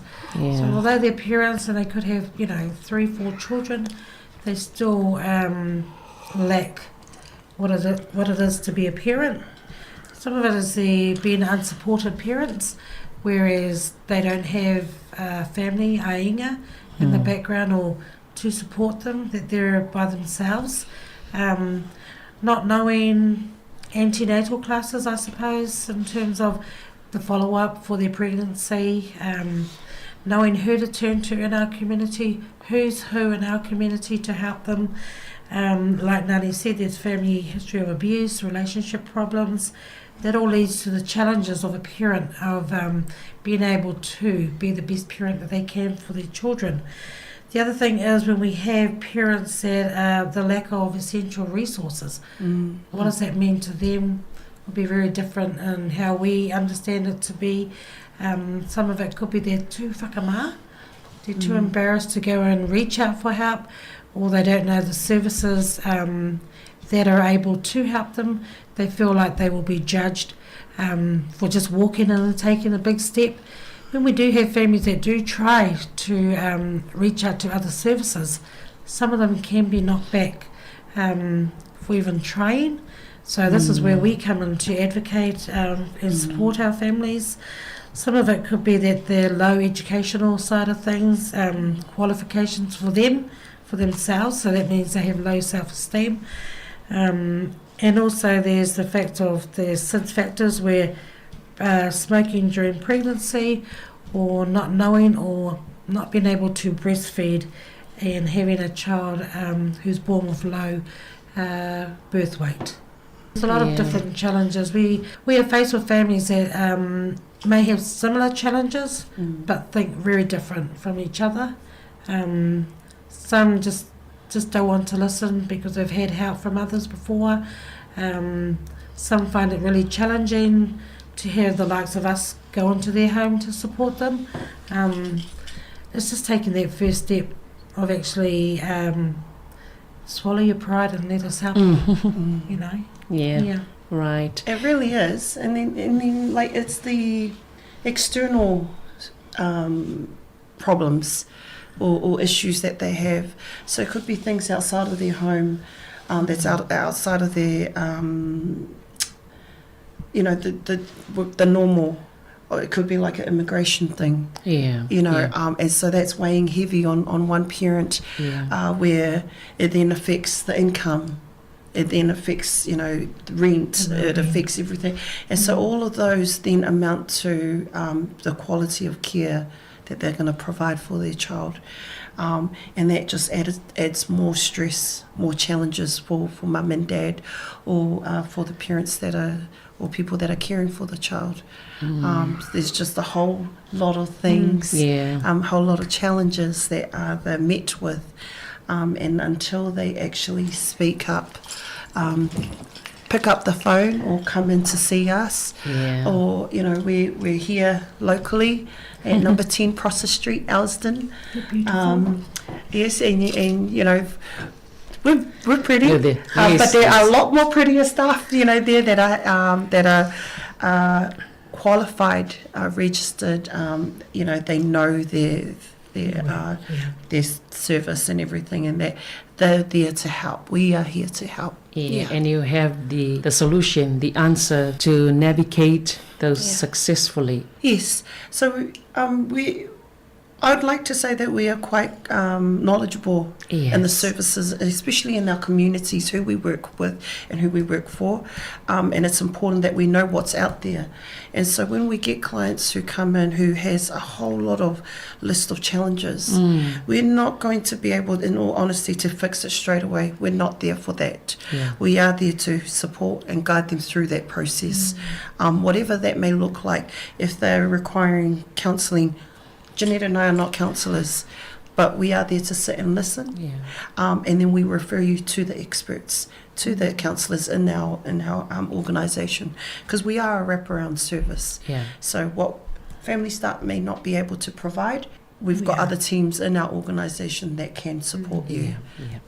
Pe o lisi vaenga tāua lava lea na whaafsiringia ona pelan tāua le amatanga o le taimi e tolu tau sangmomol tamai titina ia tinae ia mawhaafai lele ia ia maise lava le tūlanga o lona whai ai o le tūlanga tāua la nā le nā leina watu mal whaafisili. Po anilu I tāua e whaafia ngai manai mātua I taimi whainga tāi o le atina engo le tuptupua el tamai titi ia lele na tāua ma whaamtalaina ile nei tāi au tele whaafi tāuli tele fo ilu I tāua e whia ngai manai mātua ia o le tūlango le lava o tupe maua o le tūlango le lava o le lango mai le ainga e iei fo I si tūlanga po le sawaina po o ni sawaina o le tamapo le tina I ni taimi watua nai pe o vaenga na o loo a fia tu whaatasi e lava le fisota inga e a fia I fo I le atina engol tamai titi malona whai ai malona tupu ai ona olu I tawi e whea ngai mamatua o isi fo I mātua e le lava lango lo lātou mawaina o nisi e le aini o lātou ainga fo I mwhaina fisosani I lātou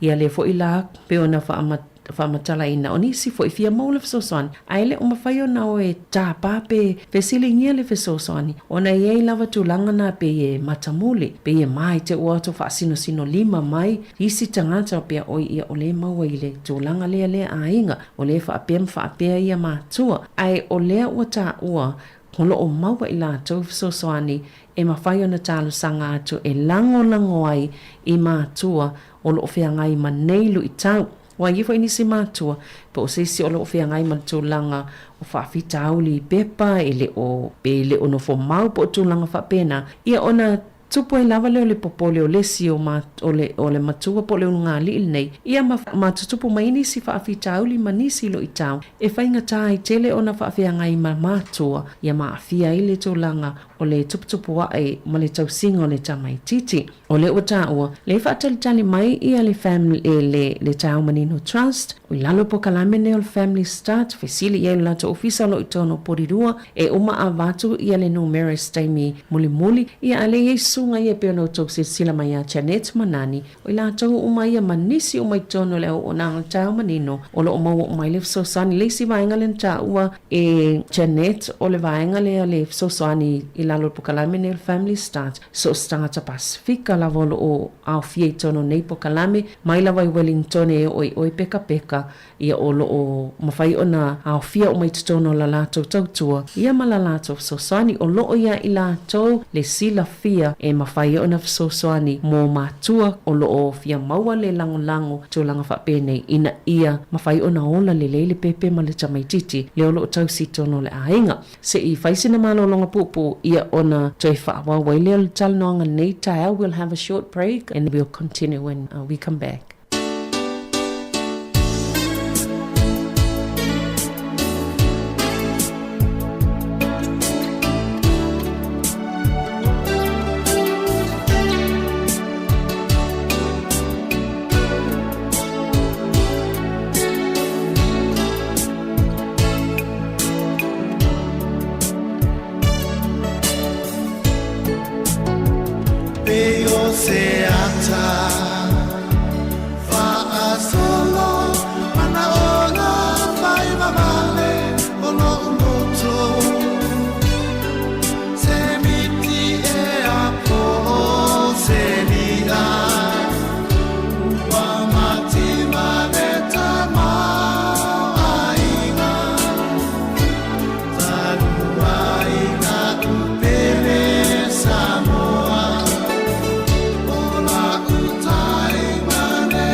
Ia, toi whaatalofa atu nei vaenga o le tai au, pia nou tau silafia, o lo o mātou talano atu, ma le songa ia Janet, T-Theory, whapea Manani, Bekanovich, ia i le nei vaenga o le tai au, mai le tai au, Manino Trust, whaataltano i vaenga o le pokalame nei o le Family Start.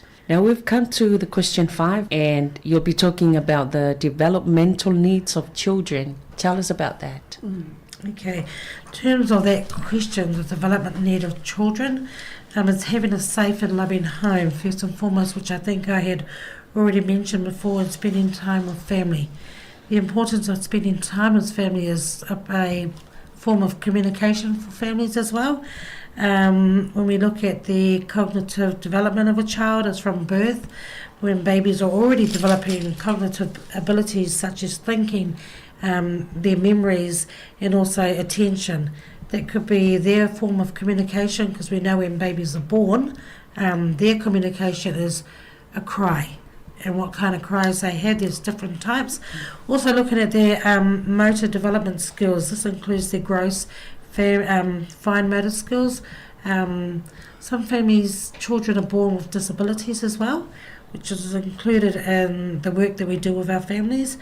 The emotional developments of a child is their cries. Do we know the different terms, different cries of a child, their wants versus their needs? And also, do parents understand what the emotional developments are for a child or for their own child? This is where the educational side of things come in for families who, we've always mentioned that we are parents as well, but we are learning every day. The other thing that a child needs is the social development, the interaction of others, building their confidence, being able to interact with others and not be isolated away from families, from other children, because when they are, there comes they form concerns. When they are around a family, positive family environment, warm, that's how children build their confidence. So all of these make up of the development of a child and their needs.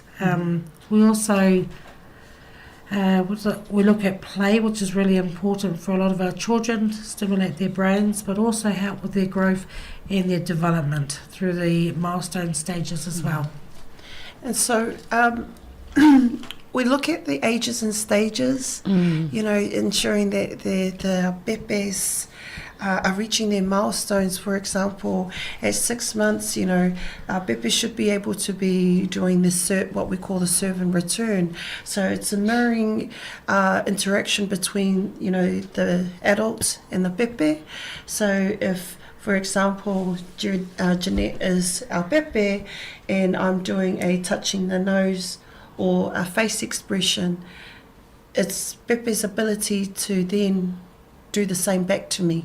And so those are the things that we look at, and also highlighting that it's important during that time as well as the health side of things for bebé. So it's the eyes, ensuring that there is no jaundice, but at the early stages of bebé's life, especially in the first 3 months, they cannot see colour. So babies can see black and white. And the contrast is, for example, they won't be able to see 10 feet away. And so it's being up close and it's mirroring that. And so ensuring that we are practicing with bebé on following, and that's important too when we do those things with baby, is that we're exercising, but we're also developing their brain as well at the same time. We talk about, in our program, we talk about the importance of reading, and that's to develop the cognitive brain. It's ensuring that, yes, babies won't be able to understand, however, the language and the them formulating their words, eventually it will come. But it's us as parents, as guardians, ensuring that we are doing that, is to explore their vocabulary eventually, and just for babies to recognise certain words, like eventually they'll say mum, or sometimes we mums get ika angry when the first words they say is Dad, we spend more hours with them. Yeah.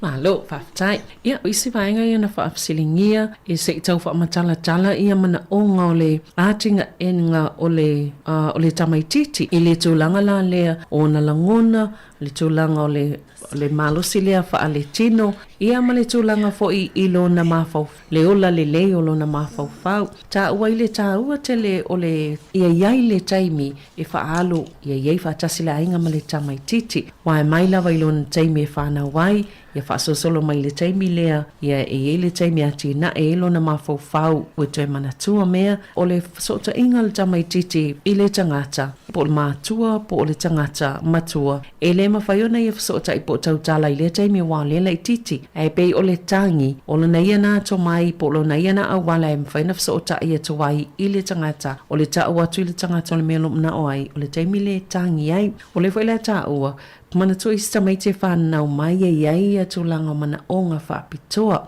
Ia e iai vaenga nei e se mai e isi tūlanga o le soifua māsani o isi tamaiti. Ia e tāualai le iloa o to mai o le tamaititi ina ia whawhai lele māti nae mai to mai ilo na mawhau o to mai ilo na langona. Ia mātau le leifo e mātou mai la tolo wa ia tamaiti. Ia i to e ngā tangi ese al tamaititi. Pei o vaenga i lo mai whaateita inga. Ia ilo aile ese to e ngā tangi al tamaititi e ta mai ia to e ngā langona la ia i lea taimi. O le isi vaenga tāu o le peona ta o le social development o le tamaititi o awala i e mwhaiona whaafsota i atua i a mai stangata o awala i e mawhai po o to mai i mwhaiona whaafsota i a mai stangata i a mati na e fo i a le leiva henga i ina i a hola fina o pe ola ua loto tele le tamaititi le confidence ia mawhai ele me tatauna matala whea ngai ia mantua whai au ngā mo mea o vaenga i whata alo le tamaititi pe o isi vaenga na olo o sosani ilona tup wae e iaia matua ese o le tamaititi mai leono masina ia o le fuita ua o le tolo masina o le tamaititi na tele iloa whaabasenga po le alia lanu o le alia lanu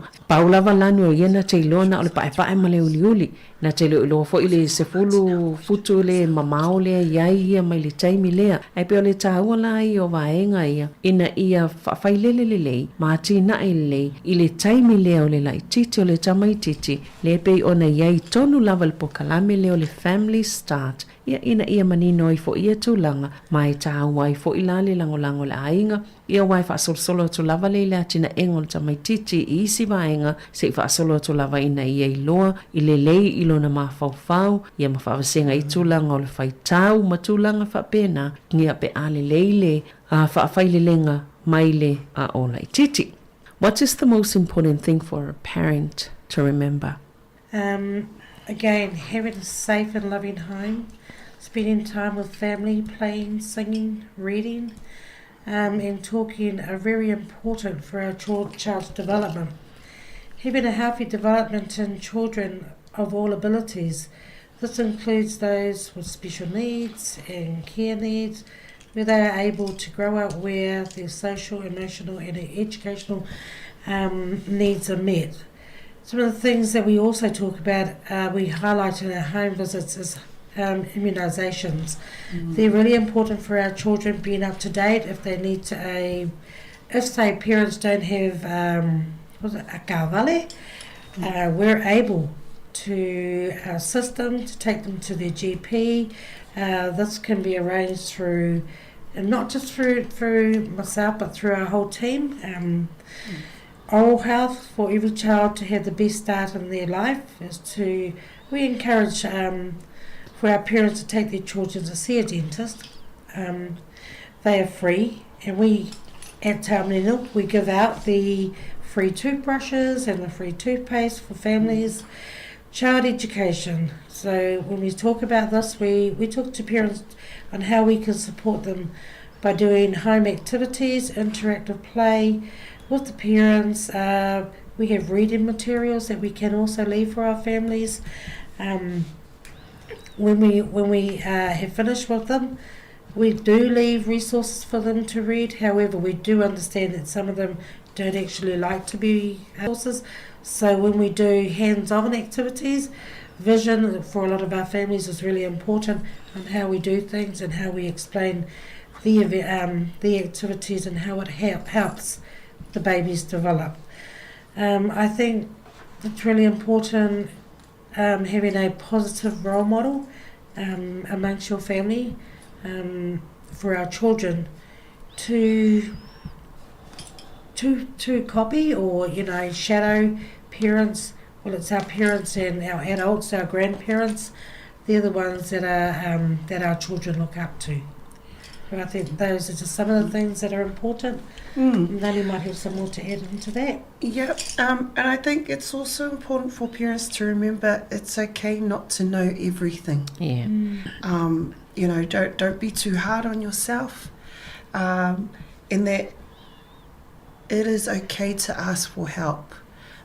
We highly encourage that at our Manino Trust. I mean, we're parents ourselves. We don't get it right all the time. But the good thing about it is that I can openly share with Jeanette experiences, that I'm having with my own children, and seek advice from her as well. And I think that's important for parents to remember, is that we're all in this together. We're all there to guide and support each other. Just because Jeanette and I are social workers, it doesn't mean that we know everything and that we're not going to learn from you, because it's actually a reciprocal relationship, and that there are things that we will learn from you as parents, and there are things that you may learn from us, and it's having that open relationship, honest relationship too, that when you are struggling, and we all struggle as parents, that that you can come to us, and that whatever you say to us, we know that it's coming from a good place of need and support, what you're looking for, and that's what we're there for. Yeah. So what can people expect to gain from engaging with these programs? I think, like I've mentioned before, support, but I also think talanoa is really important for our families. The values that they hold, their identity of who they are is really important as well. In a home, families have to remember that we're coming into their space. We come in respectfully, we come in with no judgment, but we also we talk highly of talanoa around our families. Some of the things that I also just wanted to reiterate with, some of our families feel that they can't read, so I use the metaphor as, do you have a Bible? A lot of our families say, we don't read to our kids, but they actually do. So a lot of our families, Pacific families, do attend church, and I use the Bible because it's really important for a lot of families. And that's a form of reading to our children. That is in teaching. That is a big value in a lot of our Pacific families, spiritually, but also in our own identity.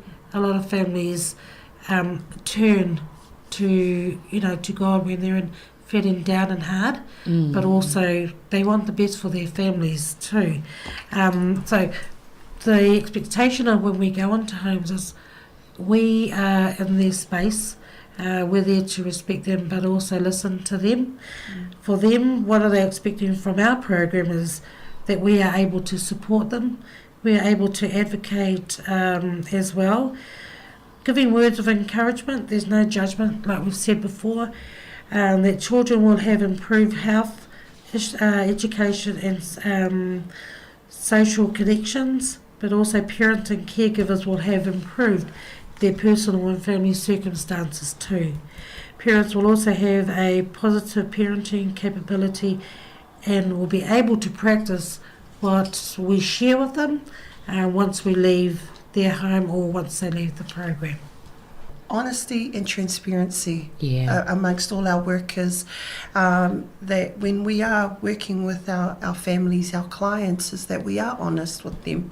We are being transparent, that there is no information that's being withheld from them, especially when we have families who may be working with other services, for example, rangata mariki, or, you know, work and income, that we are there to support, guide, and advocate, but also to ensure that our families' voices are being heard, but that they feel that our workers are in that space, leading them, you know, in hopefully a successful outcome for our families, not just the services that are working with them. Yeah, right. Yeah.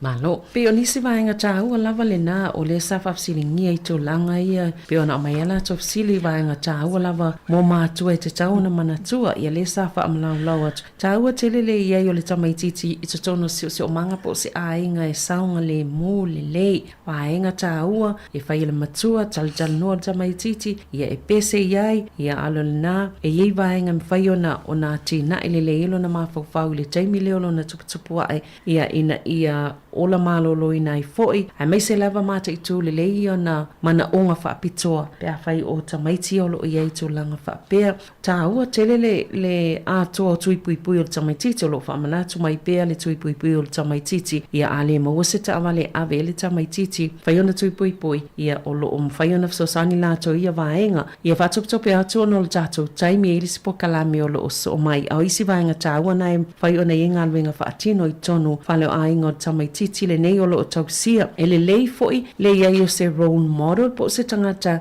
e ave ele whaataita inga le lei tamaititi e wawa ai tono la inga. Ina ia mawhai o na tuputupua e ia mamatau ia winga le lei. Ia mawhaataita e mamuli ai o le whautuanga na amai. Ia awale popole pe awhai ele sila fia mea uma o lo mawhai o na maua ma le fsosoani ma le lango mai i le vaenga a le family start i tono tae manino e tu ina atua i e fsosoani a toa ia ma le lango lo mawhai o na tā ua pe o na i le tae o nei. O le lesi vaenga tā ua tātou ainga Pasifika ia e to anga i lotu i tatonunga Kerisiano. Whai o le tuspa ia wha o ngai whai tau e le tamaititi.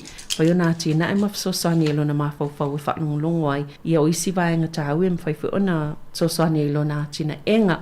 Are services free and confidential? Yes, they are. Yes, they are. And how do people refer to the programs? We've got a beautiful website. Yeah. If they go onto our website, there is a referral at the end of the website where anybody can fill that out. There can be self-referrals or through their GPs, anybody can complete it and then somebody will get hold of them. And the website is www.tayamanino.org.nz. And we also have our free phone number 0800 345 345. You can come in and see us. We're at number 10 Prosser Street in Elsden. So our doors are open from 8:30 to 5 p.m. Monday to Friday. So just walk in. And just ask our lovely receptionist, Grayson, our administrator, if you could see one of our workers. There will always be someone on site. Right, thank you. Ia vaenga muli na e mawhai ona e soota i lato telefoni e lato website e mwhaina wha pe refer pe whaasino i se tangata le au nanga. Ia e te ngai e le lato ubenga ta whailangi le na pe ona tō lau watu e le tae au manino. Wala au fo ilan numero le ovalu se lau tolu whalima i e lato ofisa i nai Elsden. Number 10 Prosser Street. Ia, na o tō whafonga mai na Elsden. Ia o atu iai, ai le lei alfa maul numero na ovalu se lau tolu whalima, ia te wala au iai, pe a whai e te fia malamala mātili tūlanga, ia mawhisili o le sunga i a nani ia lahe, e sila fia le Sāmoa mwhaina, e whisili talano iai, pe a mōmia le sosoani i le ngangana, ia malto te le lavo i la tōlo o iai, ia e mwhai ona tāpai se sosani. Thank you so much for coming today, Baptai, for sharing this information with our listeners, and all the best. Thank you. Thank you, everyone. Yeah, Baptai taso po kalame na, Tae Manino Trust, no to whaafonga mai e tato malo nei tae au e whaasoifua mo le nei taimi o le tae au. Why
Ta alofa lava o telefou mo le nei au auli, mai le si ufonga le lau mua I Wellington.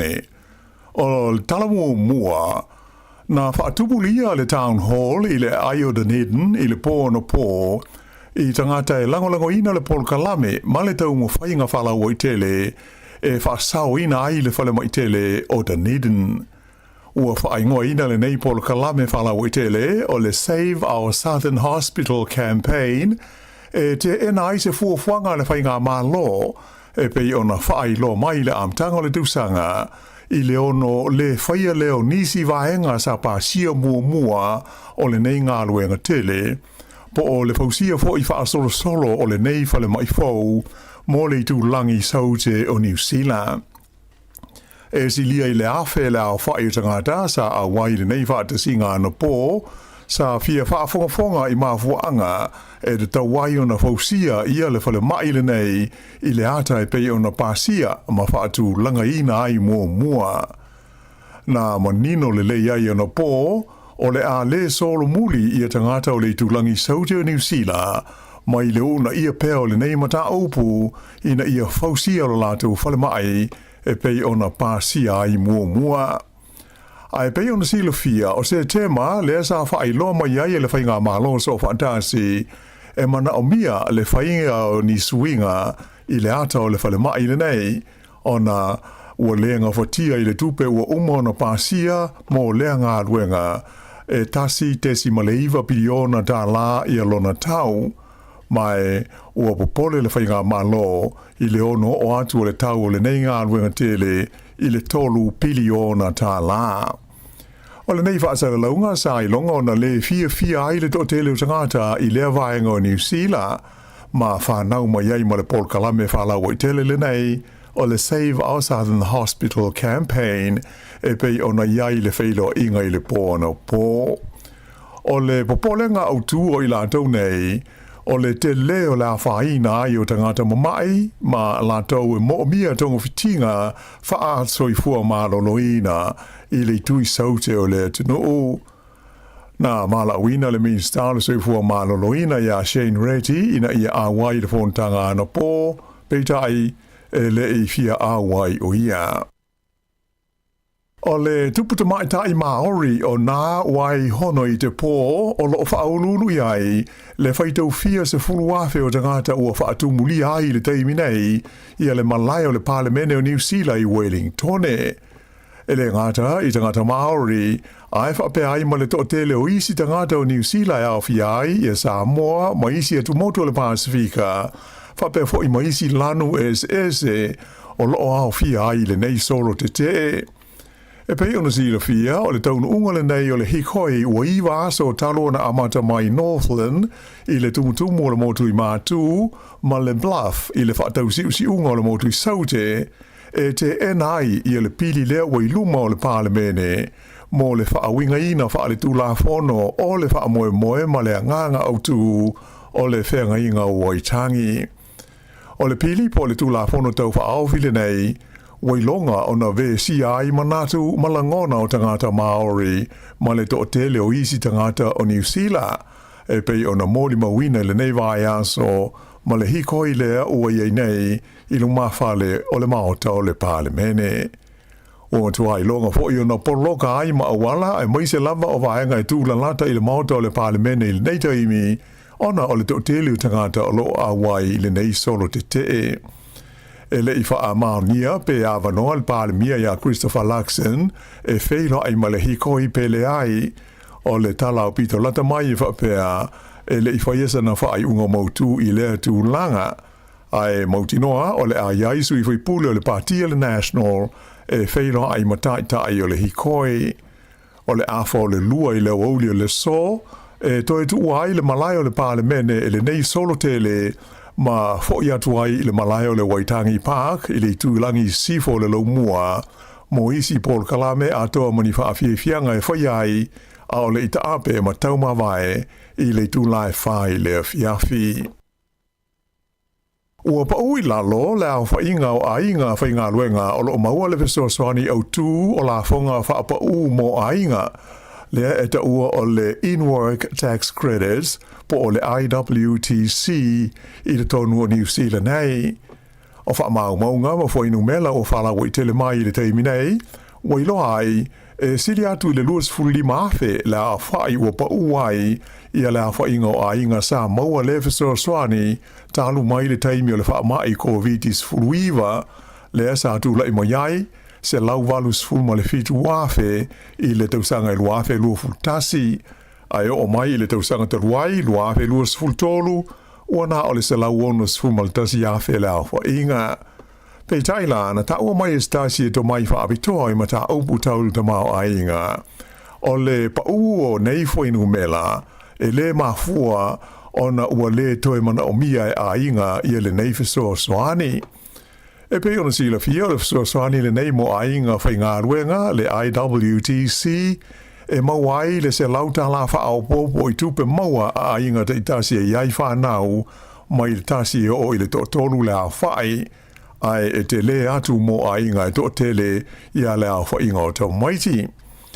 O le nei fesoa soani e na o a inga e whai ngā ruenga mātua la tau te maua ai o fufuanga e tau tau fia ai e le whare tupe tu tonu i le fua la fonga whapea matu lui o aita la fu e masalumia e to tele ia mātua na o la tau maua i le IWTC ua vae ai mai e la tau ngā ruenga e le ngata la ua le whai ngā ruenga ai ua whape hoi na le toe maua i la tau ia i le soani le nei a le mā lo. Na si tia mai le tolu te si 2% la wha ingo tanga te le aini ngā ruenga i te tono New Zealand i le kuata whai ua le lua awhe lua fultasi i le 4% i le kuata whai ua le tausanga te ruai lua awhe lua fultolu. Ai o le tolu masina na mawai atu nei na o tuai i le wha tesi ma le 2% le au wha ingo tanga te ua le aini ngā ruenga i le tono le tunu a toa. Na amata na file ilo ngā alo ia le pule maliu le corona i le mafuanga o le maliri waiu tangata e to se furulua i le taimi o le whamalosi o Gabriel le asa awha ina ai le tūmalo o le Hawke's Bay. O le neisu o e ngā lo au fia ai le tūlanga sao o li pōti ma walo anga o le tau ai whapea ai ma le tali atu au nanga SS e taimi o whalawela whaafosei ai mai se le tūlanga sa whaatino i nā ia la tu sa iringa ma ngā luenga la vea ai mō tangata nā whaina i nei mala wha le nā tūra. E lua aso o whaatūlanga mō le sa ili linga le nei i le whaamisnonga whaitū mā loi Hastings.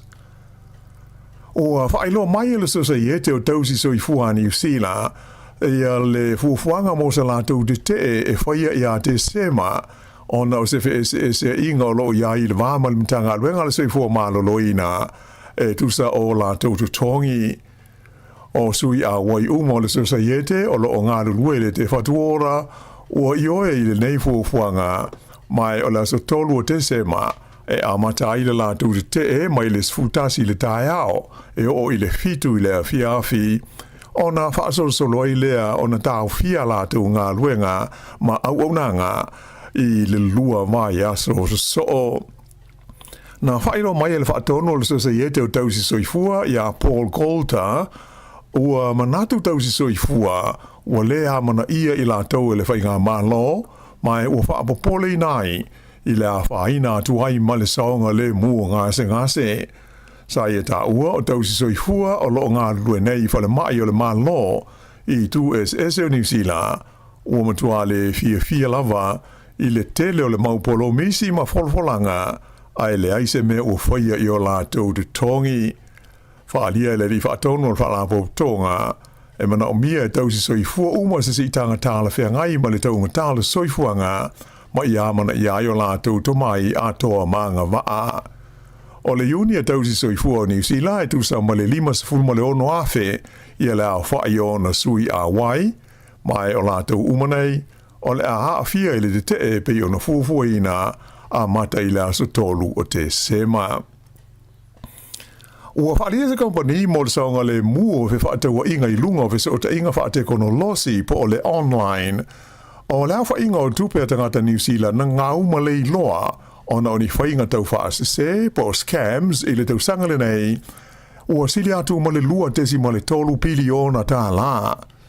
O se susuenga na whaia le Net Safe ma le Global Anti-Scam Alliance o le tusa ma le awhi o tangata na iloa ai o le tasi vai tolu i la tau nei sa whaina i ni whainga tau whaasese mai o le fua evelesi o le tupe na le iloa al tangata e to tasi e tolu afe tasi le se lauta la. Ta ua le whaatono le Net Safe o Brent Carey o nei wha maunga sa whaonga ina e maua ai le fua whaatatau e siri atu le lua piliona tā la na ngau mangoto unga mai tangata o le tinu i le tausanga le nei ua tau whaai uiu.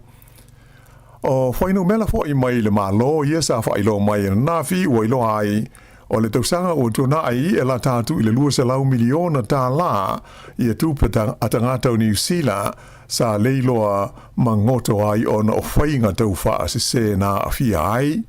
Pei ta ai whaalia Brent Carey, o nei whainu mera mai le malo, e mai wha mau maunga whale tupe, mani wha la poputonga se fulma le tasi, ai e mauti noa, e tele atu isi whale tupe ma isi whainga o lo o te tongi ai wha atawa inga online a tangata, e le o au whia ai, ma e mauti noa, e sili ma mau atu na i lo la whainga e pei o na wha i lo mai nei, ona e tele fo isi ma ta upu wha pe nei e mauti noa, e le o li potia ma wha mau mawina i tū langa alo ia. Sa ia wha mawhaina mai le tāua te leo le wha ilo mai ma li potia o ia tū langa. Pe a whai e a whaina aiso o se tāsi. E tolo ni fulu mano bo ni feathers sa whaatawina i se tau e sili atu le se fulu afe tā lai le fulu e tāsi i le whaatau tu i na whaia i au ki lani la so nafi. Whailo mai le whaatonu o le kompani o le Webs o Leah Morris o le tasi o fulu mai le manulele o le huia e se fulu iwa afe tā la le tau na aluai o lona lua o fulu o le lavamanu se fulu tolu afe tā la na tau lia ai ma le fulu lona tolu se fulu afe tā la. Ta ua fo e Morris o loo whaatala no ina le teimi nei ma le whaapoutonga o loo manao i leisi fulu o le lava manu ai o lona lima o fulu po feathers e lima afe tā la na alua i nafi. Ua whaao Sofia le mana o tangata mwhalapo tonga i fulu manu nei, talui e le fulu e tasi le sa whaatawina atu e le whalapo tonga le nei o le web, i le amtanga o le tausanga le nei, i le tau e whaas fulu ono afe e lima sa lau lua tasi tā la. Ua ve ai lea fulu ma se fulu manu au pito i sili o na taunga tā i le lalo langi a toa. O sili atu ia le taunga tā na i lo le tau o le auro lo o iai. O fulu po feathers umanei, o fulu o le manu lele New Zealand e ingoa o le huia, le ua le o toe maua i le taimi nei. O lo wha mawina o le tausanga e tasi iwa o hitu o lo ngata mai iai le wa ai o le nei manu lele, i to ngā vau malau whanua o Aotearoa.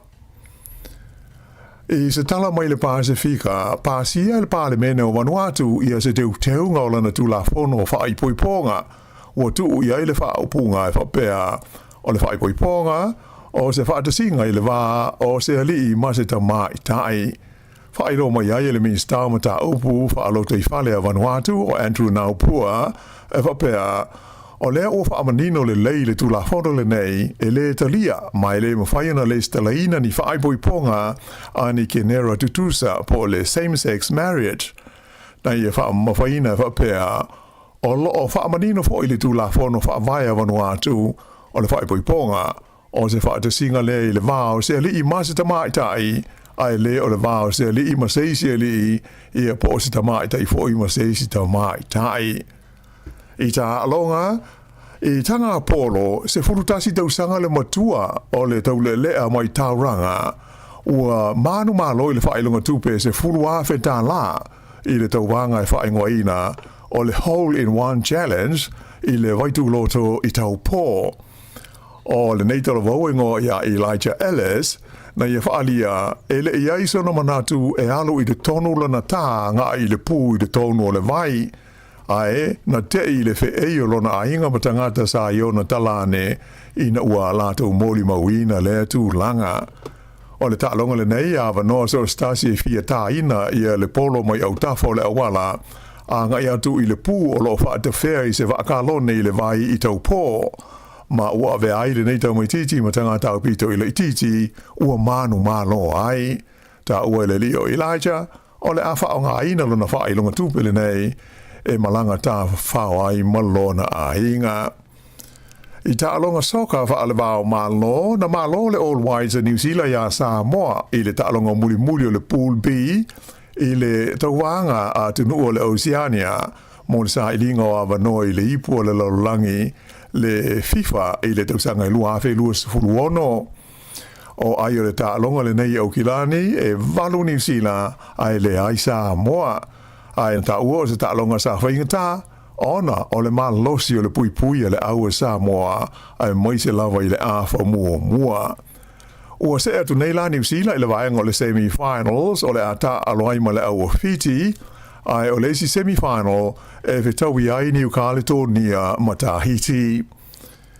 I la kopi le uni fa le vao malo to tele i tamata alo le Springbok sa Felika i saute o lo fa atule mai e foi e ai filfilinga mo tangata ta alo pito le leo le nei sanga i fai longa hoi nei le World Rugby ai na o le li o Wallace Stiti o le Olpeleki o lo fia i tamata alo o lo fatula i mai i o la tau ingoa mo le fai longa tau loa le laka pia le langi le nei sanga i ta longa ta mai tai au tai tos furulima o le tamatai o Alex Matthews ma Eli Kuldan o Engelani fa pea Pauline Borden Sansers ma Alex Stacia o Kanata o lo fa atu mai mo le fa ilonga o le tangata ta alo le tau sanga ai o le tamatai o Hannah King o le Black Ferns of New Zealand o lo o fia le vaenga mo le fa ilonga o le Breakthrough Player of the Year fa tasi ai ma Caitlin Halsey o Australia fa pea Maddie Feaunati o Engelani ma Erin King o Aielani. I kirikiti fa ale vao malo le o manu malo le au Sri Lanka i le la series ma le au le Black Caps in New Zealand mo ta longa te itasi aso i le tupa o li o lona luo ta longa le vao au lua le sa na mawai e Sri Lanka ia ai lua se lau mleiva o New Zealand ma manu malo ai ele ngata i le series ia a o so ai ona manu malo te tasi le talonga le faia i le po a na nei ia o le fai umana nao telefou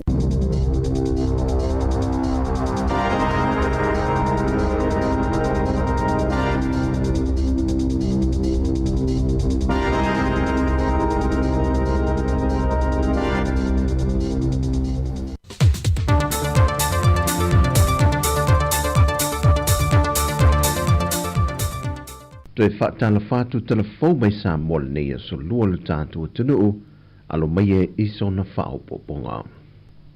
Wa toi whaawawa awa o ngā whanga solo antanga ruengo tina mtama e tai a tina o nuk manga whaso tai, e le whaala poputonga o ta ua le sango, po le whaamalu o whaala poputonga tu ma oti le atunu e le o ni whaala poputonga le malo, e toi matimati e peata i alama awala fau, e faa oe nai faa la potonga loi tono i tu malo i awala ese o whainga malo le lei awale whai o filifilinga le lei ni ati na e tala whengai a ia fausi e lunga tūlanga manino ma la malama ma le fesilingi e o na sui awai e mauti no aile lango ina pe nu ma fio anga ma whaingo fia fo o na fesoa swani atu i aile malo o awa onga ua amatalia le nei vai yaso lo whātou teia le moto tinamata mai ta ia pia, mai sui au wai a whaala papatonga, mai tu malo vai maunga numero mua ma le lua.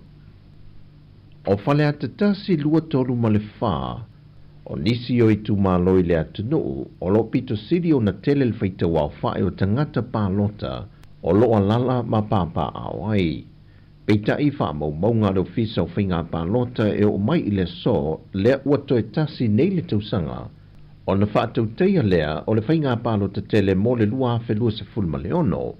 Ai e le i teiteo no o atu le afa o le au whai o i lato o loo i lungo le lola pālota, o loo tā lia matuli tuli pēle o fisa ma le au whinga luenga, E anga ia ne e whaia le restala fau. E pe ona toi whaanga solo e le ofisa i le atunu atoa. Wa mai al ta amilisanga mua le ofisa i Sāmoa atoa i ona i tūmalo e 5 tasi. Mai to ai titi lava i lato wa mawhai ono lato tali mai. A o whaleata lava lato wia. E na o le wha afe se lau 20 ono i lato wa mawhai ona o ane le ofisa e restala.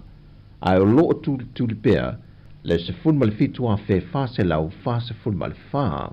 Ma wa amata ona wha ngā solo atu le isi ta amele sanga lona lua le ofisa.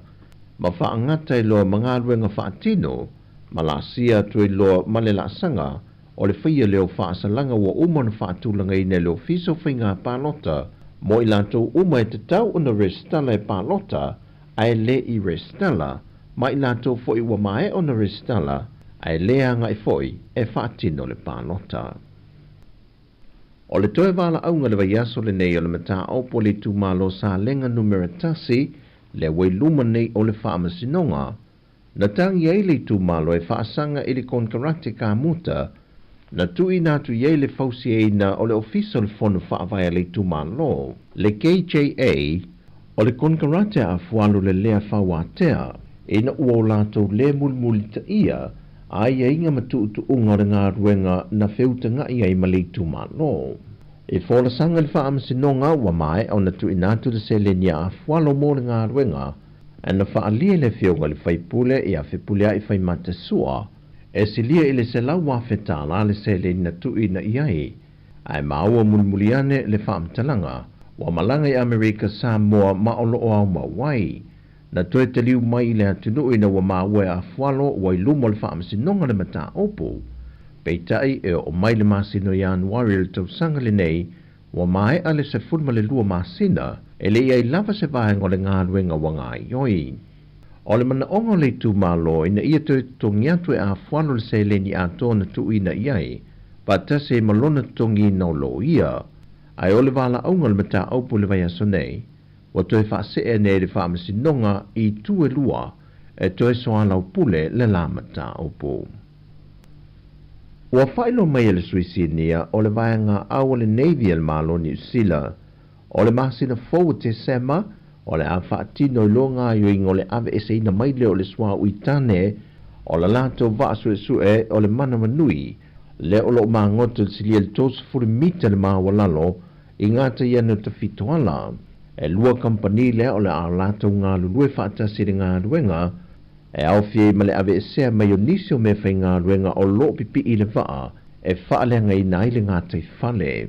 Mai o wha mautino mai o le vai aso fau, e malanga e se mai e New Zealand le waa le o lo au mai e maseni wha apitoa ma me whai ngā ruenga e whaatino ai le ngā ruenga e pei ona tā ua. O tāla fauia mai Sāmoa mō le nei aso, manu i tele o le tātua tino, whaasoi foia.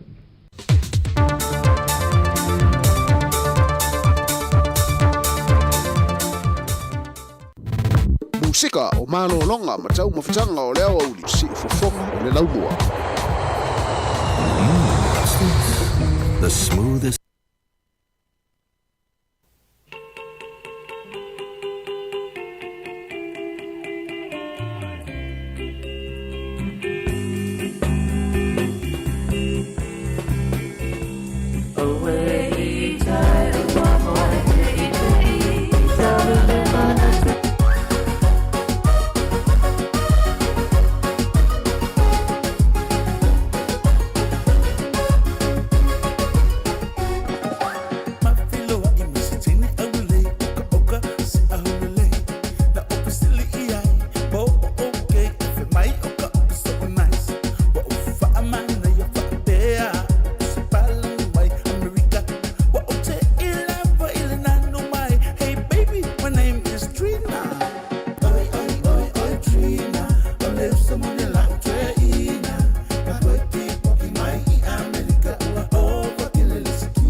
ngai ai fōrina. E a masanga mane ki le pila. Ai ai. Ai ai. Fai se mo ini fa. Ai ai. Wa e ka e sa fai mai o ele masika.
Sika o malo longa ma tau mawhitanga o leo au li si fofonga o le laumua.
Bye.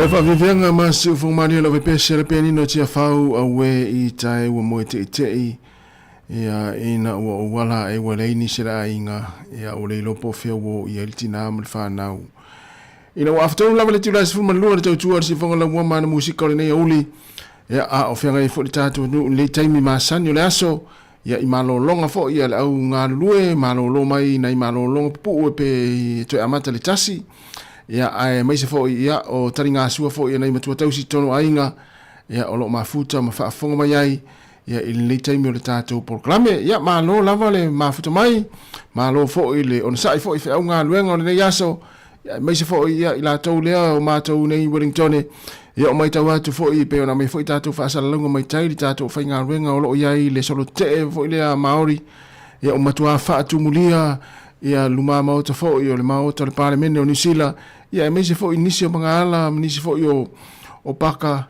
ia I le tele ma le to tele o tangata ia o lo ia I le fa mo I tai ia o le tula tasi mai ata tu fasala lunga ia I nei le tato ofisa au tu I porirua ia ona o le fai mana ngā lulua me le tato fai ngā luenga mai tai le fa mo lea ia I tai Wellington ia le mama o tala malo ia o lo ngā lulua mai nisi o le tato fai ngā luenga nai tau te sila nei lunga o tato Facebook mo le tato YouTube ia o lo au mai nisi o fasala lunga fo I tu sa o mai tai ia o le tala le tasi mai al tato tau tuane ia le la ngā lulua mai le fai ngā luenga tato fai ngā luenga ia ale tumita Sabrina Casiano mai se foi ia o Ana Fasolo ia mai se foi o Lucia Mari fai valu ia o tato fai ngā luenga na o ngā lua mai tai le fasala luina foi ia o nisi o fa moe pe o nei foi ia le nei foi ia so ia il solo te ia tangata Maori ia o tele foi tangata Pasifika o lo Hawaii le fa moe to los fu 50 minuta na tale o le tu la tasi man nei le tau la mo ne Wellington e wo fitau le foi man fa moe tai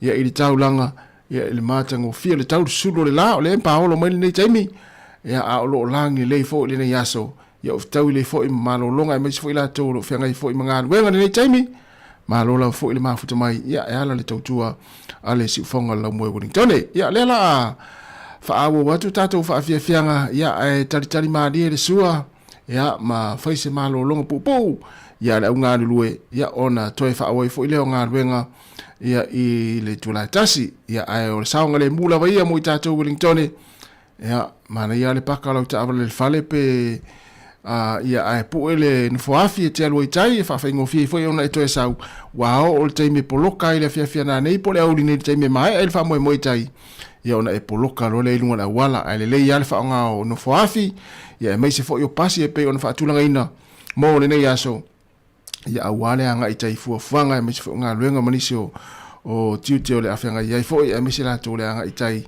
ia ini fa mo foi mo le ia uli tau le foi mana yo le tau luas fulon minuta na tale le tula tasi fa o fa fianga pe pese ia awala foi taringa sua ma malo longa ni tai miraso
Musika o malolonga ma tau mawhitanga o leo au li si ufofonga o le laumua.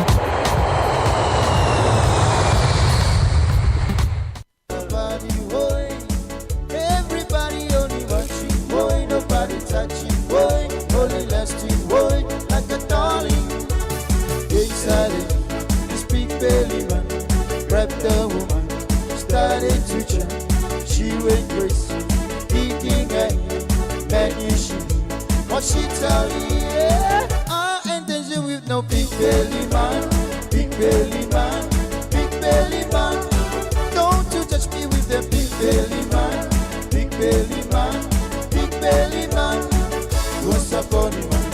What's up on him? What's up on him? What's up on him, man? We watch and roll, it's go too slow. He can feel the pain, leave me alone. What's up on him? What's up on him? What's up on him? What's up on him, man?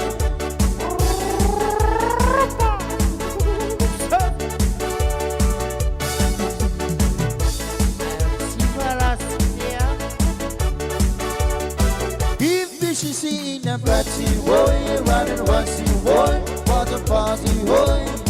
Everybody only watching, boy, nobody touching, boy, only lasting, boy, like a darling. Inside this big belly man, brought the woman, started to jump.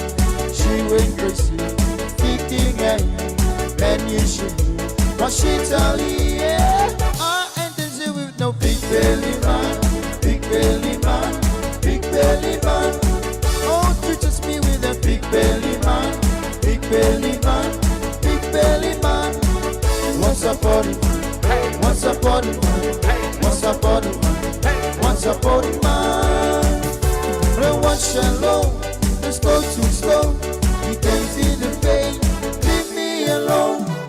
What's up on him? What's up on him? What's up on him?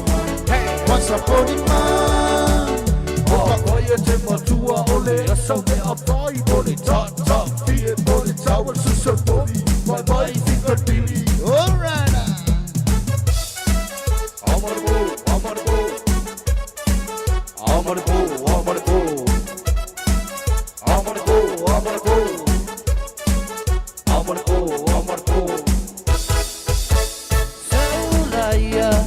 Yes, Mateo pa afifia. Right. Umay, pa antokat. So umay. Susapa, irpeta, boy, soinga, urmaila, amio pila, wali soli, sawara, famone moli, ai, fo iselo matua, pausina, famisa, wali sunga, sawara, famone moli, ai, fo isma fafine, paim soa, fasipamoa, wali soli, sawara, famone moli, ai, fo ise failele, failang sel, right pankeke, wali sunga, sawara, failau kama. Sibala yer musika, amar amane yelo weba, amar siya lupama, amar solet ko yolbisa, amar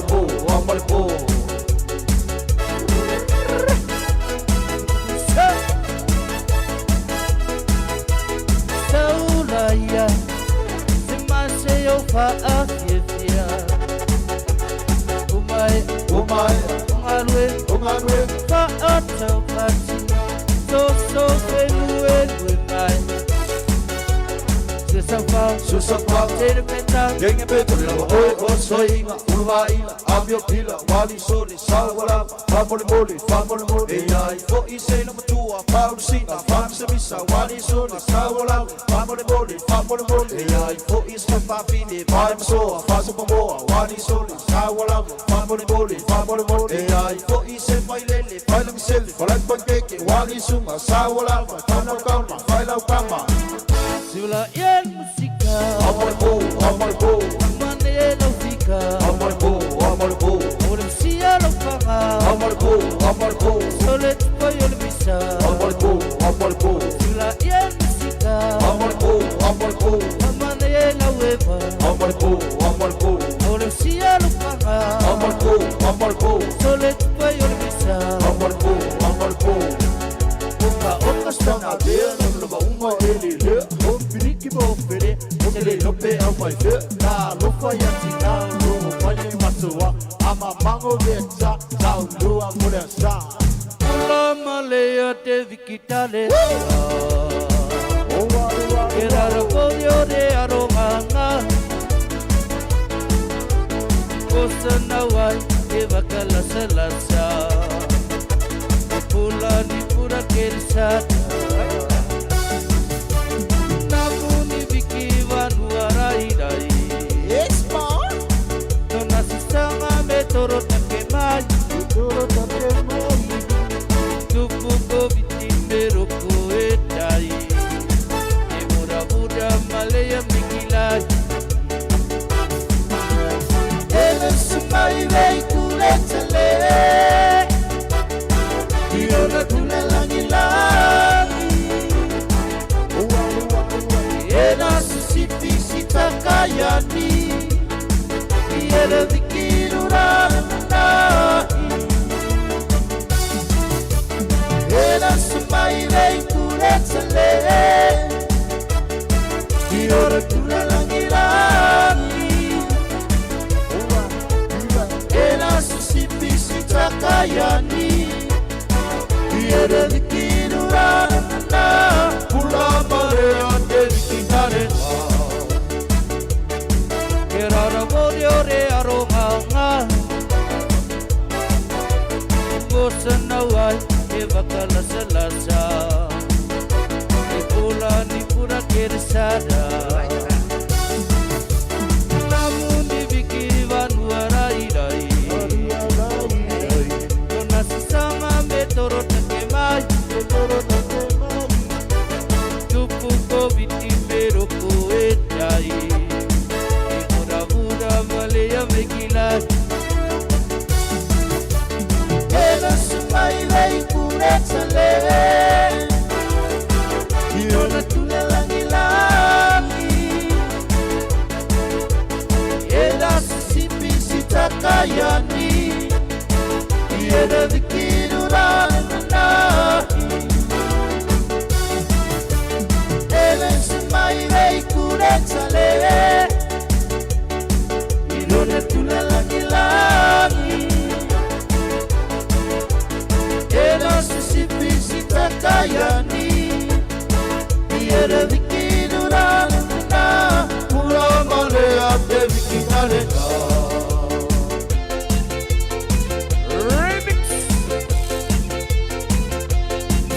I was sitting by the phone.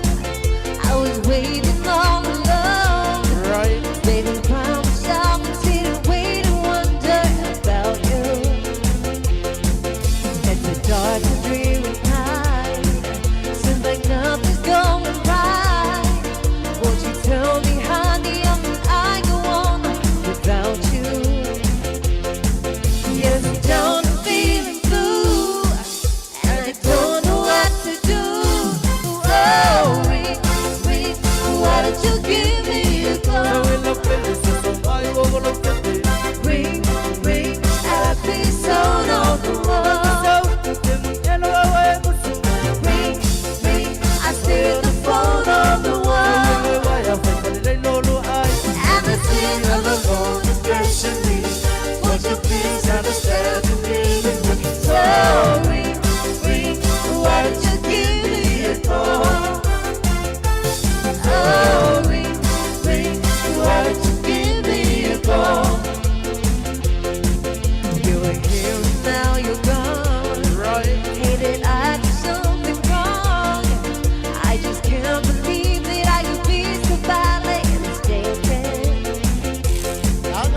Ia na ia ai uma mai lo mal povi. Fa vivianga mole ufa ili ia para pese le ma fanua ia ona fa fianga pese vave na ia fa lo ne ia au mo ele na wa leva na fia siva se pese vave ia mo tatou ia fa longo ni pese le fia fa longo ni pese fa longo le uli ia le la tatu pese ma o tona wa ia tanga foi fia i pese vave io fa malo silitino ma siva ai ma mo wai fia ai foi la tau fia i pese fa mo loto ma pese foi le fa longo ma pese fa solo i ma fa faunga pese la nei tai na tu mo tau ia mai alo tatu fa ta fiti le fa ma mai tu tatu tau tua ia mai nei porirua ia on taria foi le tai me tu mai foi tatu fa salongo tu sa o mai ia i tai luma mo tal parlemene pe ona foi fa mo ia ona nga ia tu foi initial of nga luenga to es full minute na ta leo le tu na tasi o pese nei ia ulo fa tu mo la to fia fa solo ma fa ngole uli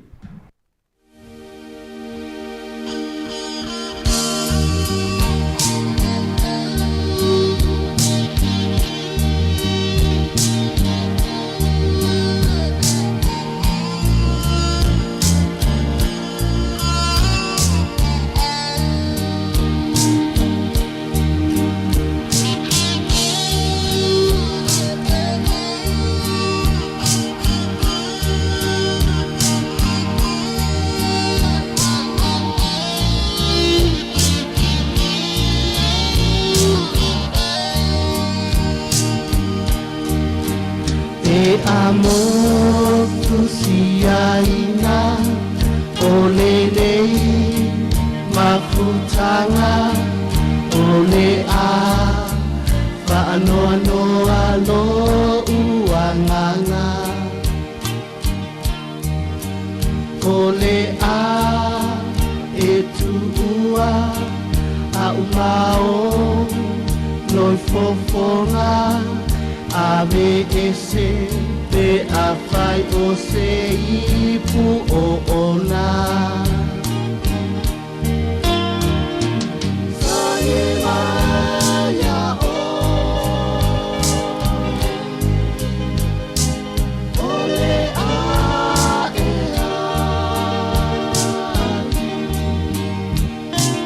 te umau pe a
Mai totonu no leanga Soni maya o Ole a e an Ke umau pe a Love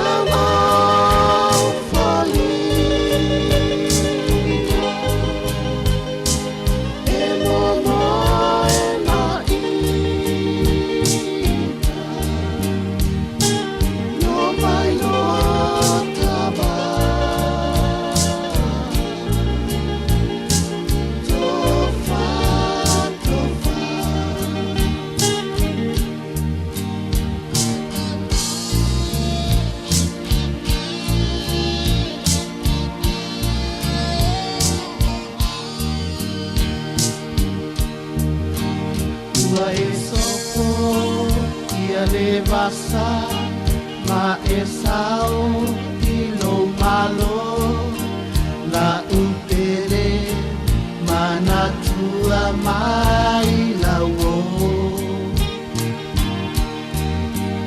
e ui ina ta bala bala ino foanga malo i mata o te toe a ea o e la utasala Soni maya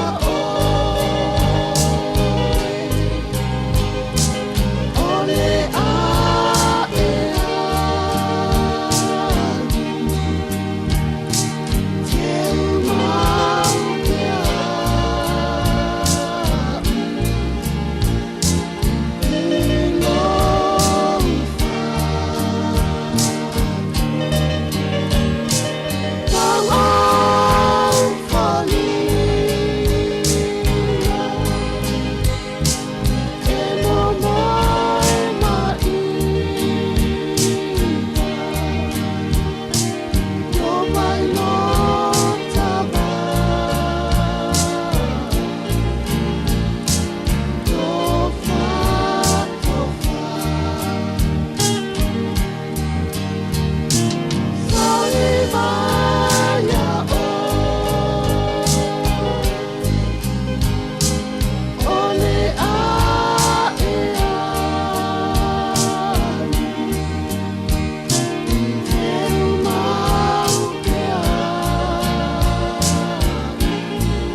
Le whawhianga mai lawe pese le tia maa ia songi mai ia te oe. Ia ulo whātua i mo i lātou lo fia mana o mia lawa ni pese wha mo i loto, mani pese wha longo, mani pese wha solo i mawhau le uli. Ia tālo sia, ia o lae whaingo fia ona o mai whafoli pāle mia o ni sila, ia e mese fo i o ka peneta, ia e tali mai li solo te leo lo ia i tai, ia nei o tātou sa maori po tangata whenua, ia o lo iai fo i mali tātou atu nuu, nisi o le to o telo tātou atu nuu o lo awai atu iai. Whaawu pēr le tau mai moanga i lungo le tātou Facebook, ia pei ona tu ina mai fo i tātou whaasala launga, ia le tātou o whainga luenga le taimi, ona o le awa mai le tātou tau tua le taimi ni nei, ia le tasi ono tesi ma le tasi whaamo, ia o lo ngā le lue mai nisi o lo whainga luenga mai tai le taulanga, ia i Wellington, ia wā fo i le whaamoe moe pe ona ia i fo i ia le solotea tātou so Maori, ia staimi ia ona mai leo tātou tau tua mai ia i Wellington, ia le la whaamai atu tātou tau tua nei, Sāmoa, tātou tu e whelo i tai au, manatu sa whaamuri ina lau whaafonga mai, le nei aso awhai fo i sa le whaamuri inga lau whaafonga, malau mai moa, ia, mātou te aso atu vai malu i puenga, whaamanga loso mātou whale tonu, manuia le nei a fiafi, ia meise whao ni auri ngā luenga o le atua yanga ia tuel to o tele lau ngā lue, tātou tu e whelo i tai au, le tai masani i le tulai fitu, si whonga lau moe Wellingtone, whātou whātu mō le nei taimi.